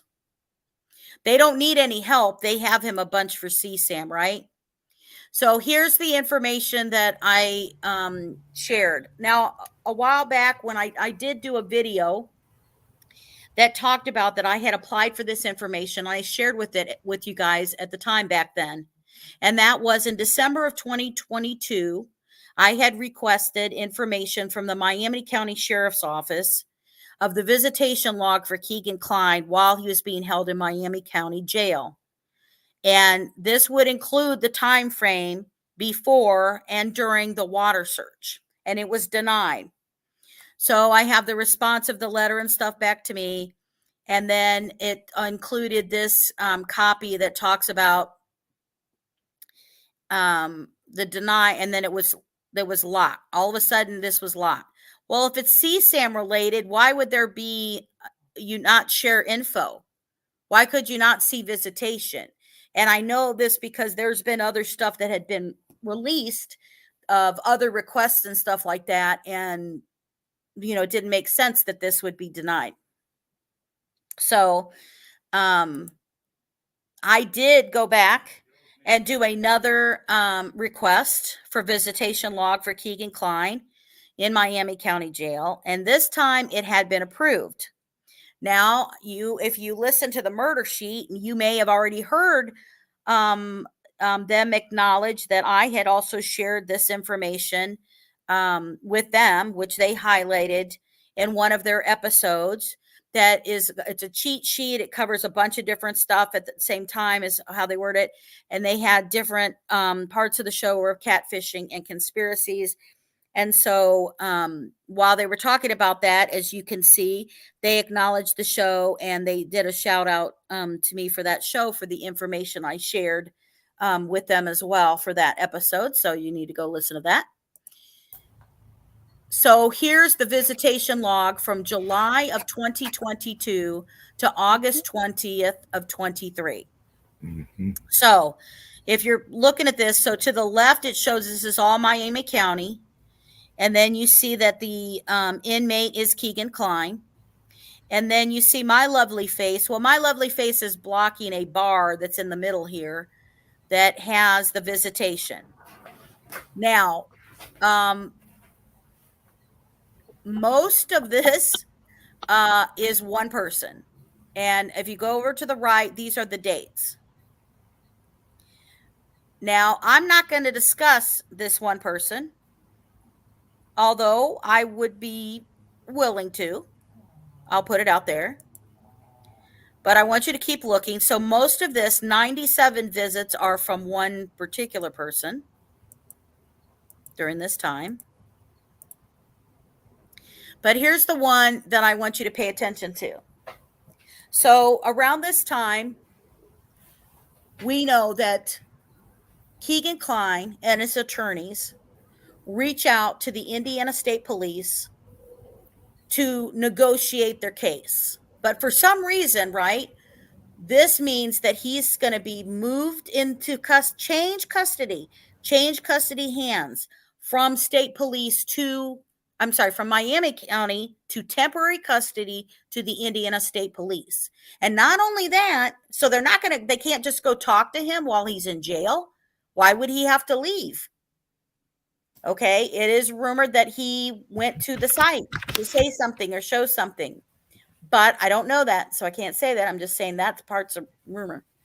So, but he did go to Grissom Air Force Base. So we know on the date that he is prior to this, all of a sudden, his dad, who on all those other visits I was just showing you, were not him. Mm-hmm. All that period of time, you saw let me see if I can go back. All of this, others. That's not dad. Dad's not visiting him. Now, dad's legal name is Jerry Klein. His legal name is Jerry Anthony Klein, and he goes by Tony. So all of a sudden, if you start at the bottom right, that is the earliest date. So if you got July 18th or whatever, the negotiations are starting that he's willing to talk to the Indiana State Police. There's discussions going on, but nothing's happened yet. They haven't talked to him, taken him, whatever is going on in this. So leading up to, and all of a sudden, there's visits from Tony going. So boom, here's July 28th. Boom, here's July 30th. Boom, here's August 4th. Boom, here's August 8th. Boom, August 15th. August 15th is right before the water search starts. Literally the day before the water search starts. And he is visiting him repeatedly all of a sudden before he's going to do this. Did he tell dad that he was going to cooperate with the Indiana State Police and tell them something? Was dad worried about what was fixing to happen? Why would he suddenly care about that? Because after that, he no longer is visiting. So after this stuff happens, then the murder sheet gets information about that, Keegan Klein said law enforcement revealed the FBI was in charge of obtaining relevant surveillance from local establishments. So they revealed that there was a Marathon gas station video that they couldn't get. The owner, or the, what do you call it, guys? I guess attendant or whatever you call At them. the gas station. Yeah. A person is asked, about the stuff. They try to get it to download. They can't get it to download and stuff from it. So they take the complete hard drive and stuff with them. And then supposedly the hard drive and stuff is gone. Now, the FBI, the gas station at the beginning didn't mean much of anything because that was what the FBI was doing. They actually went around to all the area businesses, and that was what they took the lead on, was getting all of the surveillance from everything around there to see what they could get. So they find out that the sources turned out that tell that Kegan Kline had searched for the location of the Marathon gas station in Delphi on the day of the murders. However, the FBI failed to get the surveillance footage from that. Now, I put this in here. There's, it's hard to find unless you know it. So you have to know that it's under the Delphi murders, the FBI, and lost tape. If you want to go hear all that stuff, what they share. But here is the Marathon gas station in Delphi, Indiana. So it's a small little station here, right? This small little bitty station. And there's like not even much room. The parking area is technically back here. It's farther back to the left. You can kind of go back to than it is to the right. So you can go back there because that's where employees can park. So it is no longer an open to operating gas station. It's on the South Washington Street. And to the right, though, there is a payphone. And I just point that out just because, you know, if he is meeting somebody somewhere, you know, could have that cell phone been used to call him or whatever? Because why does he have to go to the Marathon gas station? So this is the side part I was telling you about. Now, this side part that has this little parking area is the one that's got the camera and stuff on that side, because this is the area that they go into the business on that side of the gas station. So now we go into, let's look at where Richard Allen's house is. And in comparison to everything else. So you've got the Monon High Bridge. And right here, it's showing you his house from the Monon High Bridge is just slightly over a mile. And then there's the trail. And obviously, he can pick up the highway and go here. But I'm sure use side roads. You're going to have less cameras if you do side roads than you are if you're going to go that way. There's the Marathon gas station. So when you talk in relation of how close that is, I mean, look at that. And then I just pointed in here that this is Delphi Middle School, where the girls went to school.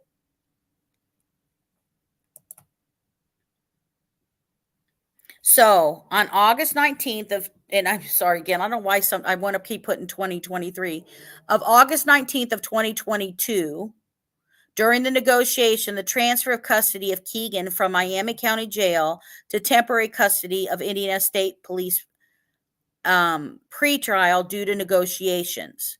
So he moved to Indiana State Police custody, Grissom Air Force Base. Wabash River is being searched. A law enforcement source then says Kegan stated that he was waiting in the Jeep.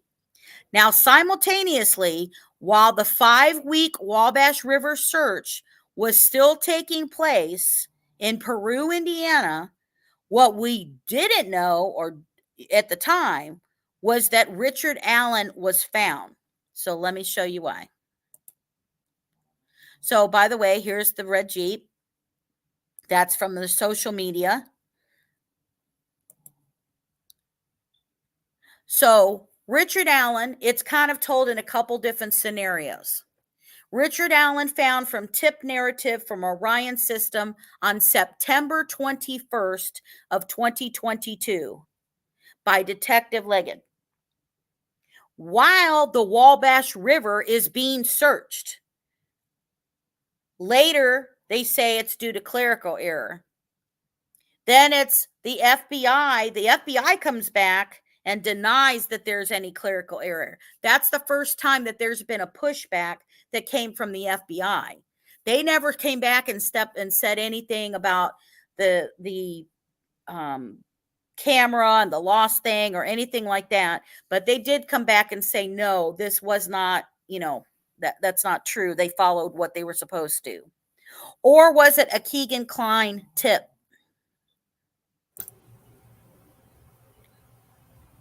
So, discovery of Richard Allen, clerical error, Orion system discovery, Kegan tip, but not enough truth to make deal.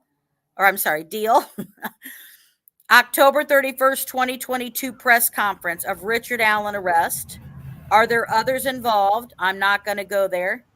Richard Allen charged with felony murder, not murder. 5 charges against Keegan Klein is dropped by the prosecutor. Mm-hmm. So here we go with the press conference from this, and we're going to go ahead and cover this one. Good morning. My name is Sergeant Jeremy Piers, Public Information Officer for the Indiana State Police Lafayette Post. I'd like to thank you all for being here and thank the Delphi United Methodist Church for allowing us to use their facility. This morning, we're going to provide an update on the investigation into the murders of Abigail Williams and Liberty German. Before we get started, I'm going to introduce to you our speakers, Superintendent of the Indiana State Police, Doug Carter, the Carroll County Sheriff, Tobe Lesenby, and the Carroll County Prosecutor, Nick McClelland. I'd like to remind everyone that this continues to be an active and ongoing investigation. At the conclusion of this press conference, we are going to answer a limited amount of questions out of respect to the investigation and the process that will follow today. We will not discuss evidence that is related to this investigation.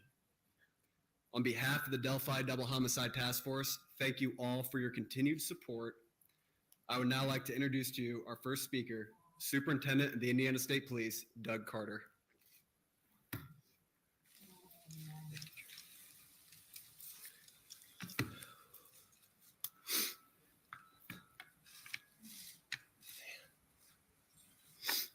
Give me just a second here.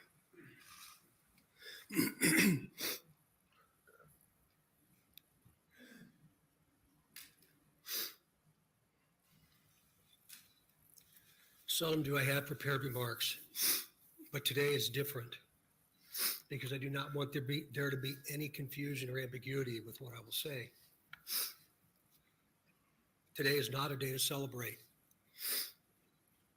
but the arrest of Richard M. Allen of Delphi on 2 counts of murder is sure a major step in leading to the conclusion of this long-term and complex investigation.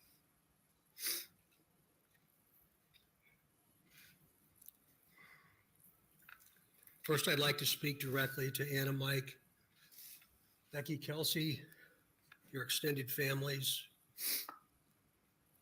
along with the entire Delphi community that certainly has grown and now includes our nation and even many countries around the world.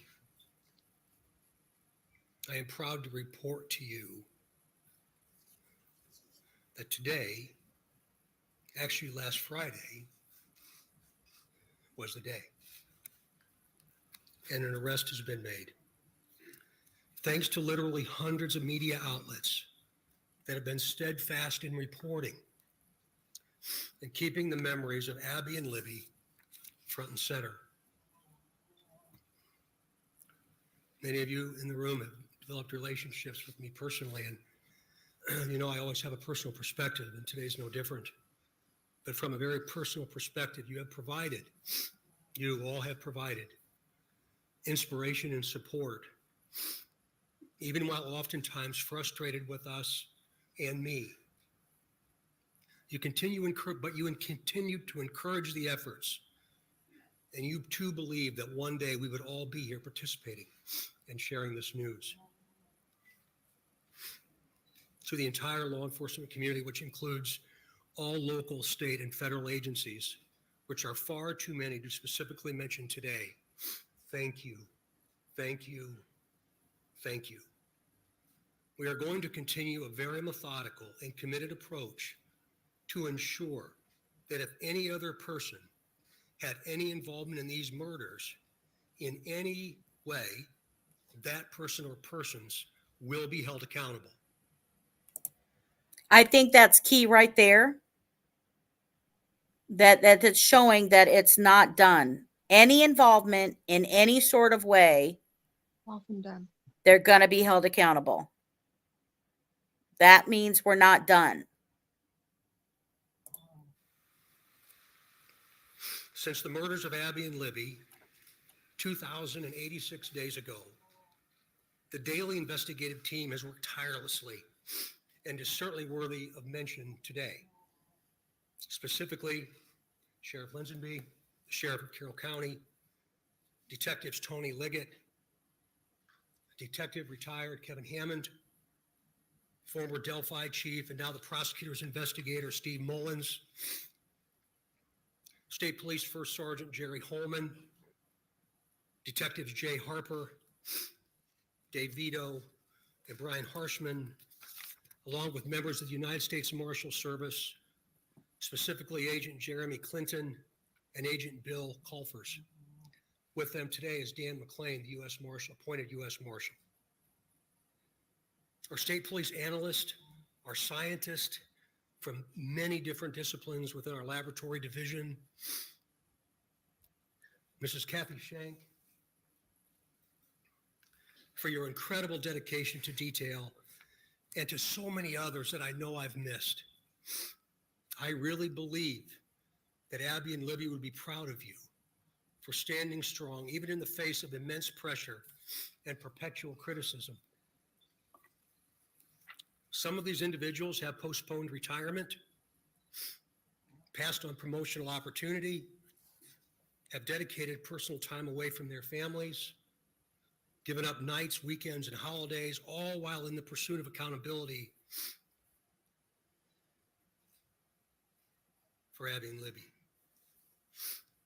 I know that today's announcement will not diminish your resolve, and I hope you have found just a bit of peace in this most complicated world. This is really important. While I know you are all expecting final details today concerning this arrest, today is not that day. Today's not that day. This investigation is far from complete, and we will not jeopardize its integrity by releasing or discussing documents or information before the appropriate time. Prosecutor Nick McClellan, of course, will share additional information about what we can and cannot say, and also explain to you why the probable cause affidavit is temporarily sealed by the court and not available. And by the way, he has been a tremendous asset to this team. I'm yet again asking you for your patience and please your understanding while our system of due process works. Also remember that all persons arrested are presumed innocent. All persons arrested are presumed innocent. You all will have an innate desire to subjectively interpret and then report what you think. We in the law enforcement realm cannot, and you should never allow us to, talk about what we think concerning facts, but rather discuss and share at the right time what it is we know. The time will come when additional details can be released. But again, today is not that day. It's about Abby and Libby, their families, and this community, this nation, and even our planet.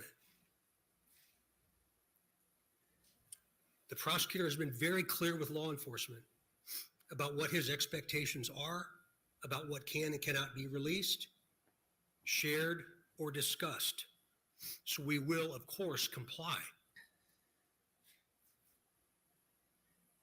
If you choose to be critical of our silence, be critical of me,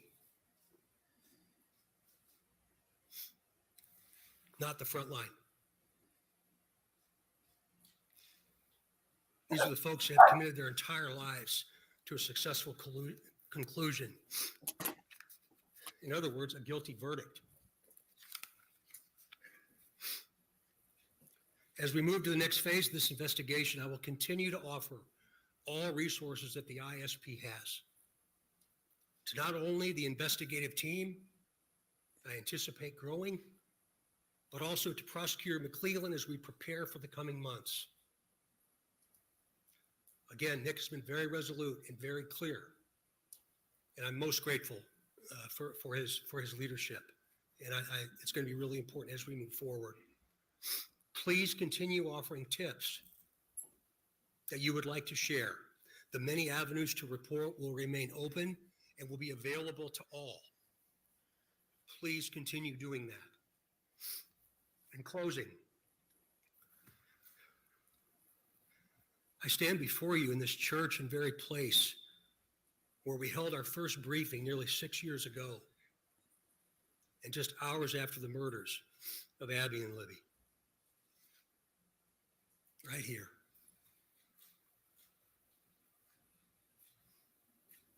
Pulling in today, I wasn't really sure what emotion I would experience. But peace came over me. I didn't expect that to happen. And I hope all of you, with all the different responsibilities you have from around the planet today, have felt some of that as well. But remember, we're not done. I think what we all have experienced proves that together there's nothing we cannot do. But more importantly, giving of ourselves, all of us,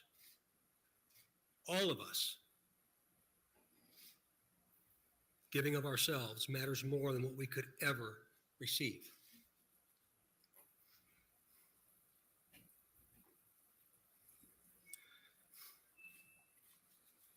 Abby and Libby, though in death, have had a profound effect on so many of us, on how we live,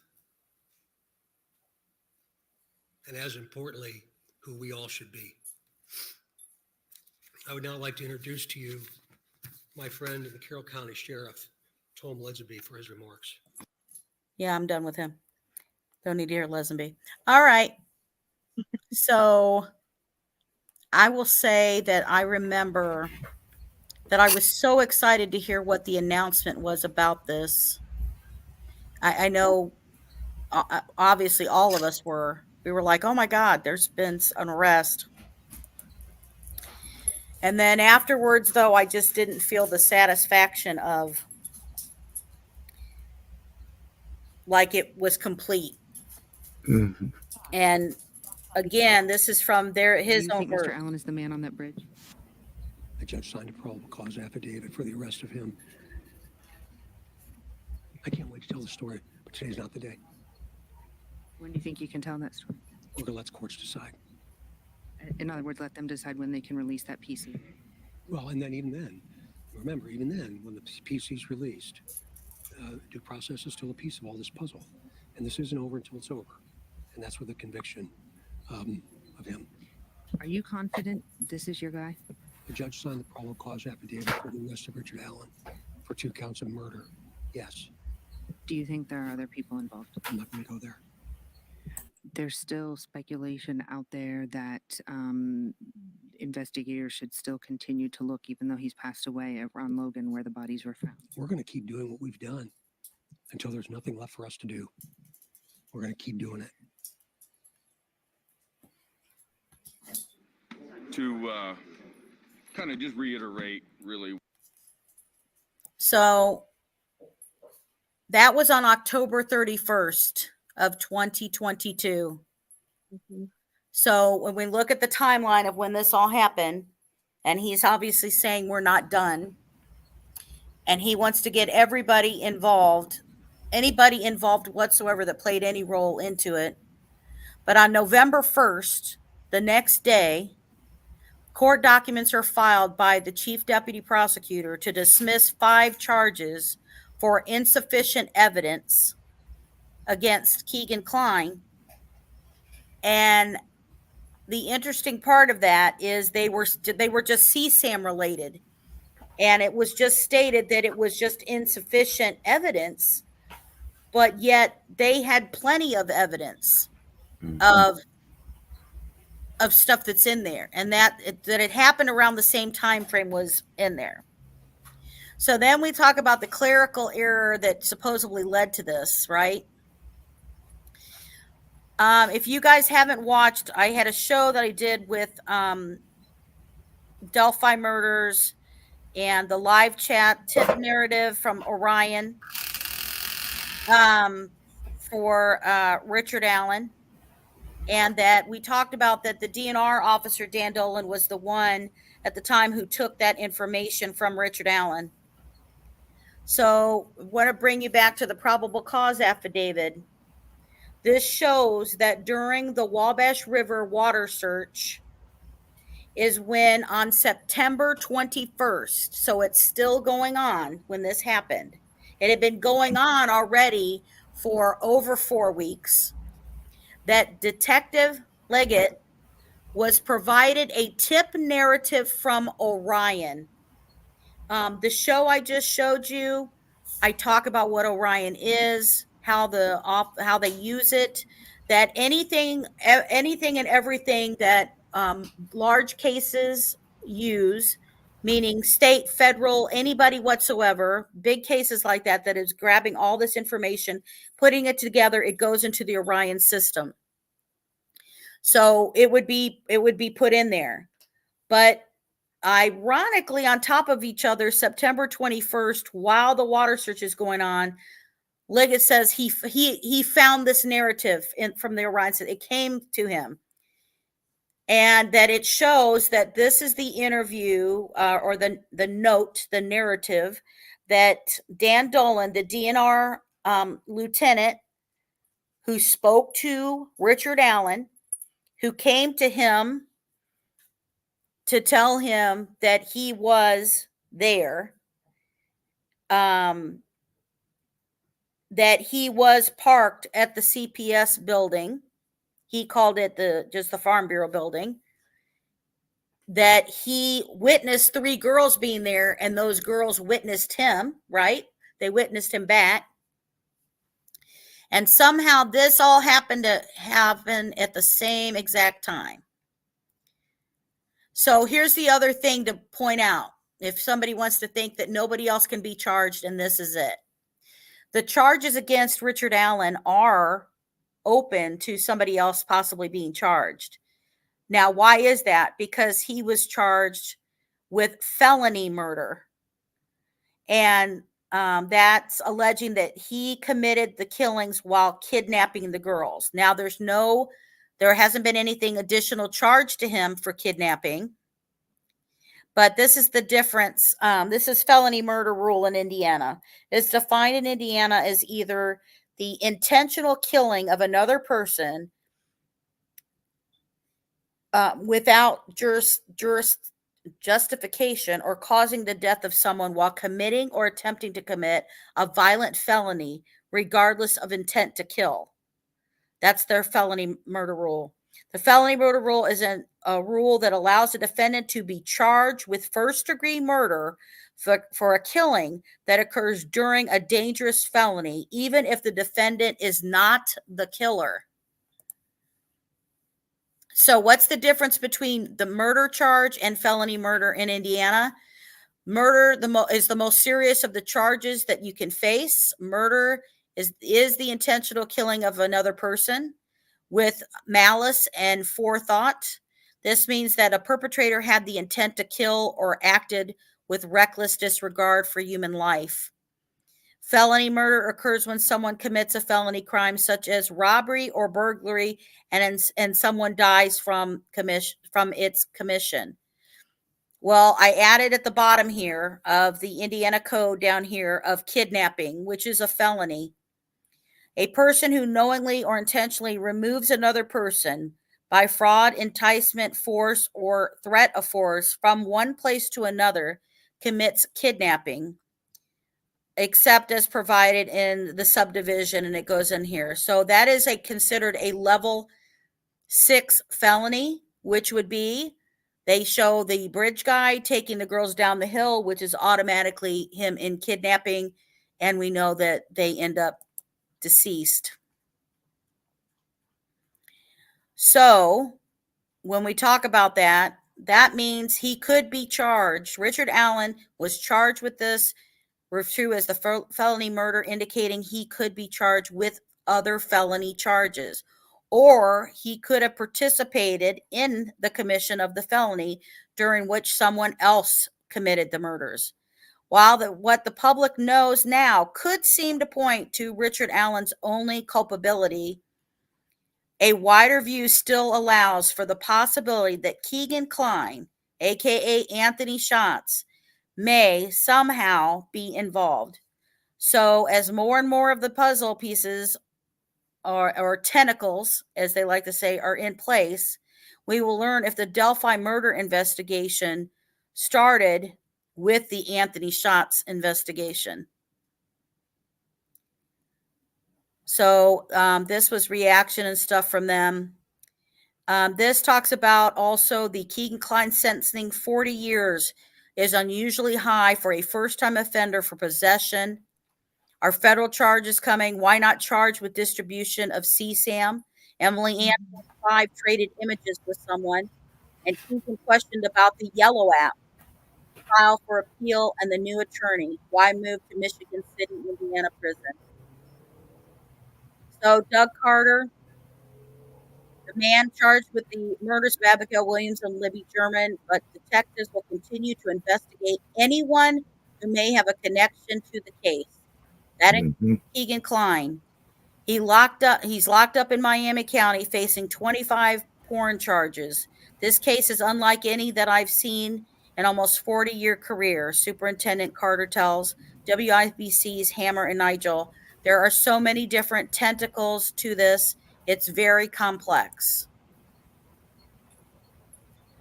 So this was a one-time only release. This is honestly part of the reason I ended up with the channel, forced by Mama Bear and Paige.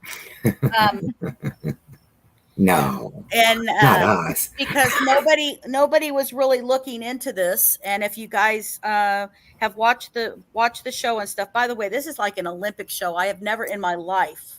No. No wonder I'm so tired from prepping for it. This was like 4 shows in one. I mean, it's like 4 shows. So I think it automatically separates it in chapters. So I hope people are like breaking it up, going, taking a nap, doing, intermission, coming back, drinking more wine, whatever you guys are doing. But so this was something that nobody was really looking into at the time. And it was only briefly mentioned in the local news here about the Yellow app. And suddenly now I want you to look at, when we talk about stuff moves on and does it move on, and did they leave Anthony Schatz? Did they leave that profile? Well, think about when they interviewed Keegan. February 25th of 2017, Anthony Schatz connection. They started there. They never left there. And this video is going to show you why. We're going to show maybe, let's see. There it is. I hope.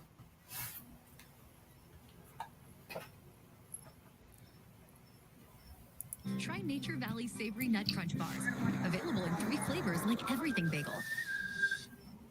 Investigating the murders of Abby Williams and Libby German in Delphi, Indiana, want to talk to anyone who may have had contact with a man known as Anthony Schatz on social media. Remember last year, police said the man behind this page stole these photos and pretended they were him and talked to girls and teens on Snapchat and Instagram. Authorities now want to find anyone who talked to the man on an app called Yellow or Yubo. The man has not been charged in connection with the teens' murders, which happened in February of 2017. So that was the very quick and generic brought up. The only thing else that was shared with us locally is that in addition to this, at the time, they were heading to the headquarters, the location where this is made from, which is called 12 app. And that is made, that's from France. The creators are from France. So they went to their headquarters. So on April 11th of 2023, they're still asking if you have talked to Anthony Schatz, but now we're into the yellow app, right? We're into this. Later on, we get Richard Allen. Did they find a connection from that? What Anthony Schatz was talking on yellow app? We don't know yet. But I did do a show on this. I talk about the dangers of it, yellow app. I talk about all of the social media. So there's two. I have one that's just about all the social media, which the investigation I began into yellow app is at the ending of this video on the right, what was on Keegan's phones. And then I have a shorter video that I did that only talks about yellow app and how this has been an app that it is honestly an app that's been made for pedophiles. That is what it is. It's supposed to be for like a Snapchat, or no, what's it called? What did they call it? Like the meetup type. No, something for teens. Hold on. What do they call it? Oh. Tinder for teens. Tinder for teens. Thank you, Miss Page. Thanks, Paige. So they sit here and have where they can have kids as young as 13, although kids even younger than that could go on it because it would default to an age to make them 13. And it says that you're supposed to be in the age of 25, which I don't know why 25-year-olds would be on it, but it would go up to 25. But you can lie about your age and say that you were you could be a grown man and go in here. And you can watch the videos and whatever. The other thing about this app, it did a location on you. So you could find how far away certain kids were from you, how close they were. Unbeknownst to the kids, it automatically connected to your Instagram and Snapchat, and it would locate you. And when you say about meeting a friend, you could put how many miles away you wanted to meet that friend, and it would give that information. So that's kind of what made me first go into here, because nobody was looking into it and going in it. Now, after this, that was the one and only day they ever mentioned yellow app. It's the one and only day that they ever sat here and brought up about Anthony Schatz and another profile that was suddenly done. So that means in April of 2023, the investigators are still looking for Anthony Schatz. I mean, that's at least what I totally take from that. Yeah, exactly. 100%. So we talked about after Kegan Kline's sentencing for CSAM, during his interview with the murder sheet, he is questioned about using the yellow app. And now this is the second time he interviewed. He's trying to kind of deny some stuff that he had before. So this is called the post-sentencing interview with Kegan. And I'm going to pull this up. Body parts. I found the phone. I don't know if that's in it. Let me see. Oops. You know, it never wants to land exactly at the time you need. Oh. Okay, here we go. You know, she never did, obviously. People wonder if they said in court that sometimes you would try to get information about how to meet some of these girls. And some people wondered if you would then give that information to other people so they could go meet the girls. Did you ever do anything like that? No. And they said something about a few apps that I use that I know I didn't use. I never heard of some of the apps that they use. Like one of them was, I can't remember. I think it was Yellow or something. I don't even know what the fuck the app was. I don't know. It was just so much misinformation that they said. I want you to know that Anya and Kevin know, and I know Mama Bear and Paige know. When I heard that he literally said the app that I had put so much work into, it was like, I knew it. I knew it. And when was he asked about this? He was asked about it while he's in custody, while they're talking to him again, a time of the water search. So we're talking at the end of, very recently here of him being asked. They asked him about a yellow app that was asked back in April of 23. Now they're asking him, the Kegan Kline, who created Anthony Shots, hey, did you do this? And now we know that Keegan Klein, it's unusual amount of sentence.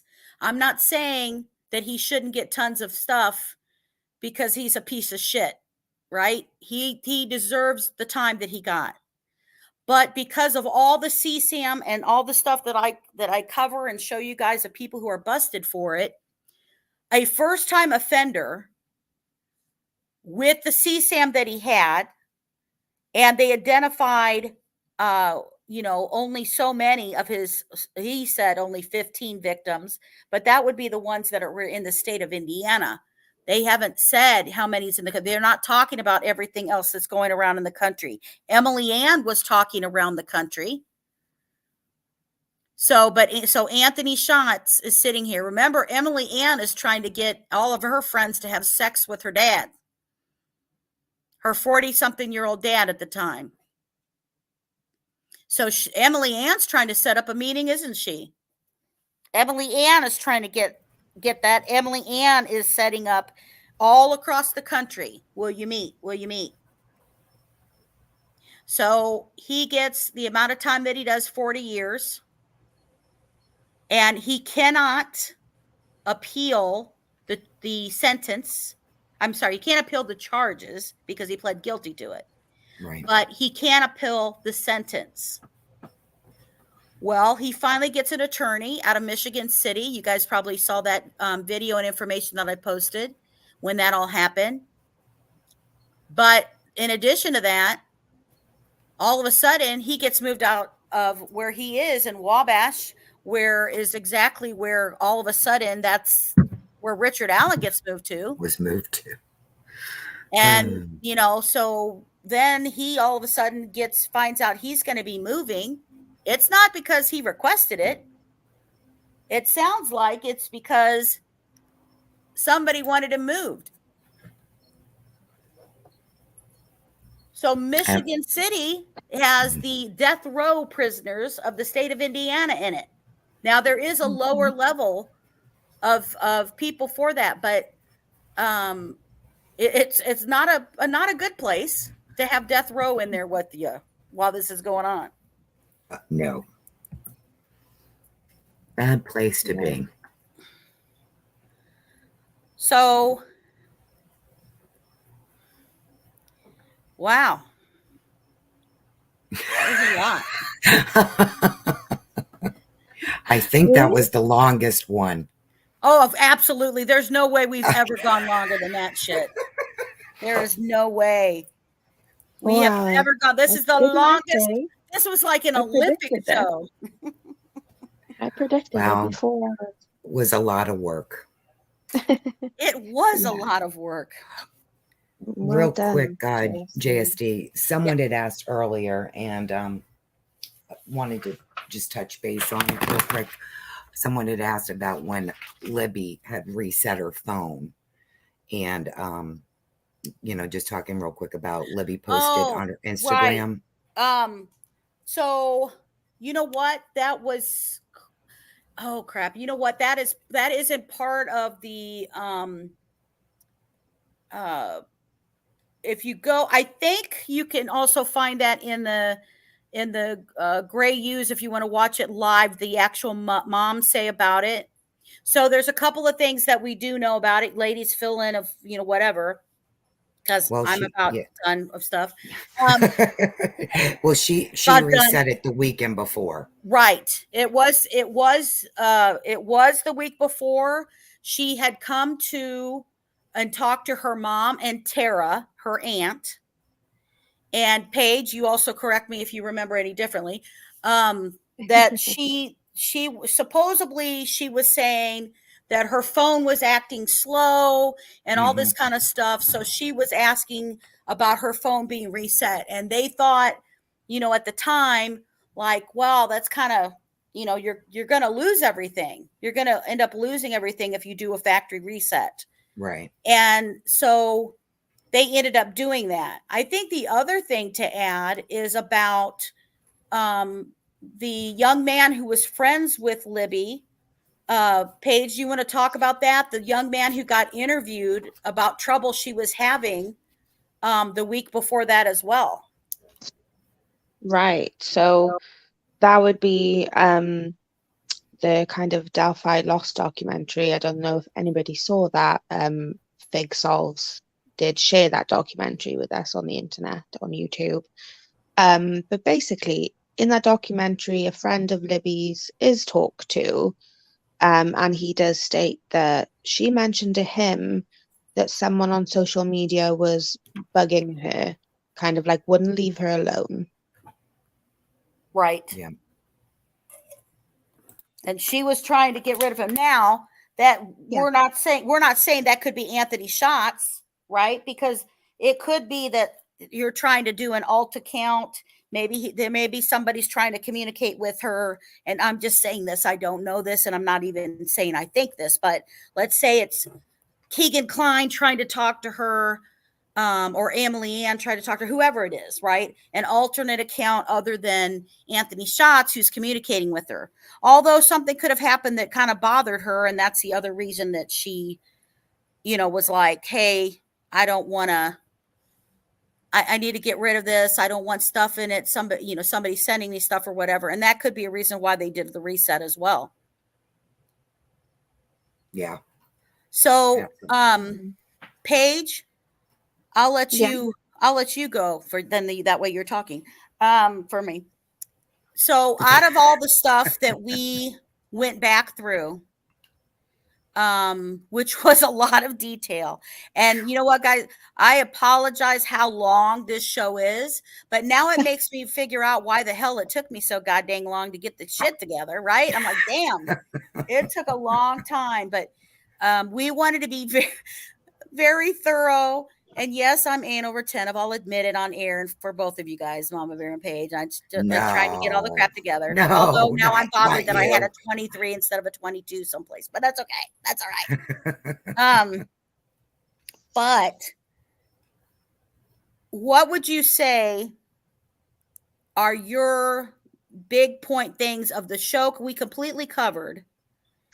And kind of a thing of recap that you were thinking was important information that people take out of the show today. Paige. Yeah. Sorry. Could you ask again? It's late for where Paige is. Yes. So in the stuff after we go through the whole entire show, what do you think of our big points, I guess? The revelations. Bullet points for people that you think were like the most important or pertinent to you that we went through. There's so many. I know. We'd have to do a whole nother show on just the bullet points of the freaking show. No kidding. Well, I'd have to say, oh gosh, let me think. There's so many.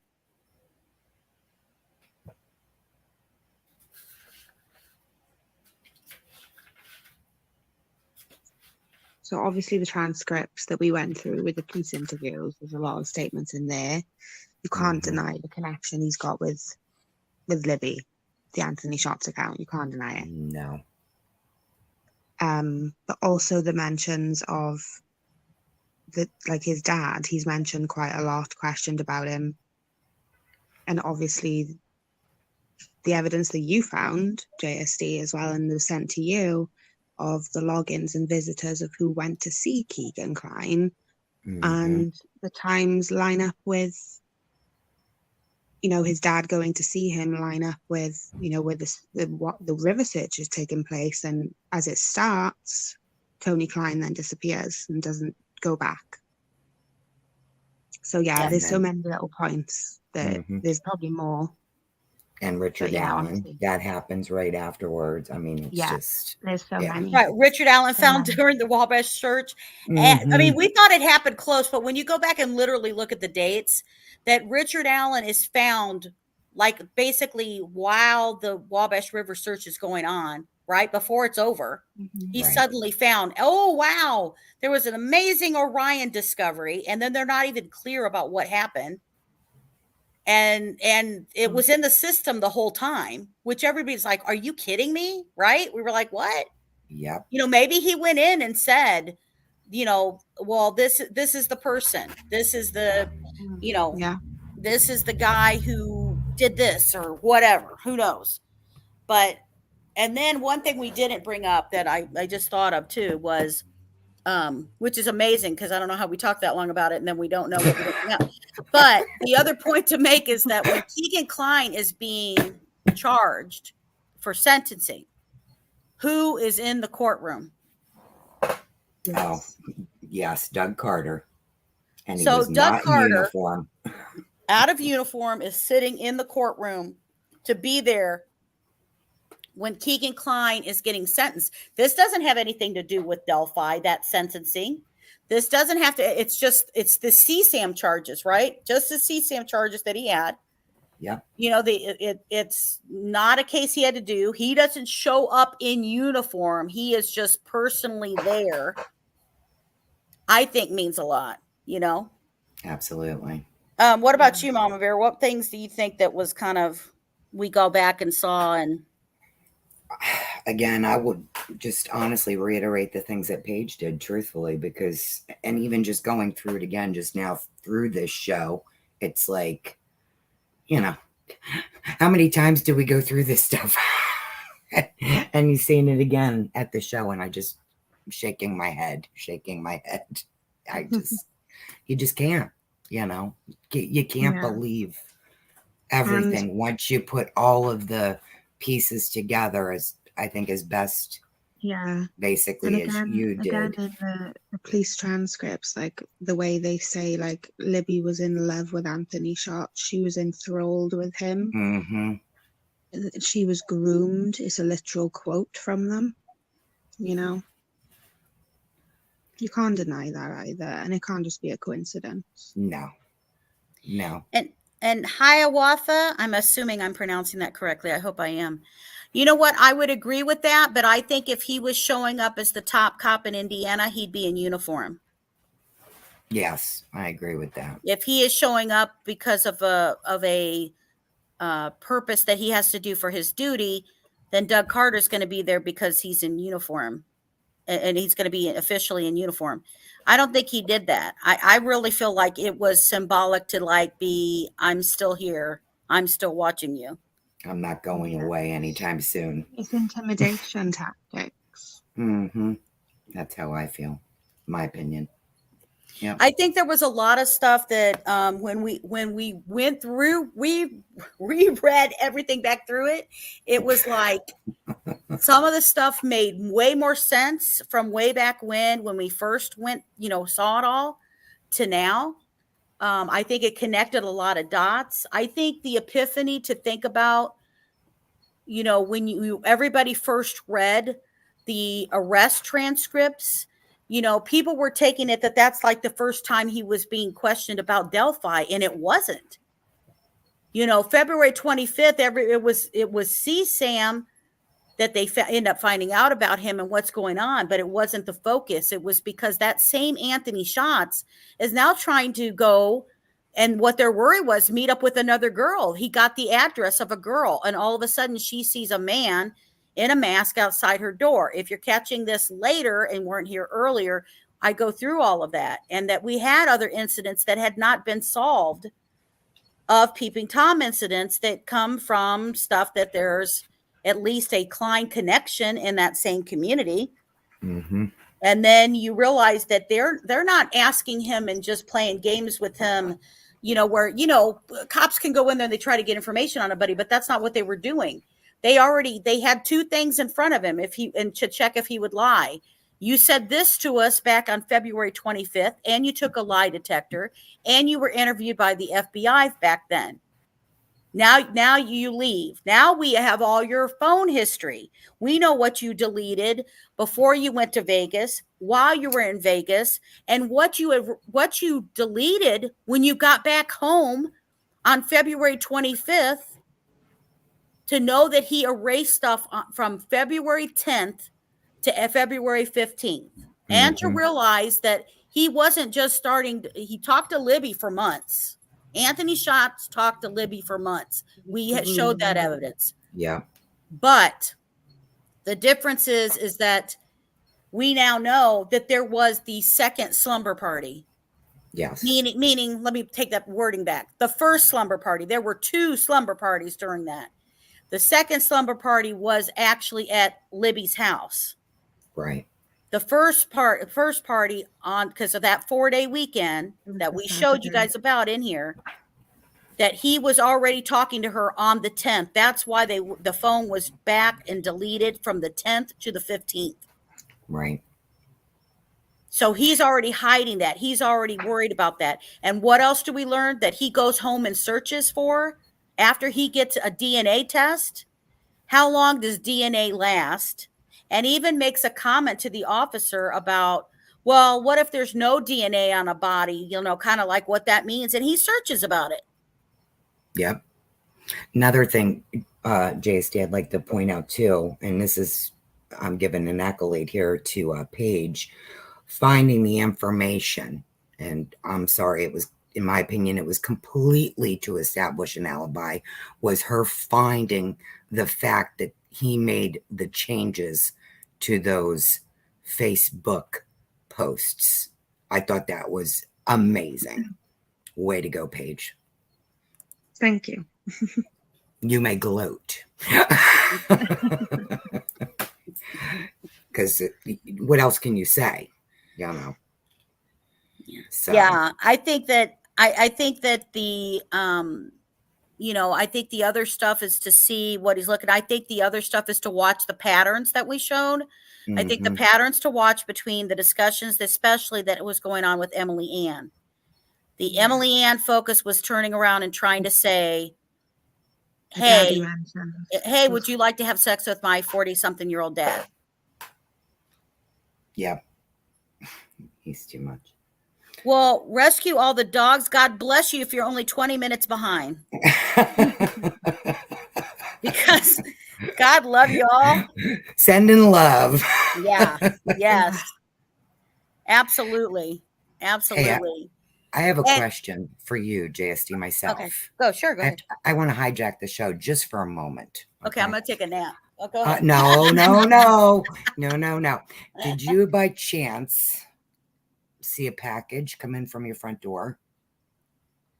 Are you trying to scare the shit out of me to tell me that in the middle of the night, like somebody's at my front door? What are you doing? I'm just saying. That's as bad as Paige telling me she thought she heard somebody say. I'm just saying, JSD, did you by chance walk out your front door? No. Okay. Are you close to your front door? I don't know. I don't want to be now. Can you go to How your would I front be to the door? front door? Wait a minute. That's a silly question. I'm freaking streaming right now. Why would I be near the fucking front door? Oh, go to the front door, would you? Or ask somebody else to. Hold on. The front door. There might be something or someone, who knows, there. Okay, if there's somebody standing at my door, I'm calling 911 right now. And hey, by the way, okay, Mr. Justice just went to the door to get me that. So okay. Thank you, Mr. Now. Justice. Yes, and we would like you to open it. Okay, all right. You don't have I to know read. it is getting creepy, Kelt. She scared me. I mean, it's not as bad as Paige telling me that there's somebody screaming earlier. Oh my God, that is so funny. I was fixing to say about that. My sister bought me for Christmas a new fedora. Oh, did she? Oh, but I like this one. Oh my God. Cha-ching. You can read the little thing inside. Oh my God. I can't put it on my head. It is so fucking cold. It's like negative a million here. And wow, is that supposed to have that right there like that? We just wanted to show you some love. Is it supposed to have like an indent thing on the top of it? Yes, it is. It's supposed to look just like your picture. Huh. It's the Justice Serve Daily hat. Wow. I may one day even show my face to show off my hat. Maybe I'll just show my hat. That'll be it. Oh, I know why. Probably because I got to take this out. You can read the insert though later, but wow. Thanks for scaring me a little bit. Thank you. That's so fun. She approached Oh my God. I knew the nothing only about thing the approach. didn't get the glass, the spy glass though. Well, you know what I wanted? I've always wanted, they came out and it was gone, sold out soon. Cause I like Disney stuff, and they sold out so soon of the one that had Mickey Mouse ears on it. Right? The one that had Mickey Mouse ears, and it was so adorable. Sorry, didn't mean to hijack the show, but we wanted you to know. But I did. Okay, you're right. Thank you, Mr. Justice, for getting the package, hon. Hey, we just wanted to let you know we love you. Oh, thank you so much.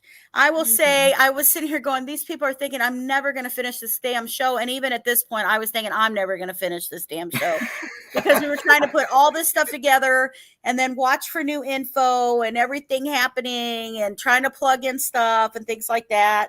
I did have another request that's out, but I haven't got it back quite yet. So I'm hoping there's a little bit more I'll be able to share in details.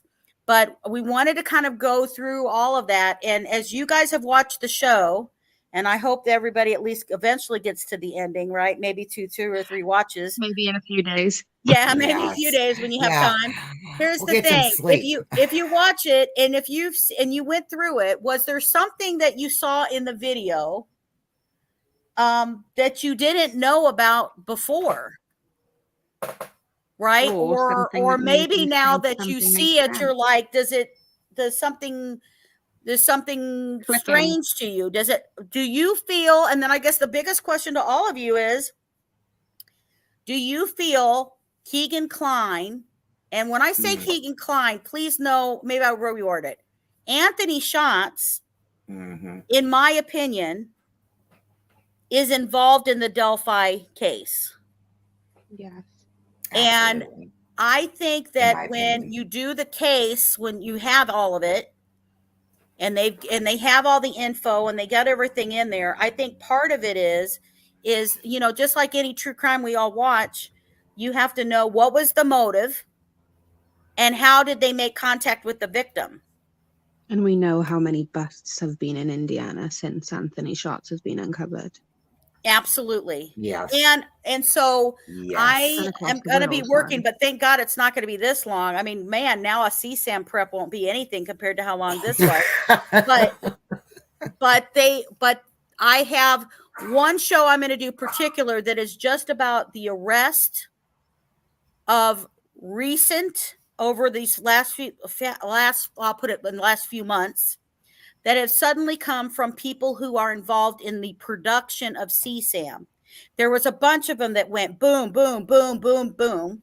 And if you notice, when we talked about this, only, what was it, like 5 or 6 kids were identified in the 15 that he said he had, but that doesn't account for the other CSAM that Emily Ann has. And watching these big busts and watching these cases, you know what I mean? That is exactly what ends up busting. And then usually the FBI comes up and follows up behind that and talks about, oh, hey, we did this bust because it started with this guy and blah, blah, blah, blah, blah. And it led to. The other thing is that, I mentioned about that Emily Ann was speaking to somebody who was portraying themselves also to be a female profile. Right. And was trading back and forth. You saw just that one screen talked about how much stuff they were trading, what they were asking for, what was going through it. And remember, in Kegan Kline's materials that were found, which again, I encourage you to go watch that video again if you want to, it shows that there was stuff of 3-year-olds on the information. So that's not what was being targeted, in my opinion, for Kegan. I don't think that was what his target was. I think he was after, teenage girls, and that's what he was trying to get. I don't think he was, necessarily into this 3-year-old whatever. But when you get into the trading and those types of groups, they trade that stuff because the more you trade on that, the higher level you move up in that group. Right. You move up in that ring for having that kind of stuff. So when I brought up about he traded back and forth with another female entity, and I say that, and I'll maybe I can actually bring that up here real quick. See, it should be easy, I think. Show you guys what I'm talking about. No, don't open there. But we had a special show I did, and it was focusing on kind of the worst of the worst people and people that were being busted. And let me tell you, they're hard to do because I think all of them are horrific. But let me see if I've got it right here. Maybe, Mara? Where did I do it? It wasn't that long ago. But I talk about the guy who got busted in California. And he was busted. There he is. Let me put this up here. Oop, that's me talking. Let me see here. Okay, keep it that way. And I'll share this really quick. So,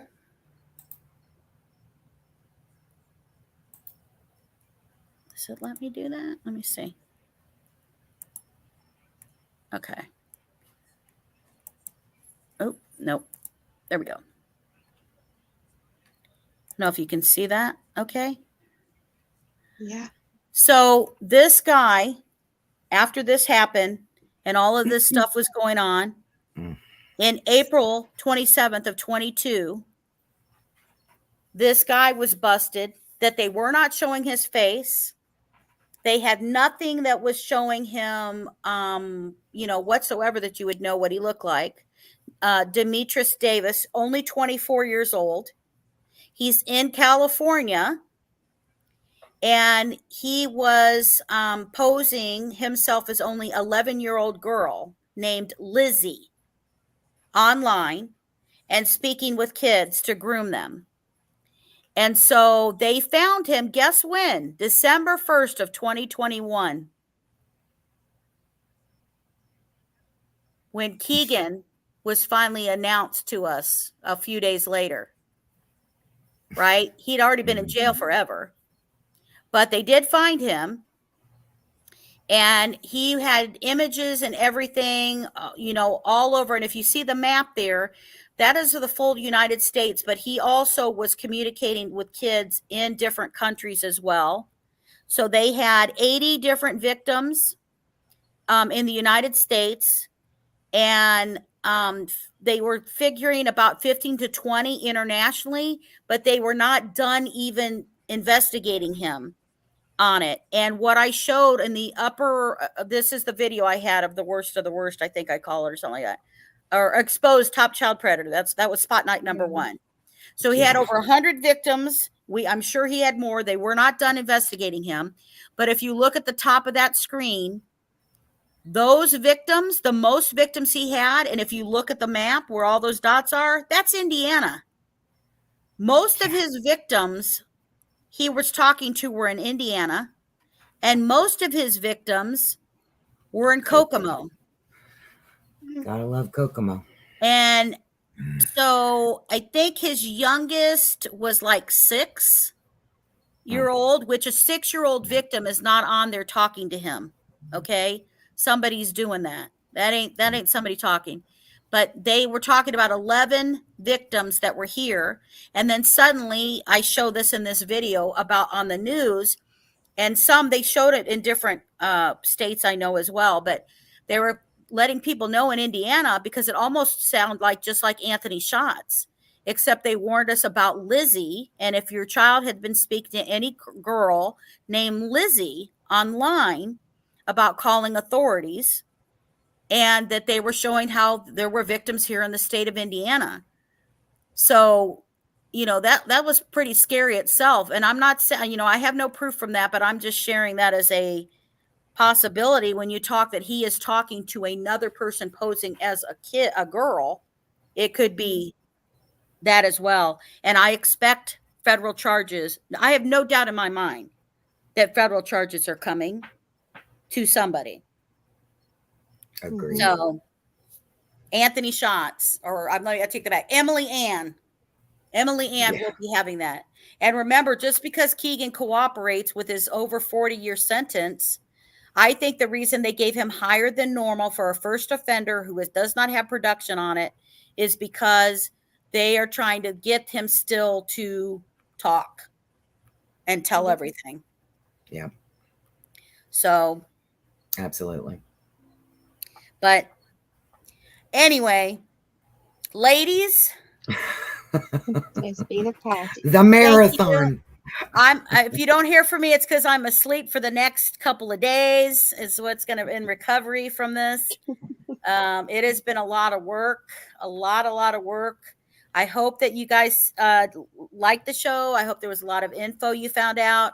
If you did find info and stuff, please give us comments. Let us know what it was that you found out new, or maybe you looked at something different now because of going through it. Whether you believe that the Anthony Shots account has something to do with Delphi or not, put it in comments. Let us know what your thoughts and what you're thinking on about it. And if you didn't learn anything about it, I'm, sorry, wasted, how many hours have we been on now? I don't even know how many now, but 4.5. Many hours. I mean, I know people could do this, but not me. I'm not the normal in there. I'm normally an hour, really big show, 2 hours, right? But anyway, ladies, thank you so much, Mama Bear and Paige, for being here. Thank you, Paige, staying up late at night. I'm glad you don't work tomorrow, technically, AKA today for you. Yes. So, thank you. But thank you, Paige. Anything last words you'd like to say or anything? Thank you for having me, as always. It's always an honor to be here and to talk about this case. Well, you represent the international interest of the Delphi case for us, so I appreciate that for you as well. Thank you. Go take a nap or go to sleep. I guess not. It's not a nap. Go to sleep. I will. All right. Bye. Mama Bear, what about you? Any final words of wisdom or? I just so thankful to be part of the channel. Thank you for having me, be here and allowing me, to be with you guys, because I think we're okay together. I think we did do well. So thank you, JSD. Thank you, Paige. Thank you, Kel. And thank you, everybody in chat, for always supporting us. And thanks for allowing me up tonight. Have a good one. Absolutely. All right. Catch up with you later. All right, honey. Bye. Yes. Thank you, Kelt, for modding. I don't know if Jinx was in here earlier. Sorry, I couldn't check all the things. Thank you, everybody, for being here. Let us know what you thought about it all. We will have an update about what is going on with the Indiana Supreme Court hearing for Richard Allen. Keep an eye for that. And I hope this was helpful to you. And thank you for being a part of the show. Make sure you hit that like button and make sure you subscribe, for you'll always get notified about shows coming up and all the, breaking news that we find out about. So anyway, appreciate you all. Thank you for making sure justice is served daily. Bye, guys.